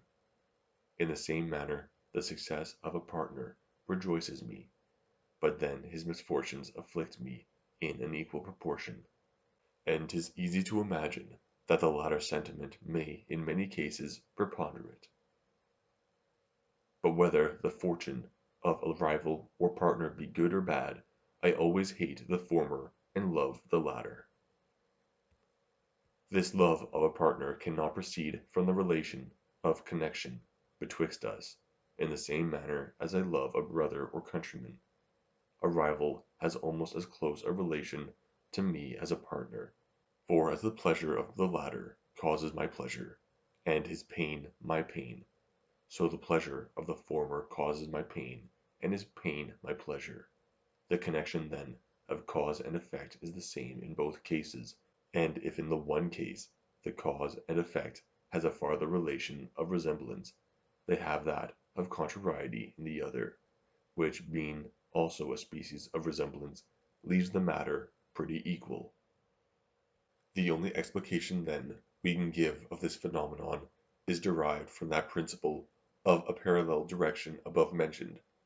Our concern for our own interest gives us a pleasure in the pleasure and a pain in the pain of a partner, after the same manner as by sympathy we feel a sensation correspondent to those which appear in any person who is present with us. On the other hand, the same concern for our interest makes us feel a pain in the pleasure, and a pleasure in the pain of a rival, and, in short, the same contrariety of sentiments as arises from comparison and malice. Since, therefore, a parallel direction of the affections proceeding from interest can give rise to benevolence or anger, no wonder the same parallel direction derived from sympathy and from comparison should have the same effect. In general we may observe that 'tis impossible to do good to others, from whatever motive, without feeling some touches of kindness and goodwill towards them, as the injuries we do not only cause hatred in the person who suffers them, but even in ourselves. These phenomena, indeed, may in part be accounted for from other principles. But here there occurs a considerable objection, which 'twill be necessary to examine before we proceed any farther. I have endeavored to prove that power and riches, or poverty and meanness, which give rise to love or hatred, without producing any original pleasure or uneasiness, operate upon us by means of a secondary sensation derived from a sympathy with that pain or satisfaction which they produce in the person who possesses them. From a sympathy with his pleasure there arises love, from that with his uneasiness, hatred. But 'tis a maxim which I have just now established, and which is absolutely necessary to the explication of the phenomena of pity and malice, that 'tis not the present sensation, or momentary pain or pleasure, which determines the character of any passion, but the general bent or tendency of it from the beginning to the end. For this reason pity or a sympathy with pain produces love, and that because it interests us in the fortunes of others, good or bad, and gives us a secondary sensation correspondent to the primary, in which it has the same influence with love and benevolence. Since then this rule holds good in one case, why does it not prevail throughout, and why does sympathy in uneasiness ever produce any passion beside goodwill and kindness? Is it becoming a philosopher to alter his method of reasoning, and run from one principle to its contrary, according to the particular phenomenon which he would explain? I have mentioned two different causes from which a transition of passion may arise, a double relation of ideas and impressions, and what is similar to it, a conformity in the tendency and direction of any two desires, which arise from different principles. Now I assert that when a sympathy with uneasiness is weak, it produces hatred or contempt by the former cause; when strong, it produces love or tenderness by the latter. This is the solution of the foregoing difficulty, which seems so urgent, and this is a principle founded on such evident arguments, that we ought to have established it, even though it were not necessary to the explication of any phenomenon. 'Tis certain that sympathy is not always limited to the present moment, but that we often feel by communication the pains and pleasures of others, which are not in being, and which we only anticipate by the force of imagination. For supposing I saw a person perfectly unknown to me, who, while asleep in the fields, was in danger of being trod under foot by horses, I should immediately run to his assistance, and in this I should be actuated by the same principle of sympathy which makes me concerned for the present sorrows of a stranger. The bare mention of this is sufficient, sympathy being nothing but a lively idea converted into an impression. 'Tis evident that in considering the future possible or probable condition of any person we may enter into it with so vivid a conception as to make it our own concern, and by that means be sensible of pains and pleasures which neither belong to ourselves, nor at the present instant have any real existence. But however we may look forward to the future in sympathizing with any person, the extending of our sympathy depends in a great measure upon our sense of his present condition. 'Tis a great effort of imagination to form such lively ideas, even of the present sentiments of others, as to feel these very sentiments, but 'tis impossible we could extend this sympathy to the future, without being aided by some circumstance in the present, which strikes upon us in a lively manner. When the present misery of another has any strong influence upon me, the vivacity of the conception is not confined merely to its immediate object, but diffuses its influence over all the related ideas, and gives me a lively notion of all the circumstances of that person, whether past, present, or future, possible, probable, or certain. By means of this lively notion I am interested in them, and take part with them, and feel a sympathetic motion in my breast, conformable to whatever I imagine in his. If I diminish the vivacity of the first conception, I diminish that of the related ideas, as pipes can convey no more water than what arises at the fountain. By this diminution I destroy the future prospect which is necessary to interest me perfectly in the fortune of another. I may feel the present impression, but carry my sympathy no farther, and never transfuse the force of the first conception into my ideas of the related objects. If it be another's misery which is presented in his feeble manner, I receive it by communication, and am affected with all the passions related to it, but as I am not so much interested as to concern myself in his good fortune, as well as his bad, I never feel the extensive sympathy, nor the passions related to it. Now, in order to know what passions are related to these different kinds of sympathy, we must consider that benevolence is an original pleasure arising from the pleasure of the person beloved, and a pain proceeding from his pain, from which correspondence of impressions there arises a subsequent desire of his pleasure, and aversion to his pain. In order, then, to make a passion run parallel with benevolence, 'tis requisite we should feel these double impressions correspondent to those of the person whom we consider, nor is any one of them alone sufficient for that purpose. When we sympathize only with one impression, and that a painful one, this sympathy is related to anger and to hatred, upon account of the uneasiness it conveys to us. But as the extensive or limited sympathy depends upon the force of the first sympathy, it follows that the passion of love or hatred depends upon the same principle. A strong impression, when communicated, gives a double tendency of the passions, which is related to benevolence and love by a similarity of direction, however painful the first impression might have been. A weak impression, that is painful, is related to anger and hatred by the resemblance of sensations. Benevolence, therefore, arises from a great degree of misery, or any degree strongly sympathized with; hatred or contempt from a small degree, or one weakly sympathized with, which is the principle I intended to prove and explain. Nor have we only our reason to trust to for this principle, but also experience. A certain degree of poverty produces contempt, but a degree beyond causes compassion and goodwill. We may undervalue a peasant or servant, but when the misery of a beggar appears very great, or is painted in very lively colors, we sympathize with him in his afflictions, and feel in our heart evident touches of pity and benevolence. The same object causes contrary passions according to its different degrees.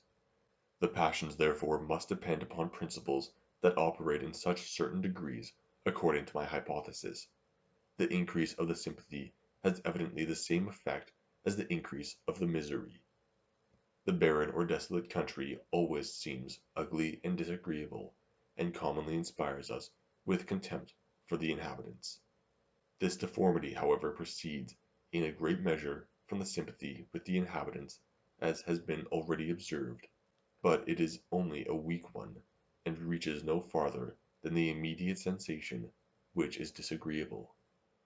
The view of a city in ashes conveys benevolent sentiments, because we there enter so deep into the interests of the miserable inhabitants as to wish for their prosperity, as well as feel their adversity.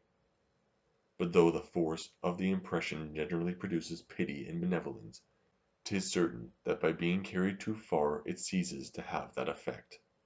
This perhaps may be worth our notice. When the uneasiness is either small in itself, or remote from us, it engages not the imagination, nor is it able to convey an equal concern for the future and contingent goods, as for the present and real evil. Upon its acquiring greater force, we become so interested in the concerns of the person as to be sensible both of his good and bad fortune, and from that complete sympathy there arises pity and benevolence. But 'twill easily be imagined that where the present evil strikes with more than ordinary force, it may entirely engage our attention and prevent that double sympathy above mentioned. Thus we find that though every one, but especially women, are apt to contract a kindness for criminals, who go to the scaffold, and readily imagine them to be uncommonly handsome and well shaped, yet one who is present at the cruel execution of the rack feels no such tender emotions, but is in a manner overcome with horror, and has no leisure to temper this uneasy sensation by any opposite sympathy. But the instance which makes the most clearly for my hypothesis is that wherein by a change of the objects we separate the double sympathy even from a middling degree of the passion, in which case we find that pity, instead of producing love and tenderness as usual, always gives rise to the contrary affection. When we observe a person in misfortunes, we are affected with pity and love, but the author of that misfortune becomes the object of our strongest hatred, and is the more detested in proportion to the degree of our compassion. Now, for what reason should the same passion of pity produce love to the person who suffers the misfortune, and hatred to the person who causes it, unless it be because in the latter case the author bears a relation only to the misfortune, whereas in considering the sufferer we carry our view on every side, and wish for his prosperity, as well as are sensible of his affliction. I shall just observe, before I leave the present subject, that this phenomenon of this double sympathy, and its tendency to cause love, may contribute to the production of the kindness which we naturally bear our relations and acquaintance. Custom and relation make us enter deeply into the sentiments of others, and whatever fortune we suppose to attend them, is rendered present to us by the imagination, and operates as if originally our own. We rejoice in their pleasures, and grieve for their sorrows, merely from the force of sympathy. Nothing that concerns them is indifferent to us, and as this correspondence of sentiments is the natural attendant of love, it readily produces that affection. Section 10. Of Respect and Contempt. Now remains only to explain the passions of respect and contempt, along with the amorous affection, in order to understand all the passions which have any mixture of love or hatred. Let us begin with respect and contempt. In considering the qualities and circumstances of others, we may either regard them as they really are in themselves, or may make a comparison betwixt them and our own qualities and circumstances, or may join these two methods of consideration. The good qualities of others, from the first point of view, produce love, from the second humility, and from the third respect, which is a mixture of these two passions. Their bad qualities, in the same manner, cause either hatred or pride or contempt, according to the light in which we survey them. That there is a mixture of pride and contempt, and of humility in respect, is, I think, too evident, from their feeling or appearance, to require any particular proof. That this mixture arises from a tacit comparison of the person condemned or respected with ourselves is no less evident. The same man may cause either respect, love, or contempt by his condition and talents, according as the person who considers him from his inferior becomes his equal or superior. In changing the point of view, though the object may remain the same, its proportion to ourselves entirely alters, which is the cause of an alteration in the passions. These passions therefore arise from our observing the proportion, that is, from a comparison. I have already observed that the mind has a much stronger propensity to pride than to humility, and have endeavored from the principles of human nature to assign a cause for this phenomenon. Whether my reasoning be received or not, the phenomenon is undisputed, and appears in many instances. Among the rest, 'tis the reason why there is a much greater mixture of pride and contempt than of humility in respect, and why we are more elevated with the view of one below us, than mortified with the presence of one above us. Contempt or scorn has so strong a tincture of pride, that there scarce is any other passion discernible, whereas in esteem or respect, love makes a more considerable ingredient than humility. The passion of vanity is so prompt that it rouses at the least call, while humanity requires a stronger impulse to make it exert itself. But here it may reasonably be asked why this mixture takes place only in some cases, and appears not on every occasion. All those objects which cause love, when placed on another person, are the causes of pride when transferred to ourselves, and consequently ought to be causes of humility as well as love, while they belong to others, and are only compared to those which we ourselves possess. In like manner, every quality which, by being directly considered, produces hatred, ought always to give rise to pride by comparison, and by a mixture of these passions of hatred and pride ought to excite contempt or scorn. The difficulty, then, is why any objects ever cause pure love or hatred, and produce not always the mixed passions of respect and contempt. I have supposed all along that the passions of love and pride and those of humility and hatred are similar in their sensations, and that the two former are always agreeable and the two latter painful. But though this be universally true, 'tis observable that the two agreeable as well as the two painful passions have some differences and even contrarieties which distinguish them. Nothing invigorates and exalts the mind equally with pride and vanity, though at the same time love or tenderness is rather found to weaken and enfeeble it. The same difference is observable betwixt the uneasy passions. Anger and hatred bestow a new force on all our thoughts and actions, while humility and shame deject and discourage us. Of these qualities of the passions 'twill be necessary to form a distinct idea. Let us remember that pride and hatred invigorate the soul, and love and humility enfeeble it. From this it follows that though the conformity betwixt love and hatred in the agreeableness of their sensation makes them always be excited by the same objects, yet this other contrariety is the reason why they are excited in very different degrees. Genius and learning are pleasant and magnificent objects, and by both these circumstances are adapted to pride and vanity, but have a relation to love by their pleasure only. Ignorance and simplicity are disagreeable and mean, which in the same manner gives them a double connection with humility, and a single one with hatred. We may therefore consider it as certain that though the same object always produces love and pride, humility and hatred, according to its different situations, yet it seldom produces either the two former or the two latter passions in the same proportion.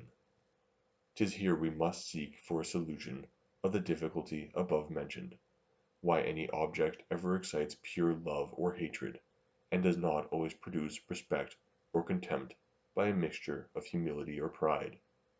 No quality in another gives rise to humility by comparison, unless it would have produced pride by being placed in ourselves, and vice versa. No object excites pride by comparison, unless it would have produced humility by the direct survey.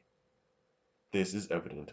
Objects always produce by comparison a sensation directly contrary to their original one.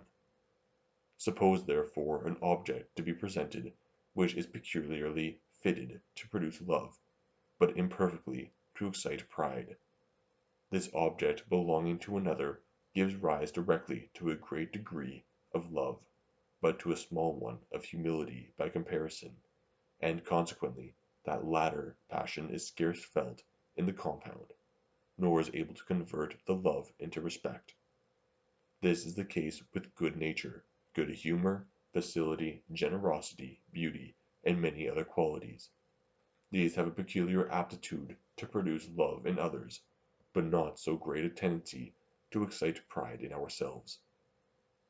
For which reason the view of them as belonging to another person produces pure love, with but a small fixture of humility and respect. 'Tis easy to extend the same reasoning to the opposite passions. Before we leave this subject, it may not be amiss to account for a pretty curious phenomenon, why we commonly keep at a distance such as we contemn, and allow not our inferiors to approach too near, even in place and situation. It has already been observed that almost every kind of idea is attended with some emotion, even the ideas of number and extension, much more those of such objects as are esteemed of consequence in life, and fix our attention. 'Tis not with entire indifference we can survey either a rich man or a poor one, but must feel some faint touches at least of respect in the former case, and of contempt in the latter. These two passions are contrary to each other, but in order to make this contrariety be felt, the objects must be some way related, otherwise the affections are totally separate and distinct, and never encounter. The relation takes place wherever the persons become contiguous, which is a general reason why we are uneasy at seeing such disproportioned objects as a rich man and a poor one, a nobleman and a porter in that situation. This uneasiness, which is common to every spectator, must be more sensible to the superior, and that because the near approach of the inferior is regarded as a piece of ill breeding, and shows that he is not sensible of the disproportion, and is in no way affected by it.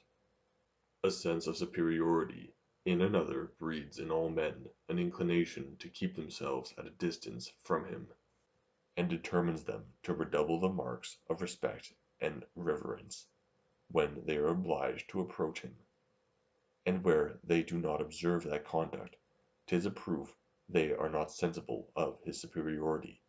From hence too it proceeds, that any great difference in the degrees of any quality is called a distance by a common metaphor, which, however trivial it may appear, is founded on natural principles of the imagination. A great difference inclines us to produce a distance. The ideas of distance and difference are, therefore, connected together. Connected ideas are readily taken for each other, and this is in general the source of the metaphor, as we shall have occasion to observe afterwards. Section 11. Of the amorous passion or love betwixt the sexes. Of all the compound passions which proceed from a mixture of love and hatred with other affections, no one better deserves our attention than the love which arises betwixt the sexes, as well on account of its force and violence as those curious principles of philosophy for which it affords us an uncontestable argument. 'Tis plain that this affection, in its most natural state, is derived from the conjunction of three different impressions or passions. The pleasing sensation arises from beauty, the bodily appetite for generation, and a general kindness or goodwill.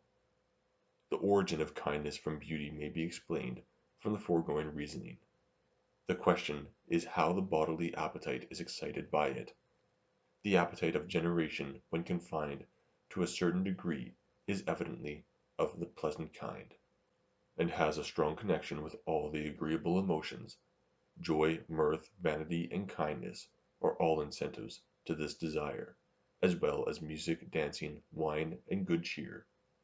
On the other hand, sorrow, melancholy, poverty, humility, are destructive of it. From this quality 'tis easily conceived why it should be connected with the sense of beauty. But there is another principle that contributes to the same effect. I have observed that the parallel direction of the desires is a real relation, and, no less than a resemblance in their sensation, produces a connection among them. That we may fully comprehend the extent of this relation, we must consider that any principal desire may be attended with subordinate ones, which are connected with it, and to which, if other desires are parallel, they are by that means related to the principal one. Thus hunger may oft be considered as the primary inclination of the soul, and the desire of approaching the meat as a secondary one, since 'tis absolutely necessary to the satisfying that appetite. If an object therefore by separate qualities inclines us to approach the meat, it naturally increases our appetite, as, on the contrary, whatever inclines us to set our victuals at a distance is contradictory to hunger, and diminishes our inclination to them. Now 'tis plain that beauty has the first effect, and deformity the second, which is the reason why the former gives us a keener appetite for our victuals, and the latter is sufficient to disgust us at the most savory dish that cookery has invented. All this is easily applicable to the appetite for generation. From these two relations, resemblance and a parallel desire, there arises such a connection betwixt the sense of beauty, the bodily appetite, and benevolence, that they become in a manner inseparable, and we find from experience that 'tis indifferent which of them advances first, since any of them is almost sure to be attended with the related affections. One who is inflamed with lust feels at least a momentary kindness towards the object of it, and at the same time fancies her more beautiful than ordinary, as there are many who begin with kindness and esteem for the wit and merit of the person, and advance from that to the other passions. But the most common species of love is that which first arises from beauty, and afterwards diffuses itself into kindness and into the bodily appetite. Kindness or esteem and the appetite to generation are too remote to unite easily together. The one is perhaps the most refined passion of the soul, the other the most gross and vulgar. The love of beauty is placed in a just medium betwixt them, and partakes of both their natures, from whence it proceeds that 'tis so singularly fitted to produce both. This account of love is not peculiar to my system, but is unavoidable on any hypothesis.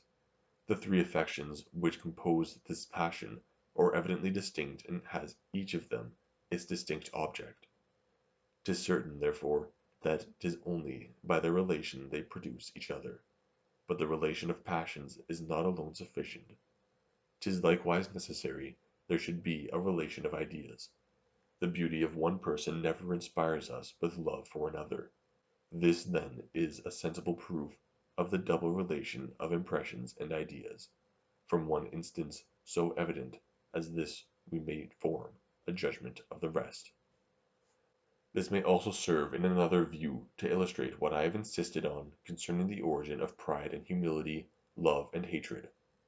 I have observed that though self be the object of the first set of passions, and some other person of the second, yet these objects cannot alone be the causes of the passions, as having each of them a relation of two contrary affections, which must from the very first moment destroy each other.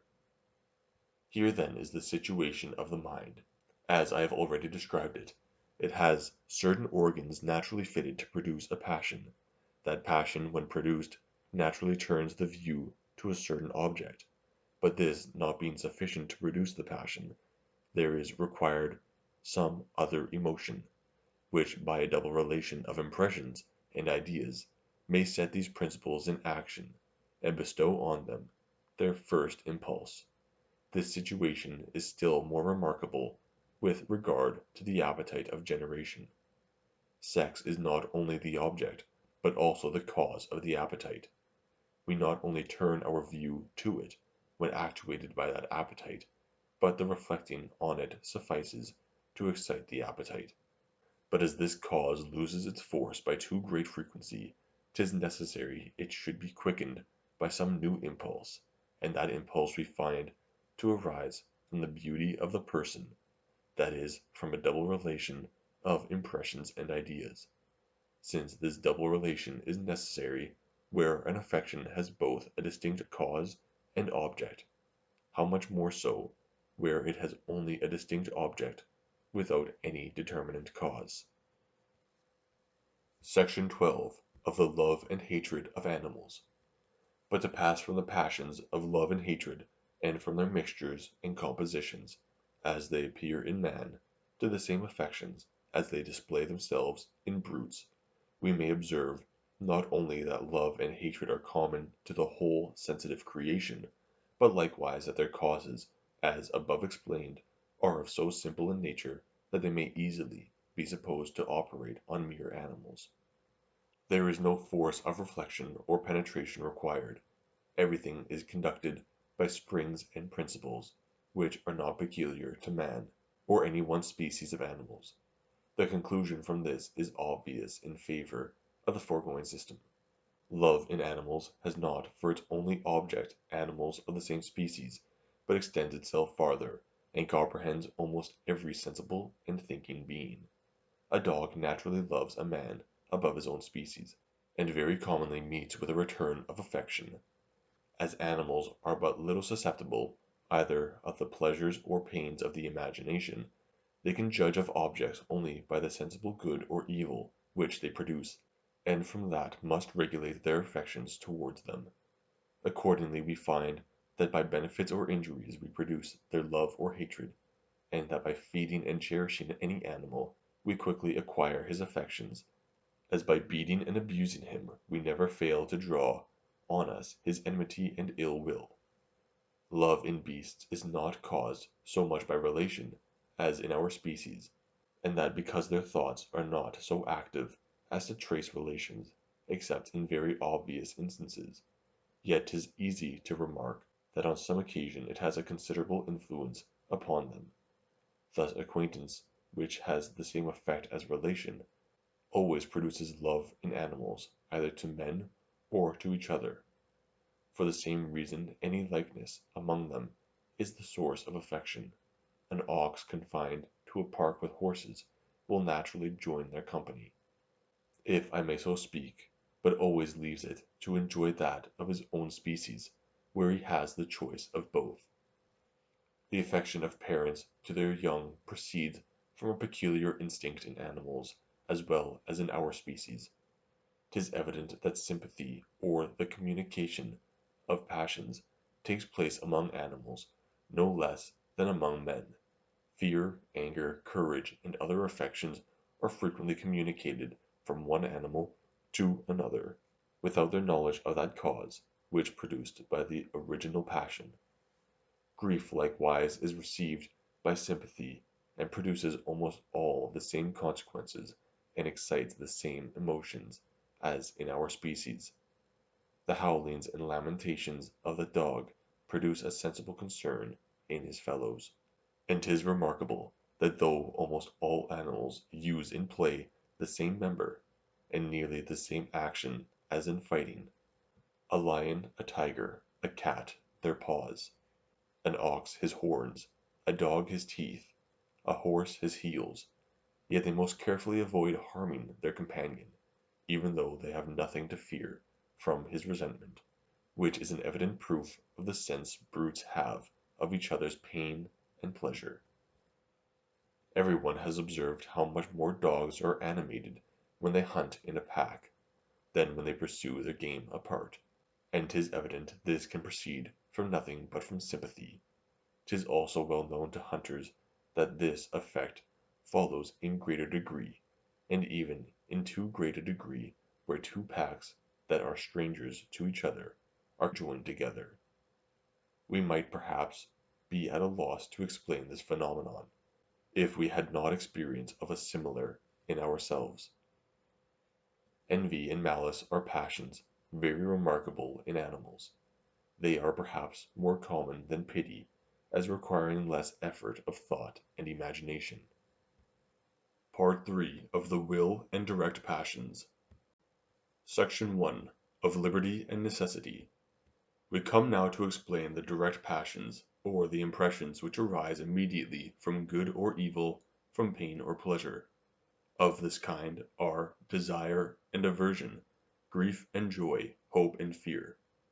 Of all the immediate effects of pain and pleasure, there is none more remarkable than the will, and though properly speaking, it be not comprehended among the passions, yet as the full understanding of its nature and properties is necessary to the explanation of them, we shall here make it the subject of our inquiry. I desire it may be observed that by the will I mean nothing but the internal impression we feel and are conscious of, when we knowingly give rise to any new motion of our body, or new perception of our mind.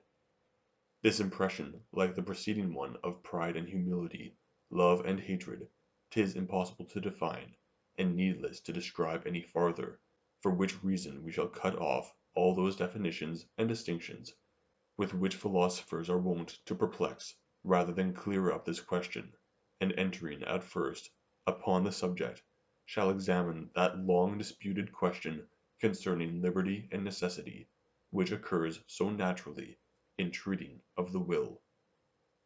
'Tis universally acknowledged that the operations of external bodies are necessary, and that in the communication of their motion, in their attraction and mutual cohesion, there are not the least traces of indifference or liberty. Every object is determined by an absolute fate to a certain degree and direction of its motion, and can no more depart from that precise line in which it moves, than it can convert itself into an angel or spirit or any superior substance. The actions, therefore, of matter are to be regarded as instances of necessary actions, and whatever is in this respect on the same footing with the matter must be acknowledged to be necessary. That we may know whether this be the case with the actions of the mind, we shall begin with examining matter, and considering on what the idea of a necessity in its operations are founded, and why we conclude one body or action to be the infallible cause of another.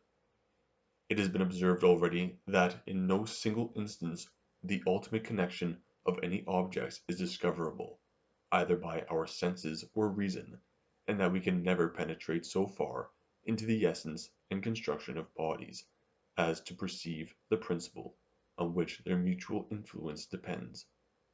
'Tis their constant union alone with which we are acquainted, and 'tis from the constant union the necessity arises. If objects had not a uniform and regular conjunction with each other, we should never arrive at any idea of cause and effect.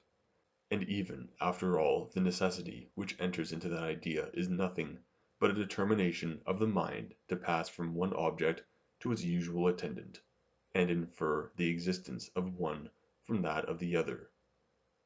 Here then are two particulars which we are to consider as essential to necessity: the constant union and the inference of the mind, and wherever we discover these we must acknowledge a necessity, as the actions of matter have no necessity but what is derived from these circumstances, and is not by any insight into the essence of bodies we discover their connection, and absence of this insight, while the union and inference remain, will never in any case remove the necessity. 'Tis the observation of the union which produces the inference, for which reason it might be thought sufficient, if we prove a constant union in the actions of the mind, in order to establish the inference along with the necessity of these actions. But that I may bestow a greater force on my reasoning, I shall examine these particulars apart, and shall first prove from experience that our actions have a constant union with our motives, tempers, and circumstances, before I consider the inferences we draw from it. To this end a very slight and general view of the common course of human affairs will be sufficient. There is no light in which we can take them that does not confirm this principle. Whether we consider mankind according to the difference of sexes, ages, governments, conditions, or methods of education, the same uniformity and regular operation of natural principles are discernible. Like causes still produce like effects, in the same manner as in the mutual action of the elements and powers of nature. There are different trees which regularly produce fruit, whose relish is different from each other, and this regularity will be admitted as an instance of necessity and causes in external bodies. But are the products of Guyenne and of Champagne more regularly different than the sentiments, actions, and passions of the two sexes, of which the one are distinguished by their force and maturity, the other by their delicacy and softness?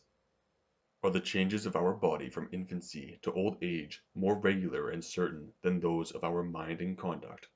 And would a man be more ridiculous who would expect that an infant of 4 years old will raise a weight of 300 pounds, than one who, from a person of the same age, would look for a philosophical reasoning, or a prudent and well-concerted action? We must certainly allow that the cohesion of the parts of matter arises from natural and necessary principles, whatever difficulty we may find in explaining them. And for a like reason we must allow that a human society is founded on like principles, and our reason in the latter case is better than even that in the former, because we not only observe that men always seek society, but can also explain the principles on which this universal propensity is founded.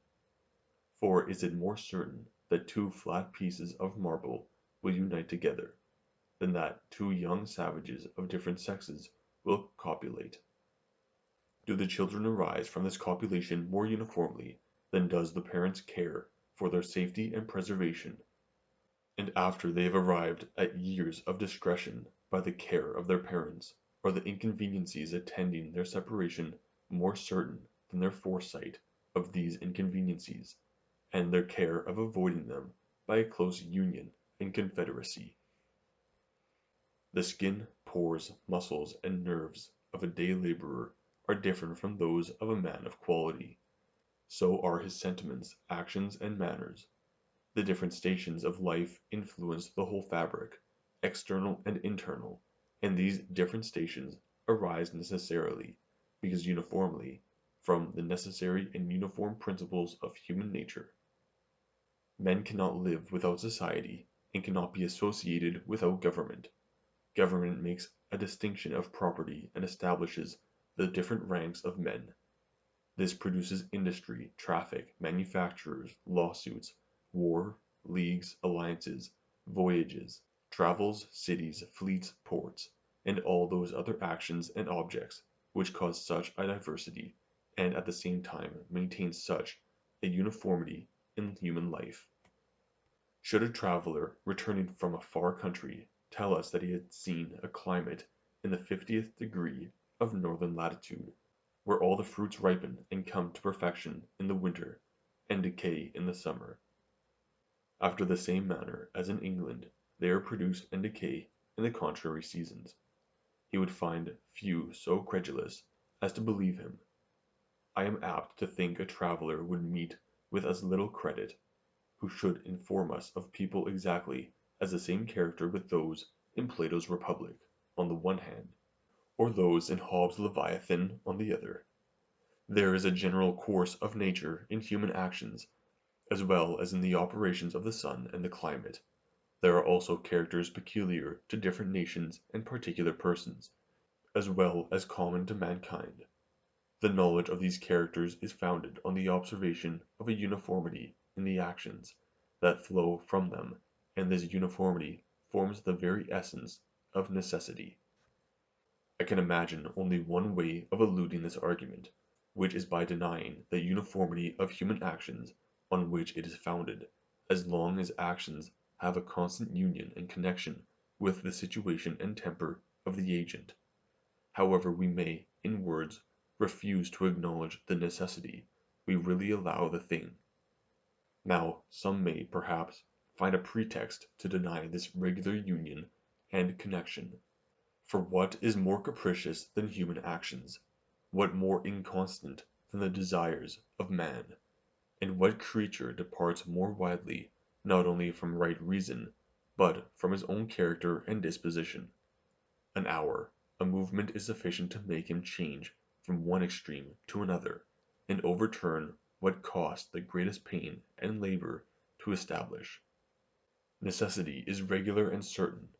Human conduct is irregular and uncertain. The one therefore proceeds not from the other. To this I reply that in judging of the actions of men we must proceed upon the same maxims as when we reason concerning external objects. When any phenomena are constantly and invariably conjoined together, they acquire such a connection in the imagination that it passes from one to the other without any doubt or hesitation. But below this there are many inferior degrees of evidence and probability, nor does one single contrariety of experiment entirely destroy all our reasoning.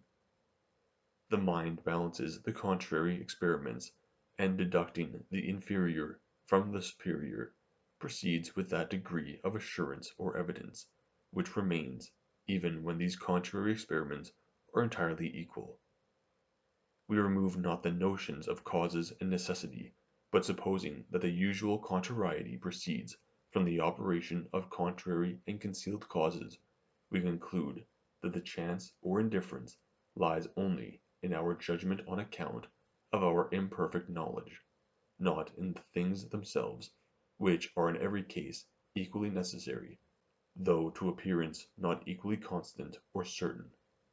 No union can be more constant and certain than that of some actions with some motives and characters, and if in other cases the union is uncertain, 'tis no more than what happens in the operations of body, nor can we conclude anything from the one irregularity, which will not follow equally from the other. 'Tis commonly allowed that madmen have no liberty, but were we to judge by their actions, these have less regularity and constancy than the actions of wise men, and consequently are farther removed from necessity. Our way of thinking in this particular is therefore absolutely inconsistent, but is a natural consequence of these confused ideas and undefined terms, which we so commonly make use of in our reasonings, especially on the present subject. We must now show that the union betwixt motives and actions has the same constancy as that in any natural operations, so its influence on the understanding is also the same in determining us to infer the existence of one from that of another.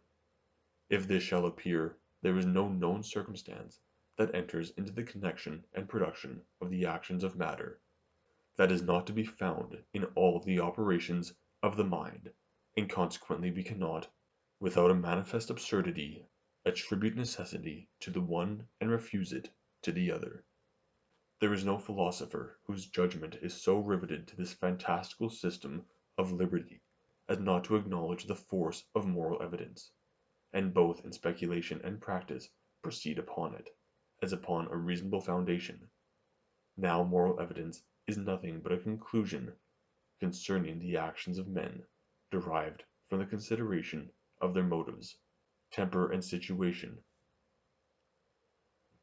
Thus, when we see certain characters or figures described upon paper, we infer that the person who produced them would affirm such facts: the death of Caesar, the success of Augustus, the cruelty of Nero, and remembering the other concurrent testimonies, we conclude that those facts were once really existent, and that so many men without any interest would never conspire to deceive us, especially since they must, in the attempt, expose themselves to the derision of all their contemporaries when these facts were asserted to be recent and universally unknown.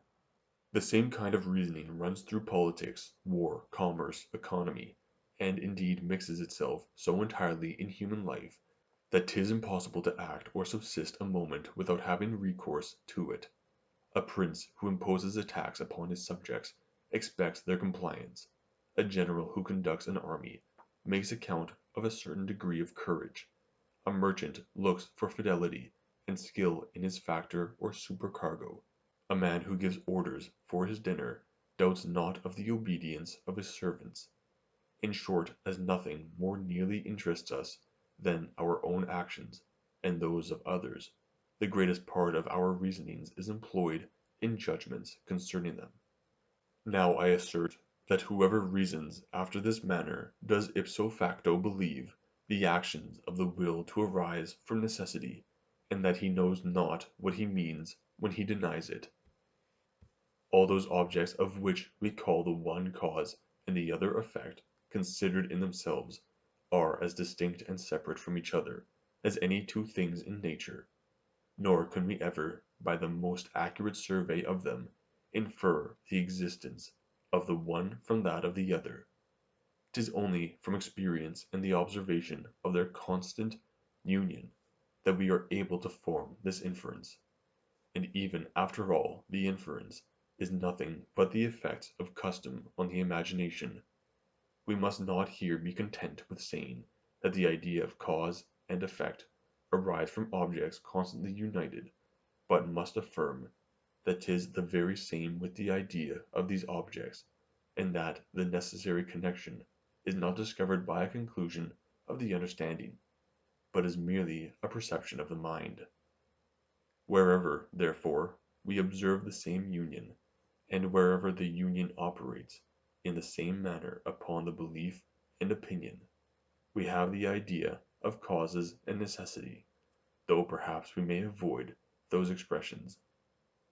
Motion in one body in all past instances that have fallen under our observation is followed upon impulse by motion in another. 'Tis impossible for the mind to penetrate farther. From this constant union it forms the idea of cause and effect, and by its influence feels the necessity. As there is the same constancy and the same influence in what we call moral evidence, I ask no more. What remains can only be a dispute of words.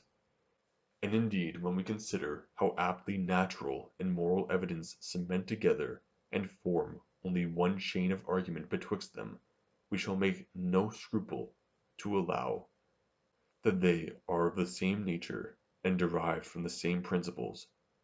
A prisoner who has neither money nor interest discovers the impossibility of his escape, as well from the obstinacy of the gaoler, as from the walls and bars with which he is surrounded, and in all attempts for his freedom chooses rather to work upon the stone and iron of the one, than upon the inflexible nature of the other. The same prisoner when conducted to the scaffold foresees his death as certainly from the constancy and fidelity of his guards as from the operation of the axe or wheel.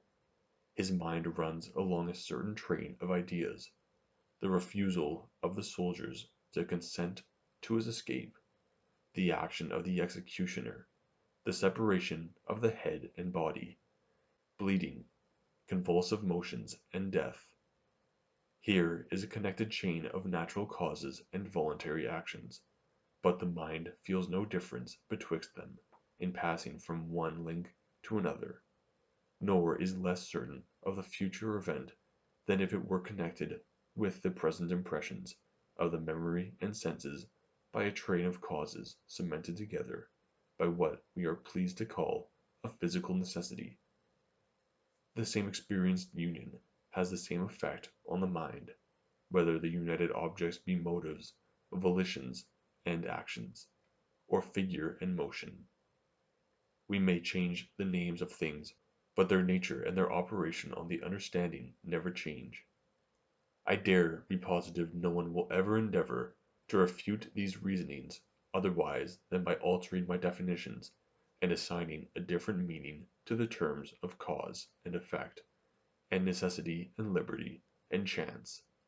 According to my definitions, necessity makes an essential part of causation, and consequently liberty, by removing necessity, removes also causes, and is the very same thing with chance, as chance is commonly thought to imply a contradiction, and is at least directly contrary to experience.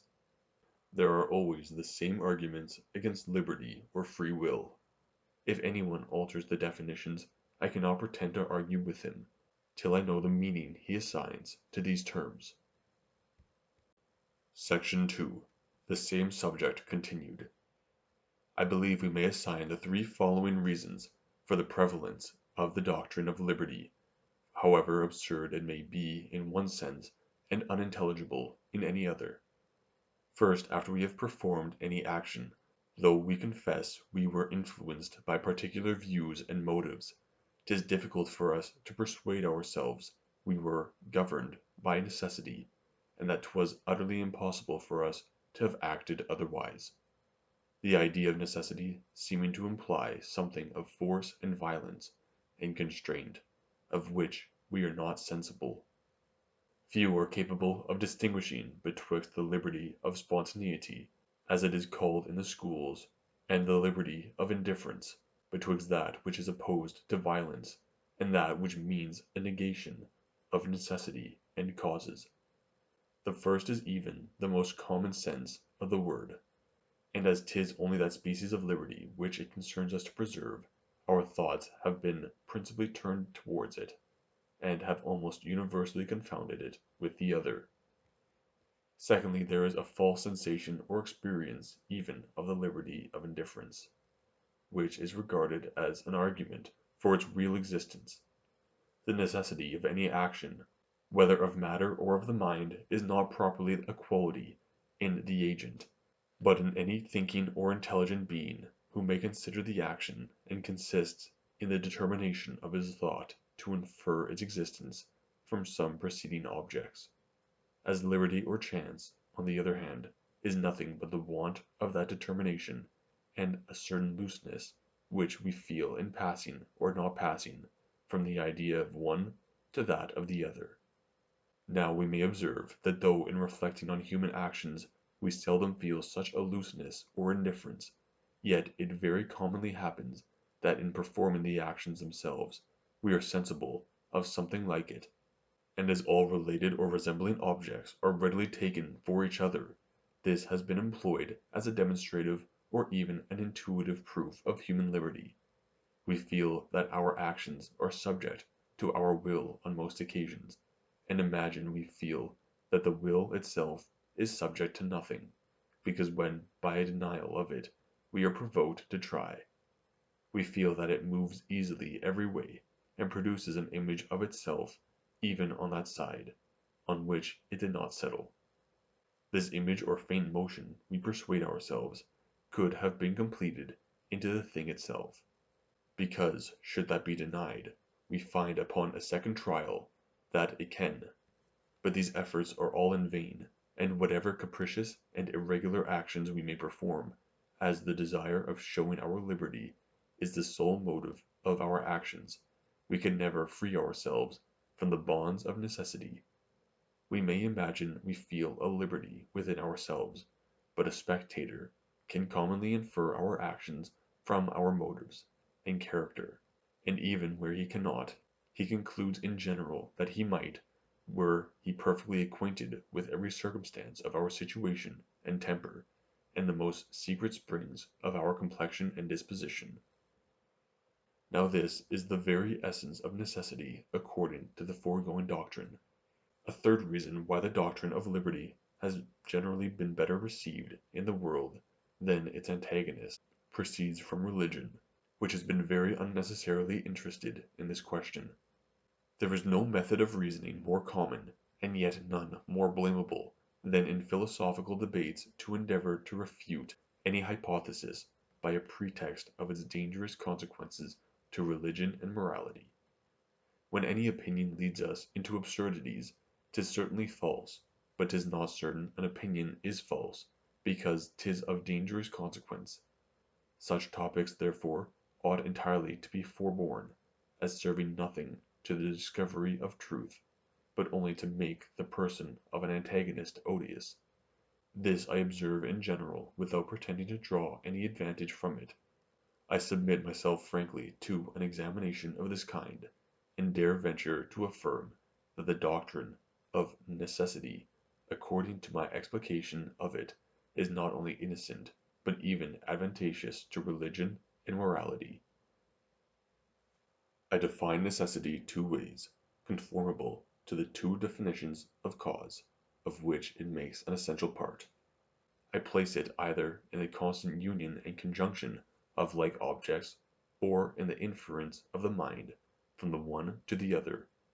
Now necessity, in both these senses, has universally, though tacitly in the schools, in the pulpit, and in common life, been allowed to belong to the will of man, and no one has ever pretended to deny that we can draw inferences concerning human actions, and that those inferences are founded on the experienced union of like actions with like motives and circumstances.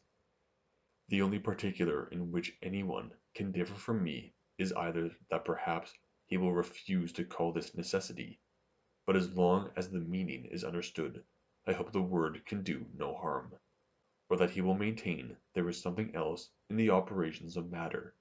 Now whether it be so or not is of no consequence to religion, whatever it may be to natural philosophy.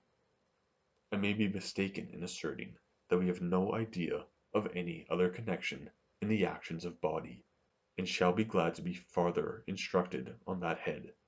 But sure I ascribe nothing to the actions of the mind, but what must readily be allowed of.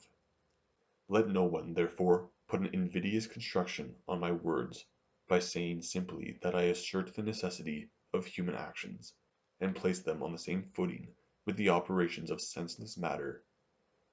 I do not ascribe to the will that unintelligible necessity which is supposed to lie in matter, but I ascribe to matter that intelligible quality, call it necessity or not, which the most rigorous orthodoxy does or must allow to belong to the will. I change therefore nothing in the received systems with regard to the will, but only with regard to material objects. Nay, I shall go farther, and assert that this kind of necessity is so essential to religion and morality, that without it there must ensue an absolute subversion of both, and that every other supposition is entirely destructive to all laws, both divine and human. 'Tis indeed certain that all human laws are founded on rewards and punishments. 'Tis supposed as a fundamental principle that these motives have an influence on the mind, and both produce the good and prevent the evil actions. We may give to this influence what name we please, but as 'tis usually conjoined with the action, common sense requires it should be esteemed a cause, and be looked upon as an instance of that necessity which I would establish. This reasoning is equally solid when applied to divine laws, so far as the Deity is considered as a legislator, and is supposed to inflict punishment and bestow rewards, with a design to produce obedience. But I also maintain that even where he acts not in his magisterial capacity, but is regarded as the avenger of crimes, merely on account of their odiousness and deformity, not only 'tis impossible, without the necessary connection of causes and effect in human actions, that punishments could be inflicted compatible with justice and moral equity, but also that it could ever enter into the thoughts of any reasonable being to inflict them. The constant and universal object of hatred or anger is a person or creature endowed with thought and consciousness, and when any criminal or injurious actions excite that passion, 'tis only by their relation to the person or connection with him. But according to the doctrine of liberty, or chance, this connection is reduced to nothing, nor are men more accountable for those actions which are designed and premeditated than for such as are the most casual and accidental.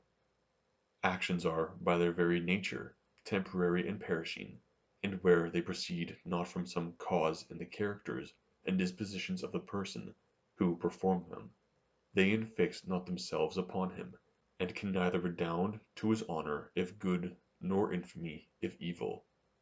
The action itself may be blamable, it may be contrary to all the rules of morality and religion, but the person is not responsible for it, and as it proceeded from nothing in him that is durable or constant, and leaves nothing of that nature behind it, 'tis impossible he can upon its account become the object of punishment or vengeance. According to the hypothesis of liberty, therefore, a man is as pure and untainted, after having committed the most horrid crimes, as at the first moment of his birth, nor is his character any way concerned in his actions, since they are not derived from it, and the wickedness of the one can never be used as a proof of the depravity of the other.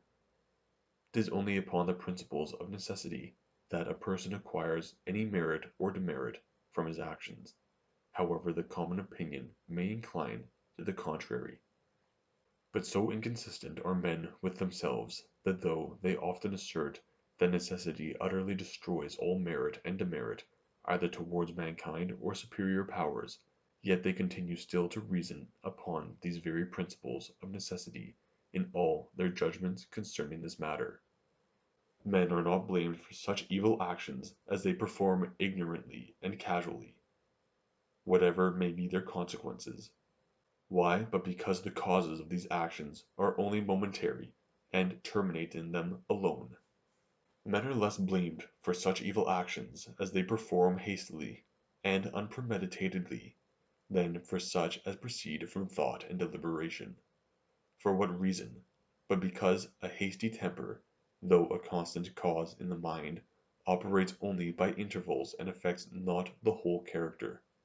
Again, repentance wipes off every crime, especially if attended with an evident reformation of life and manners.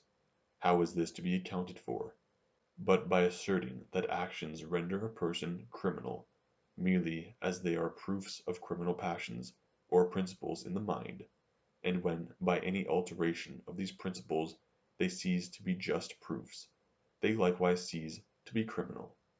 But according to the doctrine of liberty or chance they never were just proofs, and consequently never were criminal. Here then I turn to my adversary and desire him to free his own system from these odious consequences before he charge them upon others. Or if he rather chooses that this question should be decided by fair arguments before philosophers, then by declamations before the people, let him return to what I have advanced to prove that liberty and chance are synonymous, and concerning the nature of moral evidence and the regularity of human actions. Upon a review of these reasonings I cannot doubt of an entire victory, and therefore having proved that all actions of the will have particular causes, I proceed to explain what these causes are and how they operate. Section 3. Of the influencing motives of the will. Nothing's more usual in philosophy and even in common life than to talk of the combat of passion and reason, to give the preference to reason, and to assert that men are only so far virtuous as they conform themselves to its dictates. Every rational creature, 'tis said, is obliged to regulate his actions by reason, and if any other motive or principle challenge the direction of his conduct, he ought to oppose it, till it be entirely subdued, or, at least, brought to a conformity with that superior principle. On this method of thinking the greatest part of moral philosophy, ancient and modern, seems to be founded, nor is there an ample field as well for metaphysical arguments as popular declamations than this supposed preeminence of reason above passion. The eternity, invariableness, and divine origin of the former have been displayed to the best advantage. The blindness, unconstancy, and deceitfulness of the latter have been as strongly insisted on. In order to show the fallacy of all this philosophy, I shall endeavor to prove first that reason alone can never be a motive to any action of the will, and secondly that it can never oppose passion in the direction of the will. The understanding exerts itself after two different ways, as it judges from demonstration or probability, as it regards the abstract relations of our ideas, or those relations of objects of which experience only gives us information. I believe it scarce will be asserted that the first species of reasoning alone is ever the cause of any action, as its proper province is the world of ideas, and as the will always places us in that of realities, demonstration and volition seem upon that account to be totally removed from each other. Mathematics indeed are useful in all mechanical operations, and arithmetic in almost every art and profession, but 'tis not of themselves they have any influence. Mechanics are the art of regulating the motions of bodies to some designed end or purpose, and the reason why we employ arithmetic in fixing the proportions of numbers is only that we may discover the proportions of their influence and operation. A merchant is desirous of knowing the sum total of his accounts with any person. Why, but that he may learn what sum will have the same effects in paying his debt, and going to market, as all the particular articles taken together. Abstract or demonstrative reasoning, therefore, never influences any of our actions, but only as it directs our judgment concerning causes and effects, which leads us to the second operation of the understanding. 'Tis obvious that when we have the prospect of pain or pleasure from any object, we feel a consequent emotion of aversion or propensity, and are carried to avoid or embrace what will give us this uneasiness or satisfaction. 'Tis also obvious that this emotion rests not here, but making us cast our view on every side, comprehends whatever objects are connected with its original one, by the relation of cause and effect. Here then reasoning takes place to discover this relation, and according as our reasoning varies, our actions receive a subsequent variation, but 'tis evident in this case that the impulse arises not from reason, but is only directed by it.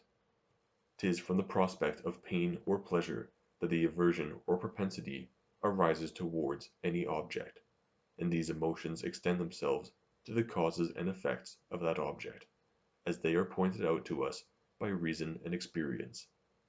It can never in the least concern us to know that such objects are causes and such others effects, if both the causes and effects be indifferent to us, where the objects themselves do not affect us, their connection can never give them any influence, and 'tis plain, that as reason is nothing but the discovery of this connection, it cannot be by its means that the objects are able to affect us. Since reason alone can never produce any action, or give rise to volition, I infer that the same faculty is as incapable of preventing volition, or of disputing the preference with any passion or emotion. This consequence is necessary. 'Tis impossible reason could have the latter effect of preventing volition, but by giving an impulse in a contrary direction to our passion, and that impulse, had it operated alone, would have been able to produce volition. Nothing can oppose or retard the impulse of passion, but a contrary impulse, and if this contrary impulse ever arises from reason, that latter faculty must have an original influence on the will, and must be able to cause as well as hinder any act of volition. But if reason has no original influence, 'tis impossible it can withstand any principle which has such an efficacy, or ever keep the mind in suspense a moment. Thus it appears that the principle which opposes our passion cannot be the same with reason, and is only called so in an improper sense. We speak not strictly and philosophically when we talk of the combat of passion and of reason. Reason is and ought only to be the slave of the passions, and can never pretend to any other office than to serve and obey them. As this opinion may appear somewhat extraordinary, it may not be improper to confirm it by some other considerations. A passion is an original existence, or, if you will, modification of existence, and contains not any representative quality, which renders it a copy of any other existence or modification. When I am angry, I am actually possessed with the passion, and in that emotion have no more a reference to any other object than when I am thirsty or sick, or more than 5 foot high. 'Tis impossible, therefore, that this passion can be opposed by, or be contradictory to, truth and reason, since this contradiction consists in the disagreement of ideas, considered as copies, with those objects which they represent. What may at first occur on this head is that nothing can be contrary to truth or reason except what has a reference to it, and as the judgments of our understanding only have this reference, it must follow that passions can be contrary to reason only so far as they are accompanied with some judgment or opinion. According to this principle, which is so obvious and natural, 'tis only in 2 senses that any affection can be called unreasonable. First, when a passion, such as hope or fear, grief or joy, despair or security, is founded on the supposition of the existence of objects which really do not exist. Secondly, when in exerting any passion in action, we choose means insufficient for the designed end, and deceive ourselves in our judgment of causes and effects. Where a passion is neither founded on false suppositions, nor chooses means insufficient for the end, the understanding can neither justify nor condemn it. 'Tis not contrary to reason to prefer the destruction of the whole world to the scratching of my finger. 'Tis not contrary to reason for me to choose my total ruin, to prevent the least uneasiness of an Indian or person wholly unknown to me. 'Tis as little contrary to reason to prefer even my own acknowledged lesser good to my greater, and have a more ardent affection for the former than the latter. The trivial good may, from certain circumstances, produce a desire superior to what arises from the greatest and most valuable enjoyment. Nor is there anything more extraordinary in this, than in mechanics to see 1 pound weight raise up 100 by the advantage of its situation. In short, a passion must be accompanied with some false judgment, in order to its being unreasonable, and even then 'tis not the passion, properly speaking, which is unreasonable, but the judgment. The consequences are evident. since a passion can never, in any sense, be called unreasonable, but when founded on a false supposition, or when it chooses means insufficient for the designed end, 'tis impossible that reason and passion can ever oppose each other, or dispute for the government of the will and actions. The moment we perceive the falsehood of any supposition, or the insufficiency of any means, our passions yield to our reason without any opposition. I may desire any fruit as of an excellent relish, but whenever you convince me of my mistake, my longing ceases. I may will the performance of certain actions as means of obtaining any desired good, but as my willing of these actions is only secondary and founded on the supposition that they are causes of my proposed effect, as soon as I discover the falsehood of that supposition, they must become indifferent to me. 'Tis natural for one that does not examine objects with a strict philosophic eye, to imagine that those actions of the mind are entirely the same, which produce not a different sensation, and are not immediately distinguishable to the feeling and perception. Reason, for instance, exerts itself without producing any sensible emotion, and except in the more sublime disquisitions of philosophy, or in the frivolous subtleties of the schools, scarce ever conveys any pleasure or uneasiness. Hence it proceeds that every action of the mind, which operates with the same calmness and tranquillity, is confounded with reason by all those, who judge of things from the first view and appearance. Now 'tis certain there are certain calm desires and tendencies, which, though they be real passions, produce little emotion in the mind, and are more known by their effects than by the immediate feeling or sensation. These desires are of two kinds, either certain instincts originally implanted in our natures, such as benevolence and resentment, the love of life, and kindness to children, or the general appetite to good, and aversion to evil, considered merely as such. When any of these passions are calm, and cause no disorder in the soul, they are very readily taken for the determinations of reason, and are supposed to proceed from the same faculty with that which judges of truth and falsehood. Their nature and principles have been supposed the same, because their sensations are not evidently different. Beside these calm passions which often determine the will, there are certain violent emotions of the same kind, which have likewise a great influence on that faculty. When I receive any injury from another, I often feel a violent passion of resentment, which makes me desire his evil and punishment, independent of all considerations of pleasure and advantage to myself. When I am immediately threatened with any grievous ill, my fears, apprehensions, and aversions rise to a great height, and produce a sensible emotion. The common error of metaphysicians has lain in ascribing the direction of the will entirely to one of these principles, and supposing the other to have no influence. Men often act knowingly against their interest, for which reason the view of the greatest possible good does not always influence them. Men often counteract a violent passion in prosecution of their interests and designs. 'Tis not, therefore, the present uneasiness alone which determines them.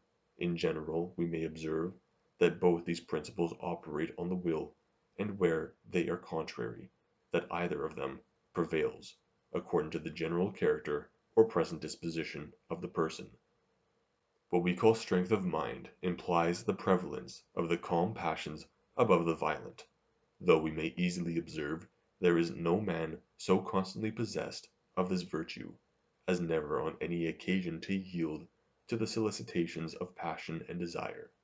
From these variations of temper proceeds the great difficulty of deciding concerning the actions and resolutions of men, where there is any contrariety of motives and passions. Section 4. Of the causes of the violent passions. There is not in philosophy a subject of more nice speculation than this of the different causes and effects of the calm and violent passions. 'Tis evident passions influence not the will in proportion to their violence, or to the disorder they occasion in the temper, but on the contrary that when a passion has once become a settled principle of action, and is the predominant inclination of the soul, it commonly produces no longer any sensible agitation, as repeated custom and its own force have made everything yield to it. It directs the actions and conduct without that opposition and emotion, which so naturally attend every momentary gust of passion. We must therefore distinguish betwixt a calm and a weak passion, betwixt a violent and a strong one. But notwithstanding this, 'tis certain, that when we would govern a man and push him to any action, 'twill commonly be a better policy to work upon the violent than the calm passions, and rather take him by his inclination than what is vulgarly called his reason. We ought to place the object in such particular situations as are proper to increase the violence of the passion, for we may observe that all depends upon the situation of the object, and that a variation in this particular will be able to change the calm and the violent passions into each other. Both these kinds of passions pursue good and avoid evil, and both of them are increased or diminished by the increase or diminution of the good or evil. But herein lies the difference betwixt them. The same good, when near, will cause a violent passion, which, when remote, produces only a calm one. As this subject belongs very properly to the present question concerning the will, we shall here examine it to the bottom, and shall consider some of those circumstances, the situations of objects, which render a passion either calm or violent. 'Tis a remarkable property of human nature that any emotion which attends a passion is easily converted into it, though in their natures they be originally different from, and even contrary to each other. 'Tis true, in order to make a perfect union among passions, there is always required a double relation of impressions and ideas, nor is one relation sufficient to that purpose. But though this be confirmed by undoubted experience, we must understand it with its proper limitations, and must regard the double relation as requisite only to make one passion produce another, when two passions are already produced by their separate causes, and are both present in the mind, they readily mingle and unite, though they have but one relation, and sometimes without any. The predominant passion swallows up the inferior and converts it into itself. The spirits, when once excited, easily receive a change in their direction, and 'tis natural to imagine this change will come from the prevailing affection. The connection is in many respects closer betwixt any two passions than betwixt any passion and indifference. When a person is once heartily in love, the little faults and caprice of his mistress, the jealousies and quarrels to which that commerce is so subject, however unpleasant and related to anger and hatred, are yet found to give additional force to the prevailing passions. 'Tis a common artifice of politicians, when they would affect any person very much by a matter of fact, of which they intend to inform him, first to excite his curiosity, delay as long as possible the satisfying it, and by that means raise his anxiety and impatience to the utmost, before they give him a full insight into the business.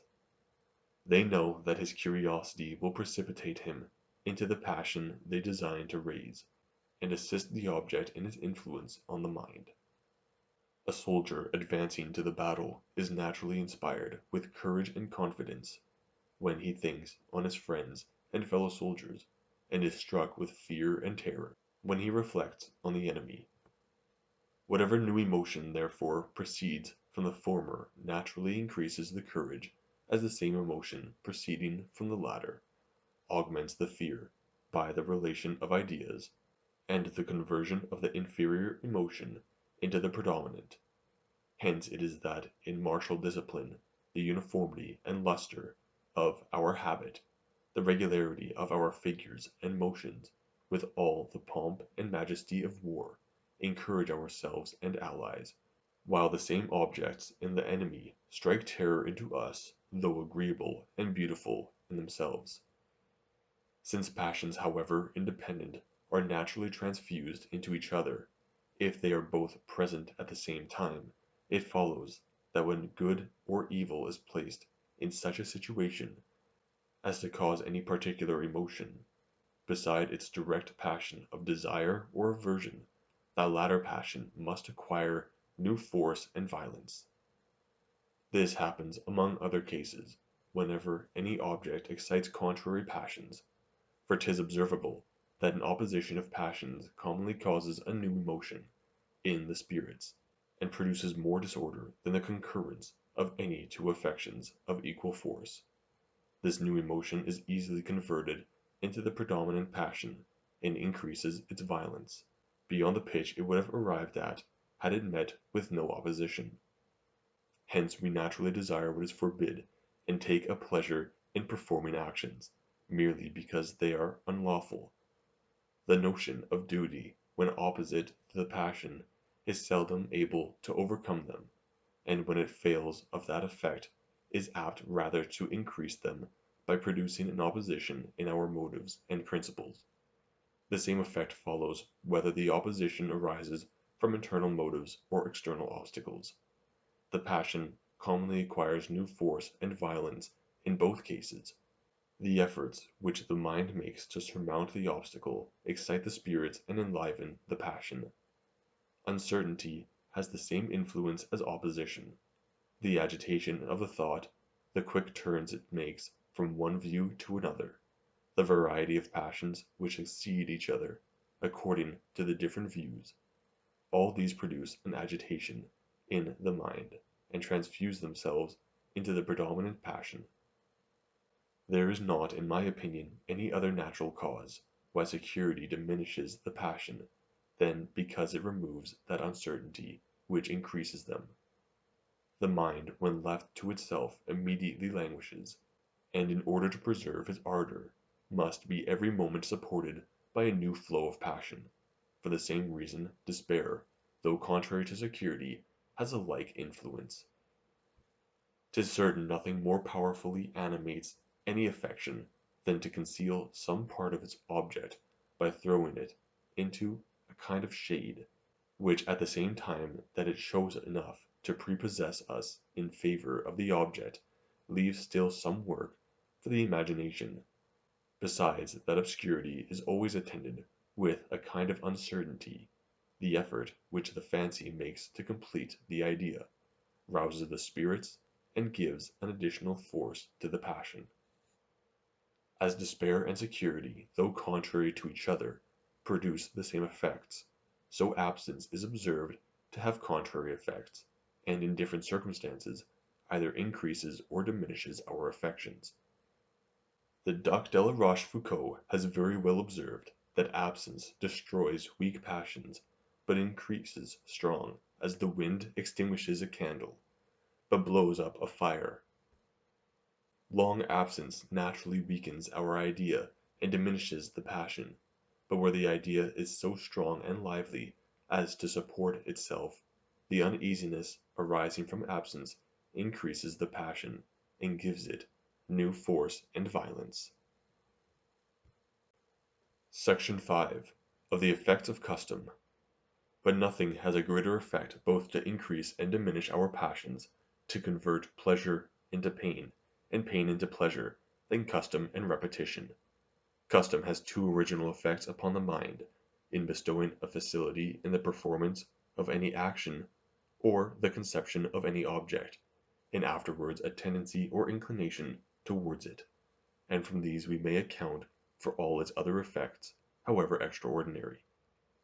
When the soul applies itself to the performance of any action, or the conception of any object, to which it is not accustomed, there is a certain unpliableness in the faculties, and a difficulty of the spirits moving in their new direction.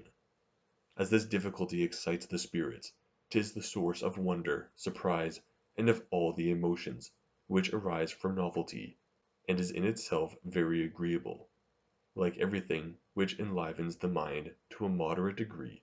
But though surprise be agreeable in itself, yet as it puts the spirits in agitation, it not only augments our agreeable affections, but also our painful, according to the foregoing principle, that every emotion which precedes or attends a passion is easily converted into it. Hence everything that is new is most affecting and gives us either more pleasure or pain than what, strictly speaking, naturally belongs to it. When it often returns upon us, the novelty wears off, the passions subside, the hurry of the spirits is over, and we survey the objects with greater tranquillity. By degrees the repetition produces a facility, which is another very powerful principle of the human mind, and an infallible source of pleasure, where the facility goes not beyond a certain degree. And here 'tis remarkable that the pleasure which arises from a moderate facility has not the same tendency with that which arises from novelty, to augment the painful as well as the agreeable affections.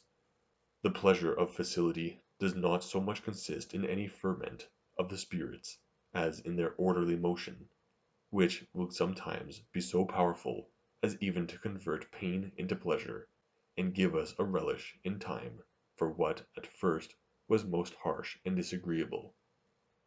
But again, as facility converts pain into pleasure, so it often converts pleasure into pain, when it is too great, and renders the actions of the mind so faint and languid, that they are no longer able to interest and support it. And indeed, scarce any other objects become disagreeable through custom, but such as are naturally attended with some emotion or affection, which is destroyed by the too frequent repetition. One can consider the clouds, and heavens, and trees, and stones however frequently repeated, without ever feeling any aversion. But when the fair sex, or music, or good cheer, or anything that naturally ought to be agreeable, becomes indifferent, it easily produces the opposite affection.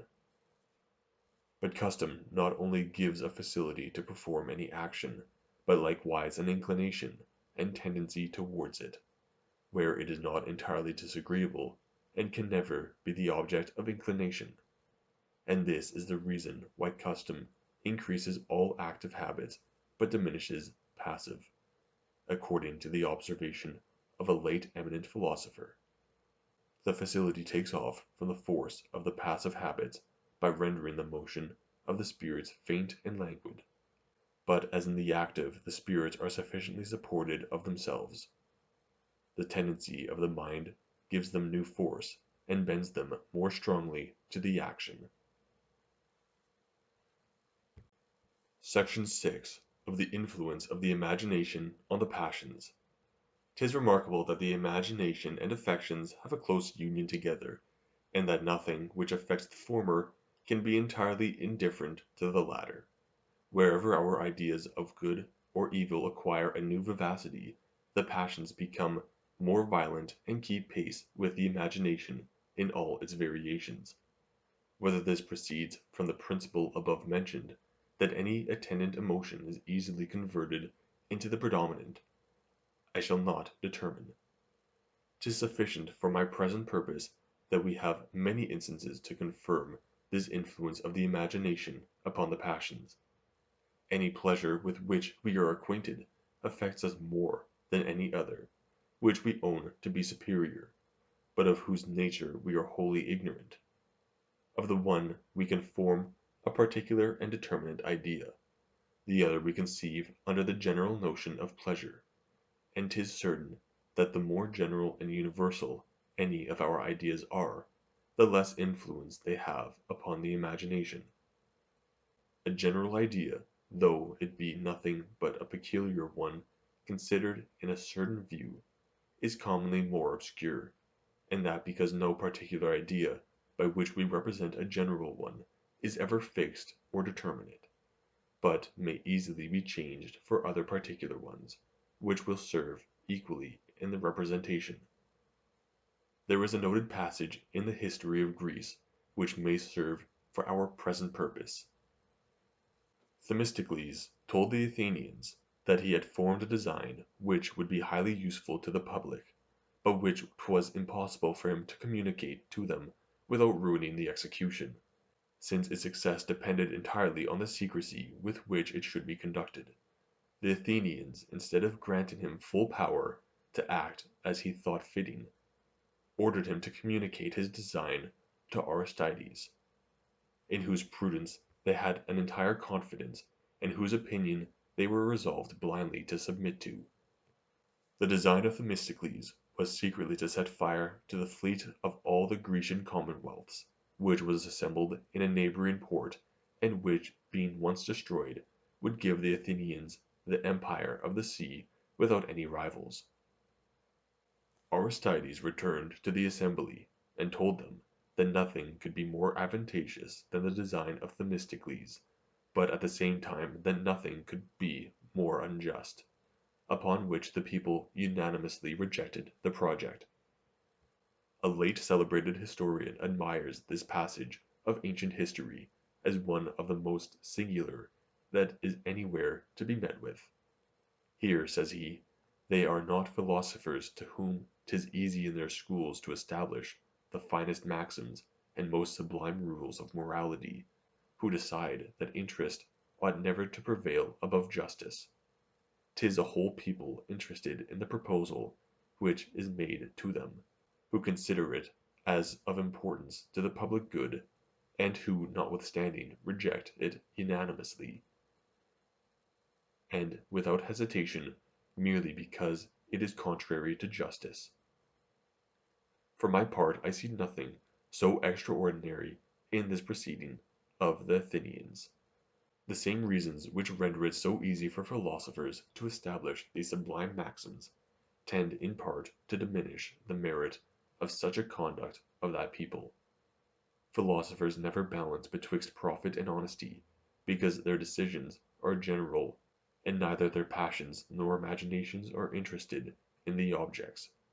And though in the present case the advantage was immediate to the Athenians, yet as it was known only under the general notion of advantage, without being conceived by any particular idea, it must have had a less considerable influence on their imaginations, and have been a less violent temptation, than if they had been acquainted with all its circumstances. Otherwise 'tis difficult to conceive that a whole people, unjust and violent as men commonly are, should so unanimously have adhered to justice and rejected any considerable advantage. Any satisfaction which we lately enjoyed, and of which the memory is fresh and recent, operates on the will with more violence than another of which the traces are decayed, and almost obliterated. From whence does this proceed, but that the memory in the first case assists the fancy and gives an additional force and vigor to its conceptions? The image of the past pleasure is strong and violent, bestows these qualities on the idea of the future pleasure, which is connected with it by the relation of resemblance. A pleasure which is suitable to the way of life in which we are engaged excites more our desires and appetites than another which is foreign to it. This phenomenon may be explained from the same principle. Nothing is more capable of infusing any passion into the mind than eloquence, by which objects are represented in their strongest and most lively colors.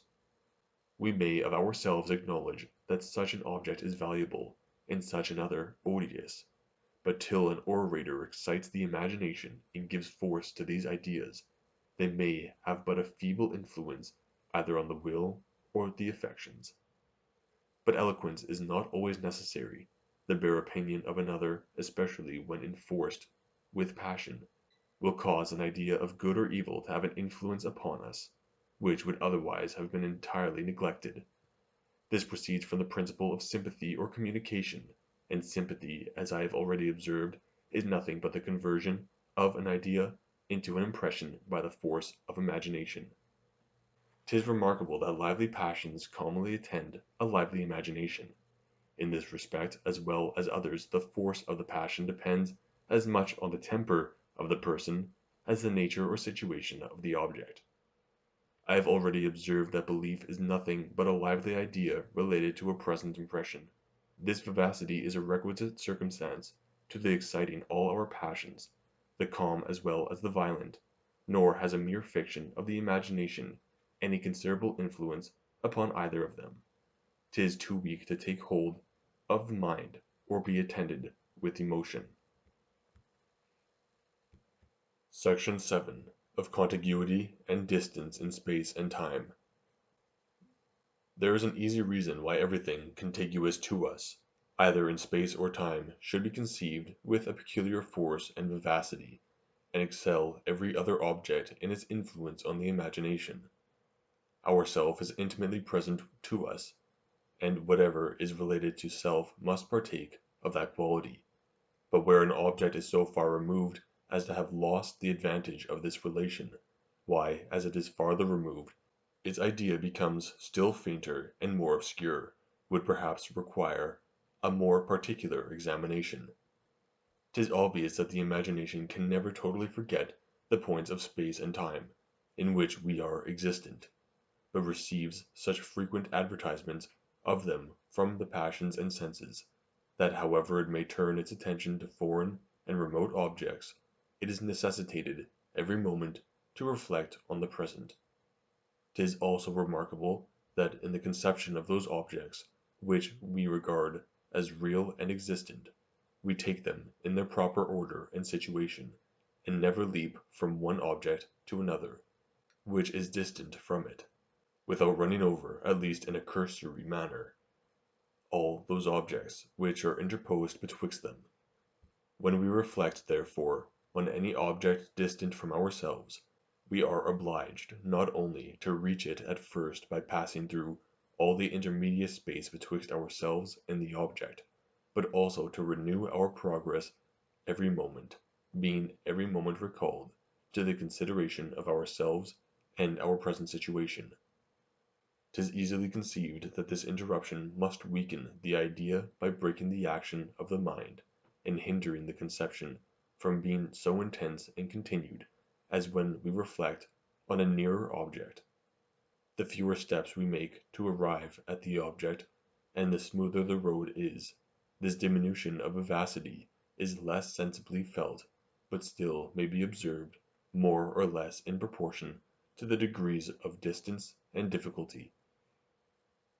Here then we are to consider two kinds of objects, the contiguous and remote, of which the former, by means of their relation to ourselves, approach an impression in force and vivacity; the latter, by reason of the interruption in our manner of conceiving them, appear in a weaker and more imperfect light. This is their effect on the imagination. If my reasoning be just, they must have a proportionable effect on the will and passions. Contiguous objects must have an influence much superior to the distant and remote. Accordingly we find in common life that men are principally concerned about those objects which are not much removed, either in space or time, enjoying the present and leaving what is afar off to the care of chance and fortune. Talk to a man of his condition 30 years hence, and he will not regard you. Speak of what is to happen tomorrow, and he will lend you attention. The breaking of a mirror gives us more concern when at home than the burning of a house when abroad, and some 100 leagues distant. But farther, though distant both in space and time, has a considerable effect on the imagination, and by that means on the will and passions, yet the consequences of removal in space are much inferior to those of a removal in time. 20 years are certainly but a small distance of time in comparison of what history, and even the memory of some, may inform them of, and yet I doubt if 1,000 leagues, or even the greatest distance of place this globe can admit of, will so remarkably weaken our ideas and diminish our passions.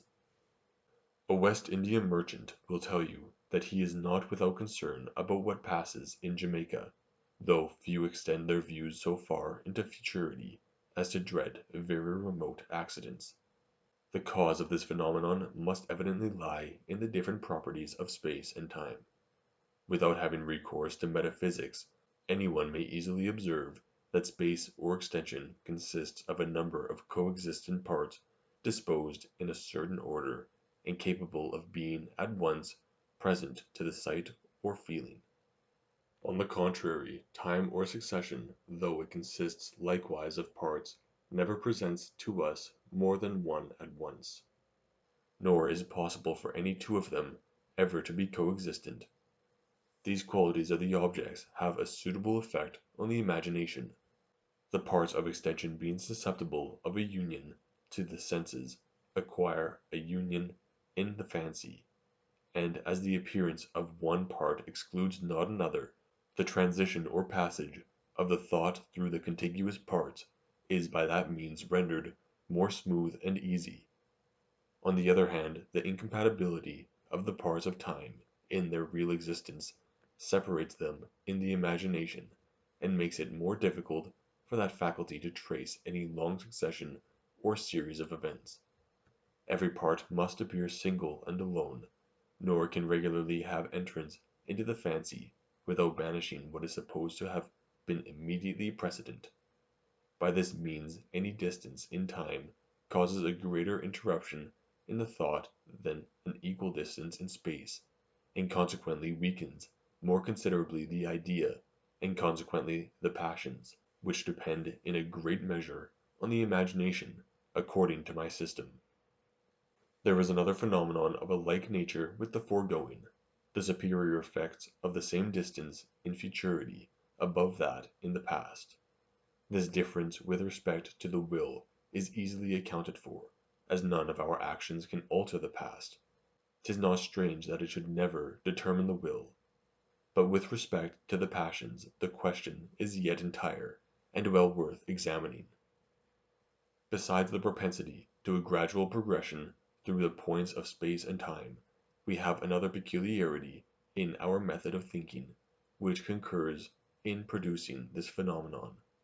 We always follow the succession of time in placing our ideas, and from the consideration of any object pass more easily to that which follows immediately after it than to that which went before it. We may learn this, among other instances, from the order, which is always observed in historical narrations. Nothing but an absolute necessity can oblige a historian to break the order of time, and in his narration give the precedence to an event, which was in reality posterior to another. This will easily be applied to the question in hand, if we reflect on what I have before observed, that the present situation of the person is always that of the imagination, and that 'tis from thence we proceed to the conception of any distant object.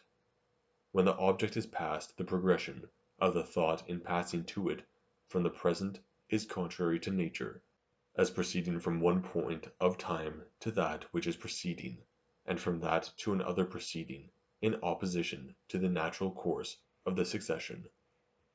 On the other hand, when we turn our thought to a future object, our fancy flows along the stream of time, and arrives at the object by an order which seems most natural, passing always from one point of time to that which is immediately posterior to it.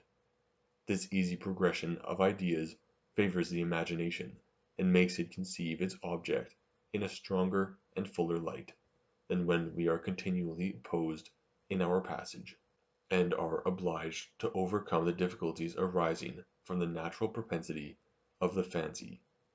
A small degree of distance in the past has therefore a greater effect in interrupting and weakening the conception than a much greater in the future. From this effect of it on the imagination is derived its influence on the will and passions. There is another cause, which both contributes to the same effect and proceeds from the same quality of the fancy, by which we are determined to trace the succession of time by a similar succession of ideas. When from the present instant we consider two points of time equally distant in the future and in the past, 'tis evident that abstractedly considered their relation to the present is almost equal. For as the future will some time be present, so the past was once present. If we could, therefore, remove this quality of the imagination, an equal distance in the past and in the future would have a similar influence. Nor is this only true when the fancy remains fixed, and from the present instant surveys the future and the past, but also when it changes its situation and places us in different periods of time. For as on the one hand, in supposing ourselves existent in a point of time interposed betwixt the present instant and the future object, we find the future object approach to us, and the past retire, and become more distant.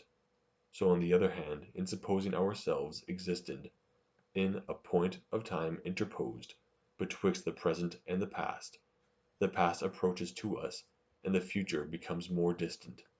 But from the property of the fancy above mentioned, we rather choose to fix our thought on the point of time interposed betwixt the present and the future, than on that betwixt the present and the past.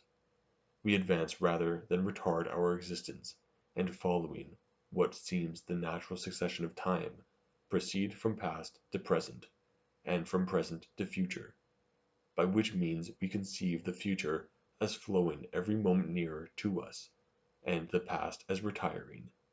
An equal distance, therefore, in the past and in the future, has not the same effect on the imagination, and that because we consider the one as continually increasing and the other as continually diminishing. The fancy anticipates the course of things and surveys the object in that condition to which it tends, as well as in that which is regarded as the present. Section 8. The same subject continued. Thus we have accounted for three phenomena which seem pretty remarkable: why distance weakens the conception and passion, why distance in time has a greater effect than that in space, and why distance in past time has still a greater effect than that in future. We must now consider three phenomena which seem to be, in a manner, the reverse of these. Why a very great distance increases our esteem and admiration for an object, why such a distance in time increases it more than that in space, and a distance in past time more than that in future. The curiousness of the subject will, I hope, excuse my dwelling on it for some time.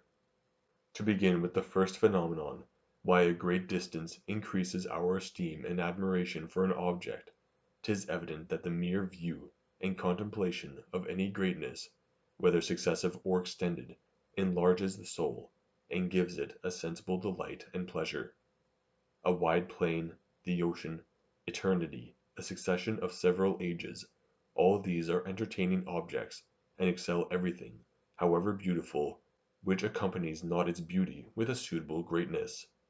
Now when any very distant object is presented to the imagination, we naturally reflect on the interposed distance, and by that means conceiving something great and magnificent, receive the usual satisfaction. But as the fancy passes easily from one idea to another related to it, and transports to the second all the passions excited by the first, the admiration which is directed to the distance naturally diffuses itself over the distant object. Accordingly we find that 'tis not necessary the object should be actually distant from us, in order to cause our admiration, but that 'tis sufficient if by the natural association of ideas it conveys our view to any considerable distance. A great traveller, who in the same chamber will pass for a very extraordinary person, as a Greek medal, even in our cabinet, is always esteemed a valuable curiosity. Here the object, by a natural transition, conveys our view to the distance, and the admiration which arises from that distance, by another natural transition, returns back to the object. But though every great distance produces an admiration for the distant object, a distance in time has a more considerable effect than that in space. Ancient busts and inscriptions are more valued than Japan tables, and not to mention the Greeks and Romans. 'Tis certain we regard with more venerations the old Chaldeans and Egyptians than the modern Chinese and Persians, and bestow more fruitless pains to clear up the history and chronology of the former than it would cost us to make a voyage, and be certainly informed of the character, learning, and government of the latter. I shall be obliged to make a digression in order to explain this phenomenon. 'Tis a quality very observable in human nature, that any opposition which does not entirely discourage and intimidate us has rather a contrary effect, and inspires us with a more than ordinary grandeur and magnanimity. In collecting our force to overcome the opposition, we invigorate the soul, and give it an elevation with which otherwise it would never have been acquainted.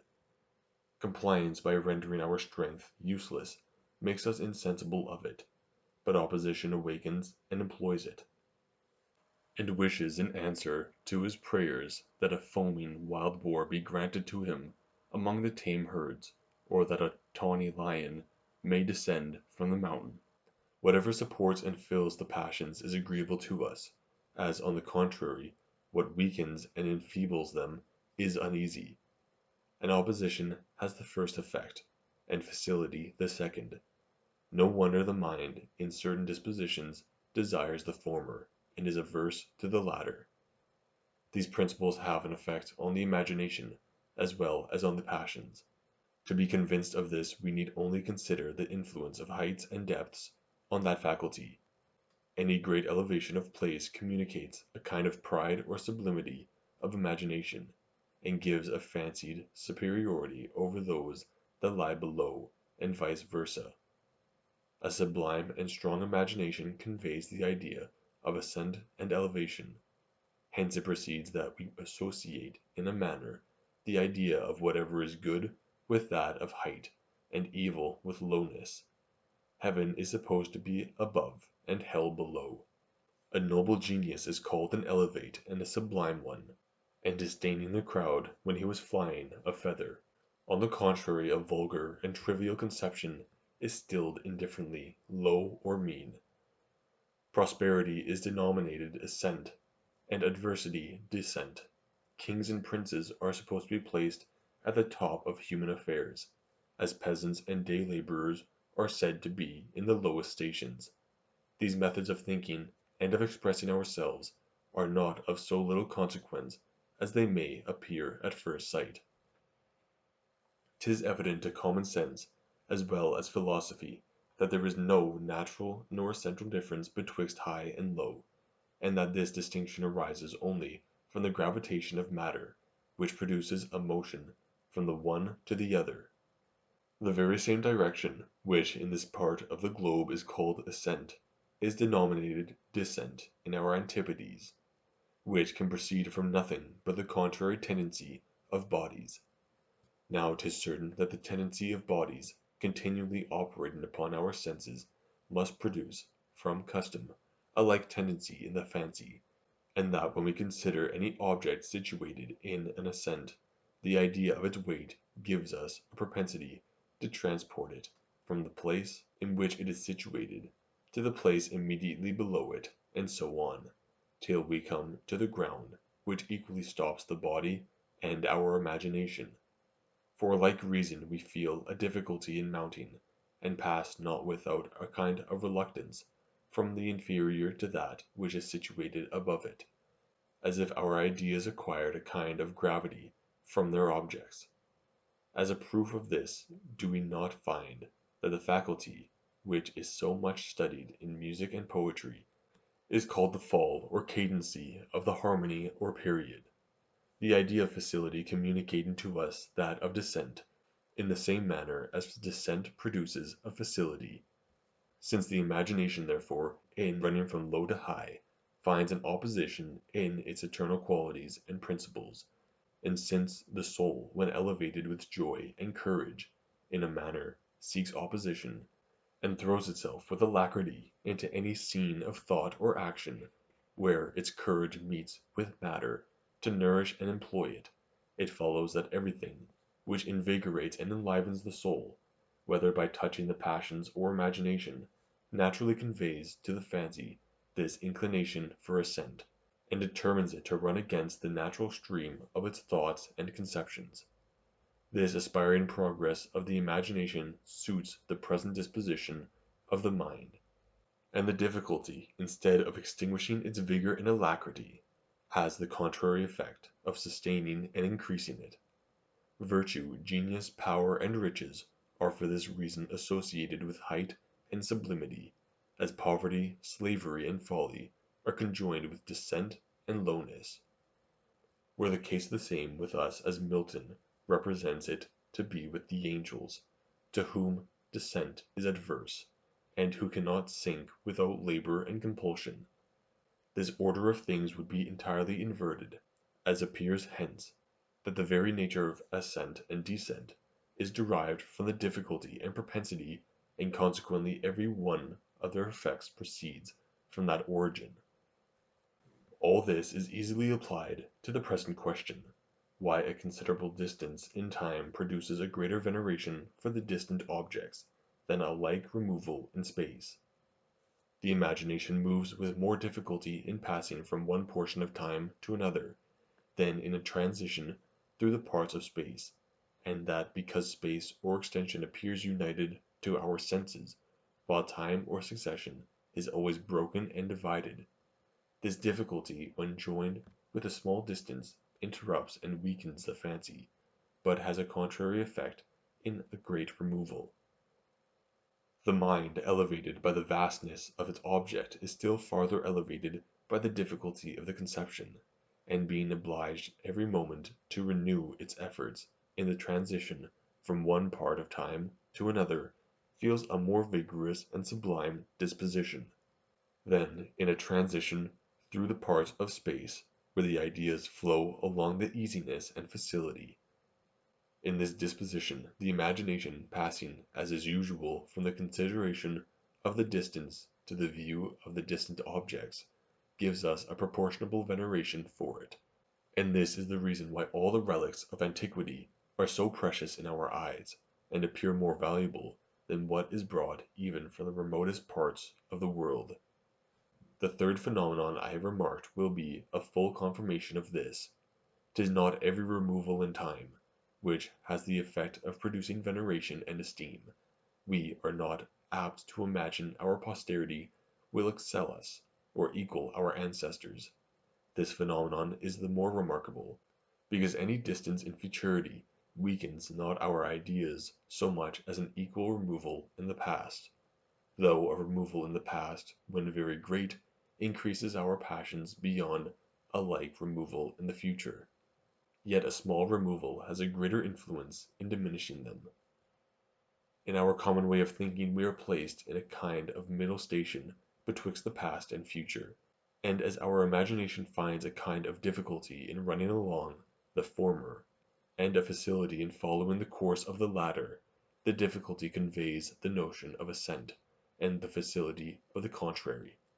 Hence we imagine our ancestors to be, in a manner, mounted above us, and our posterity to lie below us.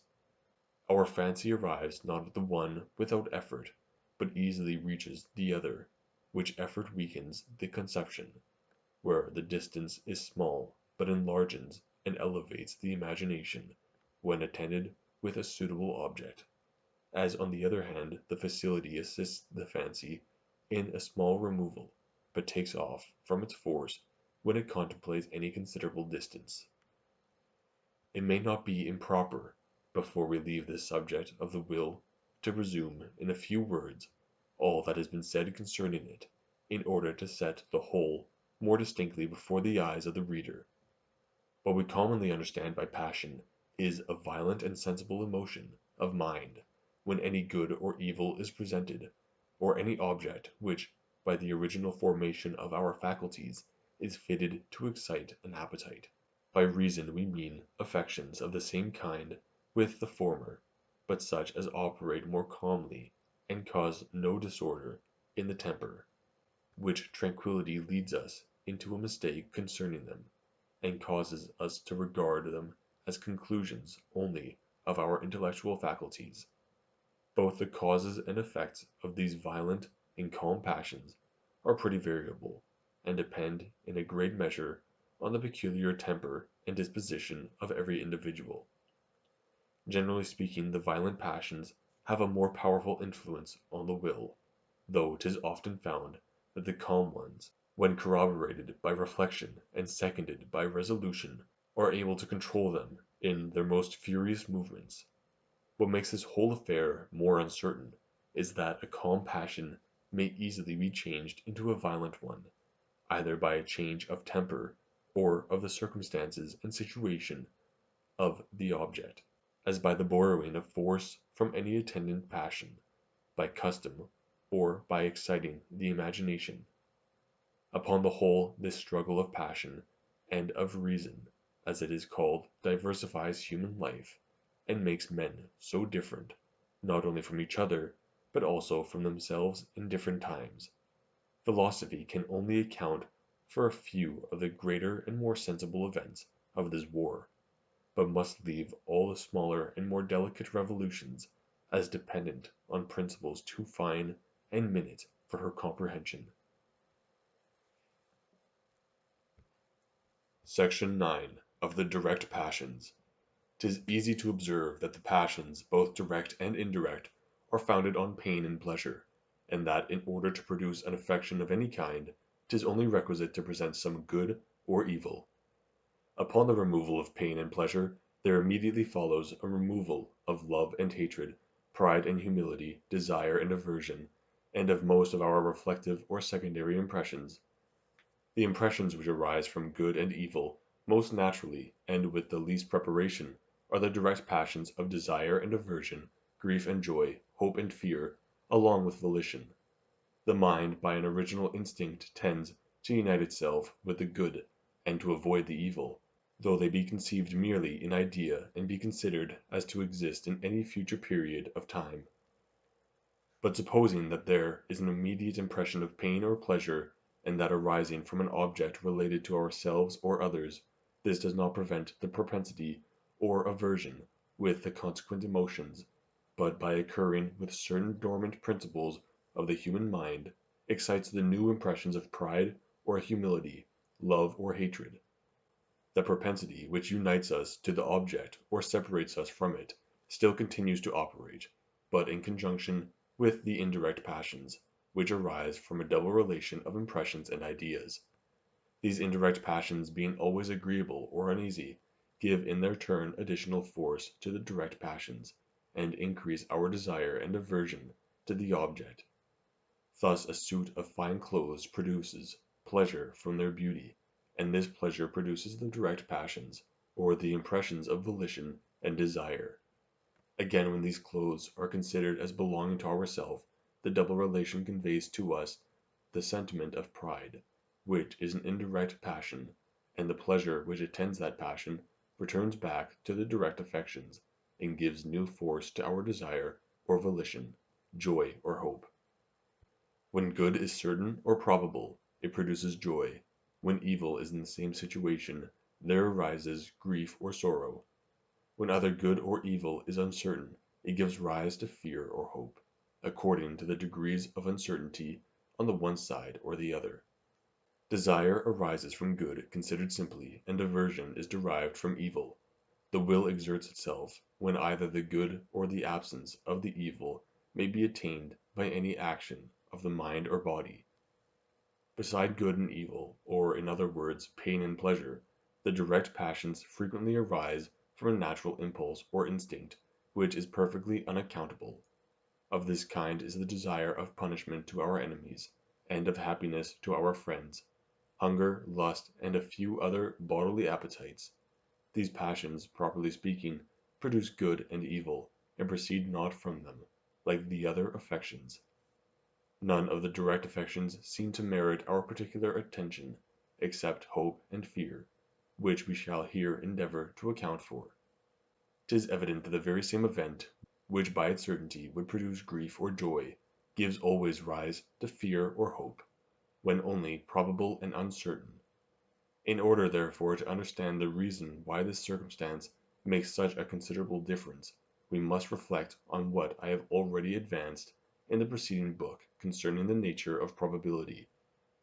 Probability arises from an opposition of contrary chances or causes, by which the mind is not allowed to fix on either side, but is incessantly tossed from one to another, and at most is determined to consider an object as existent, and at another moment as the contrary. The imagination or understanding, call it which you please, fluctuates betwixt the opposite views, and though perhaps it may be often turned to one side than the other, 'tis impossible for it by reason of the opposition of causes or chances to rest on either. The pro and con of the question alternately prevail, and the mind, surveying the object in its opposite principles, finds such a contrariety as utterly destroys all certainty and established opinion.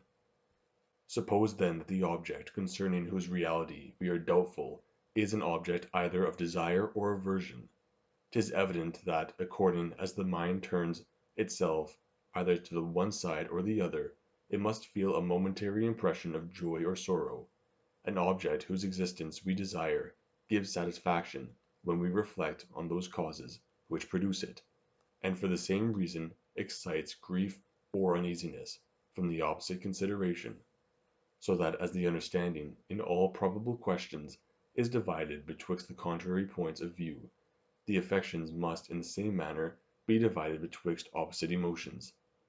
Now if we consider the human mind, we shall find that with regard to the passions, 'tis not of the nature of a wind instrument of music, which in running over all the notes immediately loses the sound after the breath ceases, but rather resembles a string instrument, where after each stroke the vibrations still retain some sound, which gradually and insensibly decays. The imagination is extreme, quick, and agile, but the passions are slow and restive, for which reason when any object is presented that affords a variety of views to the one, and emotions to the other, though the fancy may change its views with great celerity, each stroke will not produce a clear and distinct note of passion, but the one passion will always be mixed and confounded with the other.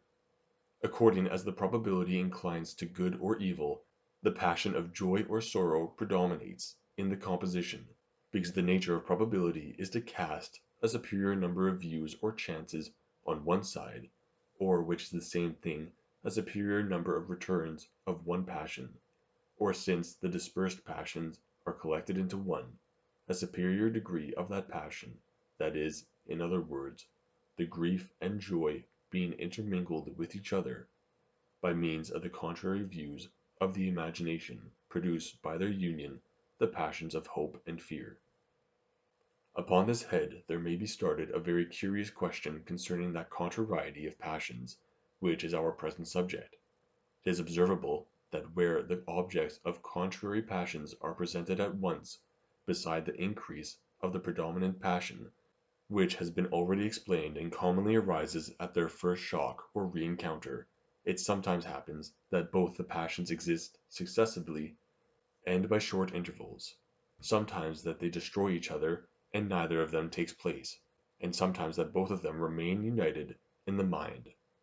It may therefore be asked by what theory we can explain these variations, and to what general principle we can reduce them.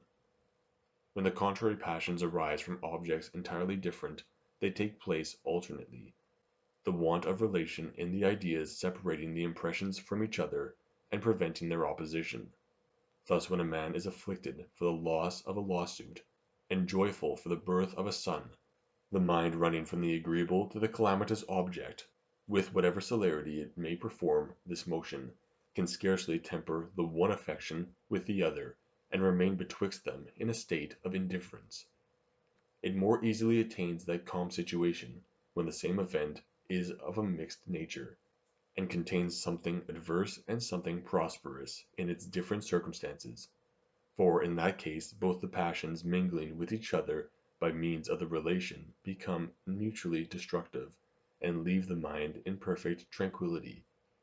But suppose, in the third place, that the object is not a compound of good or evil, but is considered as probable or improbable in any degree; in that case I assert that the contrary passions will both of them be present at once in the soul, and instead of destroying and tempering each other, will subsist together, and produce a third impression or affection by their union. Contrary passions are not capable of destroying each other, except when their contrary movements exactly re-encounter and are opposite in their direction, as well as in the sensation they produce. This exact re-encounter depends upon the relations of those ideas from which they are derived, and is more or less perfect according to the degrees of the relation. In the case of probability, the contrary chances are so far related that they determine concerning the existence or non-existence of the same object. But this relation is far from being perfect, since some of the chances lie on the side of existence, and others on that of non-existence, which are objects altogether incompatible.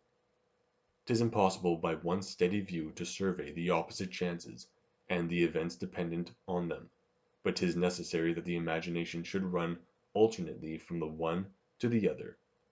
Each view of the imagination produces its peculiar passion, which decays away by degrees, and is followed by a sensible vibration after the stroke. The incompatibility of the views keeps the passions from shocking in a direct line, if that expression may be allowed, and yet their relation is sufficient to mingle their fainter emotions. 'Tis after this manner that hope and fear arise from the different mixture of these opposite passions of grief and joy, and from their imperfect union and conjunction. Upon the whole, contrary passions succeed each other alternately, when they arise from different objects. They mutually destroy each other when they proceed from different parts of the same, and they subsist both of them, and mingle together, when they are derived from the contrary and incompatible chances or possibilities, on which any one object depends. The influence of the relations of ideas is plainly seen in this whole affair. If the objects of the contrary passions be totally different, the passions are like two opposite liquors in different bottles, which have no influence on each other. If the objects be intimately connected, the passions are like an alkali and an acid, which, being mingled, destroy each other. If the relation be more imperfect, and consists in the contradictory views of the same object, the passions are like oil and vinegar, which, however mingled, never perfectly unite and incorporate. As the hypothesis concerning hope and fear carries its own evidence along with it, we shall be the more concise in our proofs. A few strong arguments are better than many weak ones. The passions of fear and hope may arise when the chances are equal on both sides, and no superiority can be discovered in the one above the other.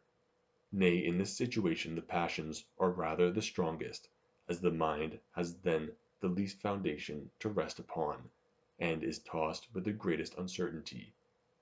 Throw in a superior degree of probability to the side of grief, you immediately see that passions diffuse itself over the composition and tincture it into fear.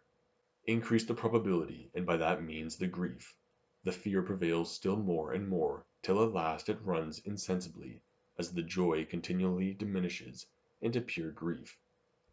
After you have brought it to this situation, diminish the grief, after the same manner that you increased it, by diminishing the probability on that side, and you'll see the passion clear every moment, till it changes insensibly into hope, which again runs, after the same manner, by slow degrees, into joy, as you increase that part of the composition by the increase of the probability. Are not these as plain proofs that the passions of fear and hope are mixtures of grief and joy, as in optics 'tis a proof that a coloured ray of the sun passing through a prism is a composition of two others, when, as you diminish or increase the quantity of either, you find it prevail proportionably more or less in the composition. I am sure neither natural nor moral philosophy admits of stronger proofs. Probability is of two kinds, either when the object is really in itself uncertain, and to be determined by chance, or when, though the object be already certain, yet 'tis uncertain to our judgment, which finds a number of proofs on each side of the question.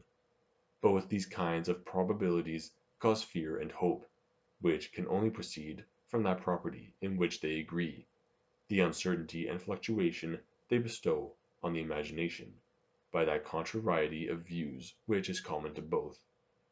'Tis a probable good or evil that commonly produces hope or fear, because probability, being a wavering and inconstant method of surveying an object, causes naturally a like mixture and uncertainty of passions.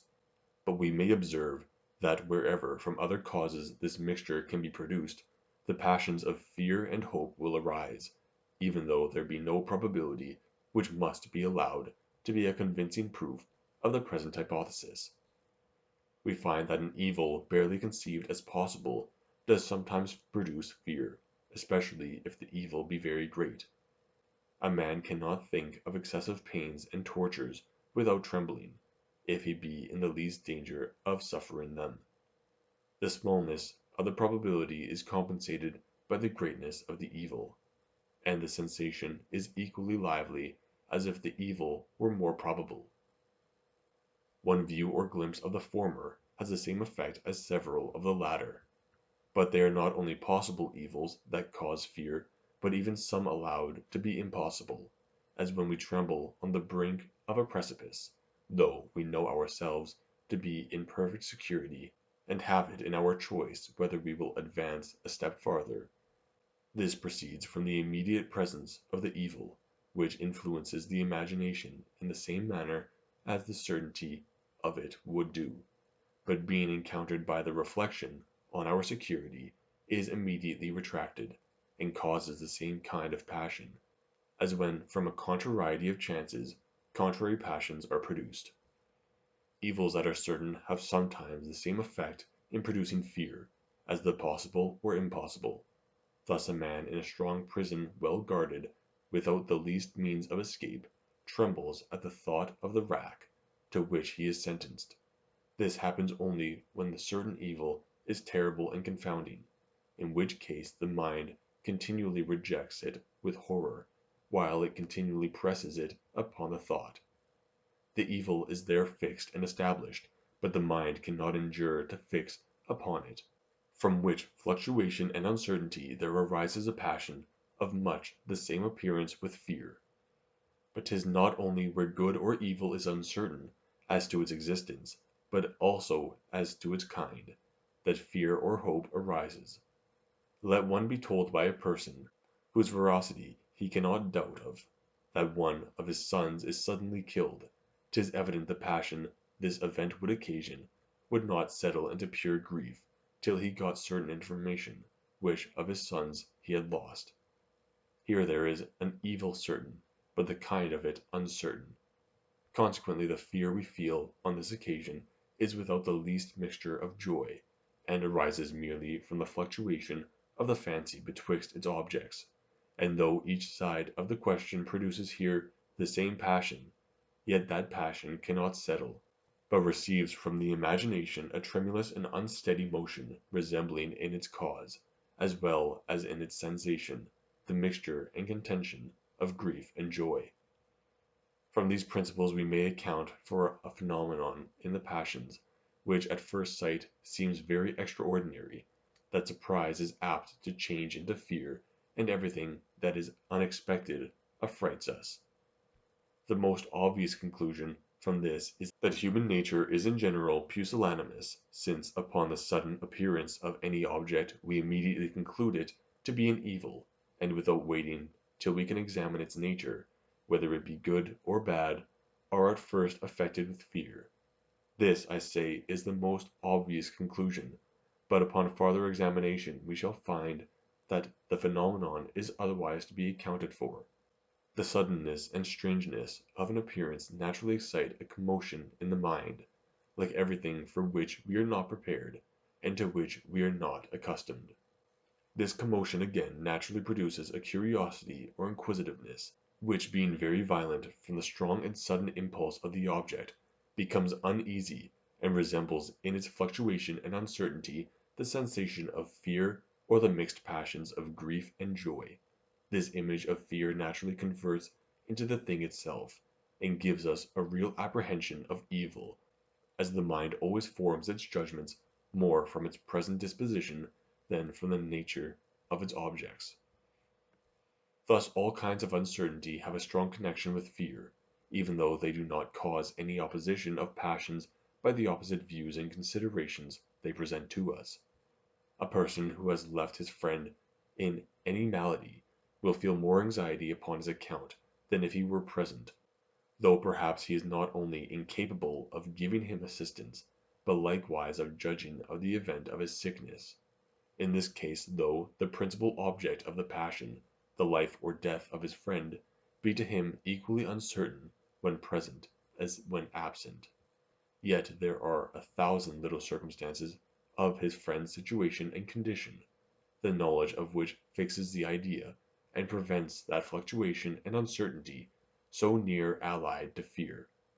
Uncertainty is, indeed, in one respect as near allied to hope as to fear, since it makes an essential part in the composition of the former passion, but the reason why it inclines not to that side is that uncertainty alone is uneasy, and has a relation of impressions to the uneasy passions. 'Tis thus our uncertainty concerning any minute circumstance relating to a person increases our apprehensions of his death or misfortune. Horace has remarked this phenomenon. Just as the mother hen fears the gliding of the serpent near her unfledged chicks more when they are not near, though she could bring no more help to them if they were. But this principle of the connection of fear with uncertainty I carry farther, and observe that any doubt produces that passion, even though it presents nothing to us on any side but what is good and desirable. A virgin on her bridal night goes to bed full of fears and apprehensions, though she expects nothing but pleasure of the highest kind, and what she has long wished for. The newness and greatness of the event, the confusion of wishes and joys, so embarrass the mind, that it knows not on what passion to fix itself, from whence arises a fluttering or unsettledness of the spirits, which being in some degree uneasy, very naturally degenerates into fear. Thus we still find that whatever causes any fluctuation or mixture of passions with any degree of uneasiness always produces fear, or at least a passion so like it that they are scarcely to be distinguished. I have here confined myself to the examination of hope and fear in their most simple and natural situation, without considering all the variations they may receive from the mixture of different views and reflections. Terror, consternation, astonishment, anxiety, and other passions of that kind, are nothing but different species and degrees of fear. 'Tis easy to imagine how a different situation of the object, or a different turn of thought, may change even the sensation of a passion, and this may in general account for all the particular subdivisions of the other affections, as well as of fear. Love may show itself in the shape of tenderness, friendship, intimacy, esteem, goodwill, and in many other appearances, which at the bottom are the same affections, and arise from the same causes, though with a small variation, which it is not necessary to give any particular account of. 'Tis for this reason I have all along confined myself to the principal passion. The same care of avoiding prolixity is the reason why I waive the examination of the will and direct passions, as they appear in animals, since nothing is more evident than that they are of the same nature, and excited by the same causes as in human creatures. I leave this to the reader's own observation, desiring him at the same time to consider the additional force this bestows on the present system. Section 10 of Curiosity, or the Love of Truth. But methinks we have been not a little inattentive to run over so many different parts of the human mind, and examine so many passions, without taking once into the consideration that love of truth which was the first source of all our inquiries. 'Twill therefore be proper, before we leave this subject, to bestow a few reflections on that passion, and show its origin in human nature. 'Tis an affection of so peculiar a kind, that 'twould have been impossible to have treated of it under any of those heads which we have examined, without danger of obscurity and confusion. Truth is of two kinds, consisting either in the discovery of the proportions of ideas considered as such, or in the conformity of our ideas of objects to their real existence. 'Tis certain that the former species of truth is not desired merely as truth, as that 'tis not the justness of our conclusions which alone gives the pleasure. For these conclusions are equally just when we discover the equality of two bodies by a pair of compasses, as when we learn it by a mathematical demonstration, and though, in the one case, the proofs be demonstrative, and in the other only sensible, yet generally speaking, the mind acquiesces with equal assurance in the one as in the other, and in arithmetical operation, where both the truth and the assurance are of the same nature, as in the most profound algebraical problem, the pleasure is very inconsiderable, if rather it does not degenerate into pain, which is an evident proof that the satisfaction which we sometimes receive from the discovery of truth proceeds not from it, merely as such, but only as endowed with certain qualities. The first and most considerable circumstance requisite to render the truth agreeable is the genius and capacity which is employed in its invention and discovery. What is easy and obvious is never valued, and even what is in itself difficult, if we come to the knowledge of it without difficulty, and without any stretch of thought or judgment, is but little regarded. We love to trace the demonstrations of mathematicians, but should receive small entertainment from a person who should barely inform us of the proportions of lines and angles, though we reposed the utmost confidence both in his judgment and veracity. In this case 'tis sufficient to have ears to learn the truth. We are never obliged to fix our attention or exert our genius, which of all other exercises of the mind is the most pleasant and agreeable. But though the exercise of genius be the principal source of that satisfaction we receive from the sciences, yet I doubt if it be alone sufficient to give us any considerable enjoyment. The truth we discover must also be of some importance.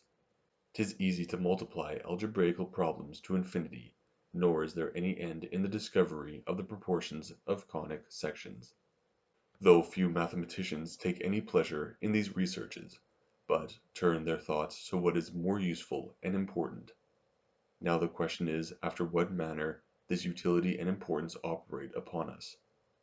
The difficulty on this head arises from hence, that many philosophers have consumed their time, have destroyed their health, and neglected their fortune, in the search of such truths as they esteemed important and useful to the world, though it appeared from their whole conduct and behavior that they were not endowed with any share of public spirit, nor had any concern for the interests of mankind. Were they convinced that their discoveries were of no consequence, they would entirely lose all relish for their studies, and that though the consequences be entirely indifferent to them, which seems to be a contradiction. To remove this contradiction we must consider that there are certain desires and inclinations which go no farther than the imagination, and are rather the faint shadows and images of passions than any real affections.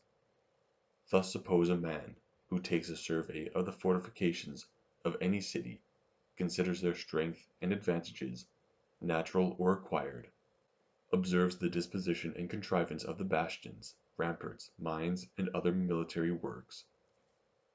'Tis plain that in proportion as all these are fitted to attain their ends, he will receive a suitable pleasure and satisfaction.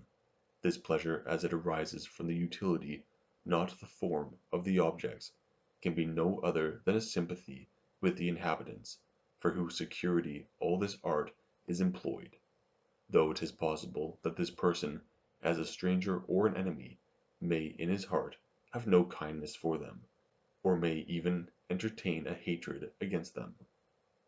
It may indeed be objected that such a remote sympathy is a very slight foundation for a passion, and that so much industry and application as we frequently observe in philosophers can never be derived from so inconsiderable an original. But here I return to what I have already remarked, that the pleasure of study consists chiefly in the action of the mind, and the exercise of the genius and understanding in the discovery or comprehension of any truth. If the importance of the truth be requisite to complete the pleasure, 'tis not on account of any considerable addition, which of itself it brings to our enjoyment, but only because 'tis in some measure requisite to fix our attention.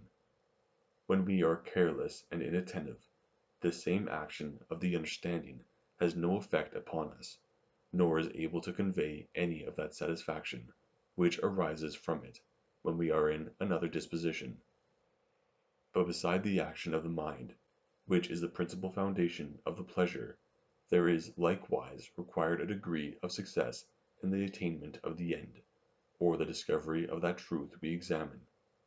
Upon this head I shall make a general remark which may be useful on many occasions, that where the mind pursues any end with passion, though that passion be not derived originally from the end, but merely from the action and pursuit, yet by the natural course of the affections we acquire a concern for the end itself, and are uneasy under any disappointment we meet with in the pursuit of it. This proceeds from the relation and parallel direction of the passions above mentioned. To illustrate all this by a similar instance, I shall observe that there cannot be two passions more nearly resembling each other than those of hunting and philosophy, whatever disproportion may at first sight appear betwixt them. 'Tis evident that the pleasure of hunting consists in the action of the mind and body, the motion, the attention, the difficulty, and the uncertainty.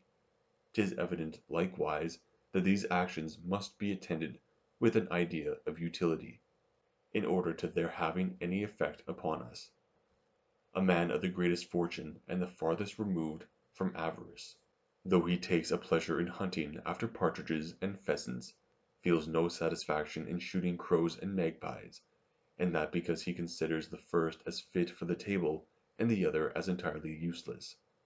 Here 'tis certain that the utility or importance of itself causes no real passion, but is only requisite to support the imagination, and the same person, who overlooks a 10 times greater profit in any other subject, is pleased to bring home half a dozen woodcocks or plovers. After having employed several hours in hunting after them, to make the parallel betwixt hunting and philosophy more complete, we may observe that though in both cases the end of our action may in itself be despised, yet in the heat of the action we acquire such an attention to this end, that we are very uneasy under any disappointments, and are sorry when we either miss our game or fall into any error in our reasoning. If we want another parallel to these affections, we may consider the passion of gaming, which affords a pleasure from the same principles as hunting and philosophy. It has been remarked that the pleasure of gaming arises not from interest alone, since many leave a sure gain for this entertainment. Neither is it derived from the game alone, since the same persons have no satisfaction when they play for nothing, but proceeds from both these causes united, though separately they have no effect. 'Tis here, as in certain chemical preparations, where the mixture of two clear and transparent liquids produces a third, which is opaque and colored. The interest which we have in any game engages our attention, without which we can have no enjoyment, either in that or in any other action. Our attention being once engaged, the difficulty, variety, and sudden reverses of fortune still farther interest us, and 'tis from that concern our satisfaction arises. Human life is so tiresome a scene, and men generally are of such indolent dispositions, that whatever amuses them, though by a passion mixed with pain, does in the main give them a sensible pleasure. And this pleasure is here increased by the nature of the objects, which being sensible and of a narrow compass are entered into with facility, and are agreeable to the imagination. The same theory that accounts for the love of truth in mathematics and algebra may be extended to morals, politics, natural philosophy, and other studies, where we consider not the abstract relations of ideas, but their real connections and existence. But besides the love of knowledge which displays itself in the sciences, there is a certain curiosity implanted in human nature, which is a passion derived from a quite different principle. Some people have an insatiable desire of knowing the actions and circumstances of their neighbors, though their interest be no way concerned in them, and they must entirely depend on others for their information, in which case there is no room for study or application. Let us search for the reason of this phenomenon. It has been proved at large that the influence of belief is at once to enliven and infix any idea in the imagination, and prevent all kind of hesitation and uncertainty about it. Both these circumstances are advantageous. By the vivacity of the idea we interest the fancy, and produce, though in a lesser degree, the same pleasure which arises from a moderate passion. As the vivacity of the idea gives pleasure, so its certainty prevents uneasiness, by fixing one particular idea in the mind, and keeping it from wavering in the choice of its objects.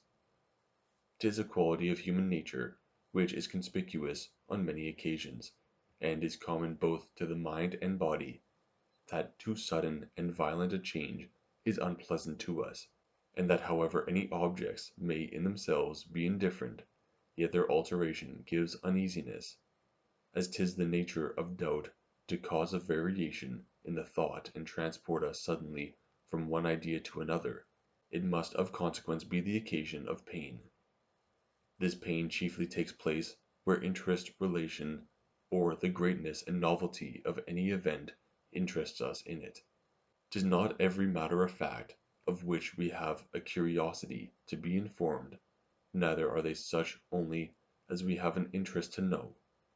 'Tis sufficient if the idea strikes on us with such force and concerns us so nearly, as to give us an uneasiness in its instability and inconstancy. A stranger when he arrives first at any town may be entirely indifferent about knowing the history and adventures of the inhabitants, but as he becomes farther acquainted with them, and has lived any considerable time among them, he acquires the same curiosity as the natives. When we are reading the history of a nation, we may have an ardent desire of clearing up any doubt or difficulty that occurs in it, but become careless in such researches, when the ideas of these events are, in a great measure, obliterated.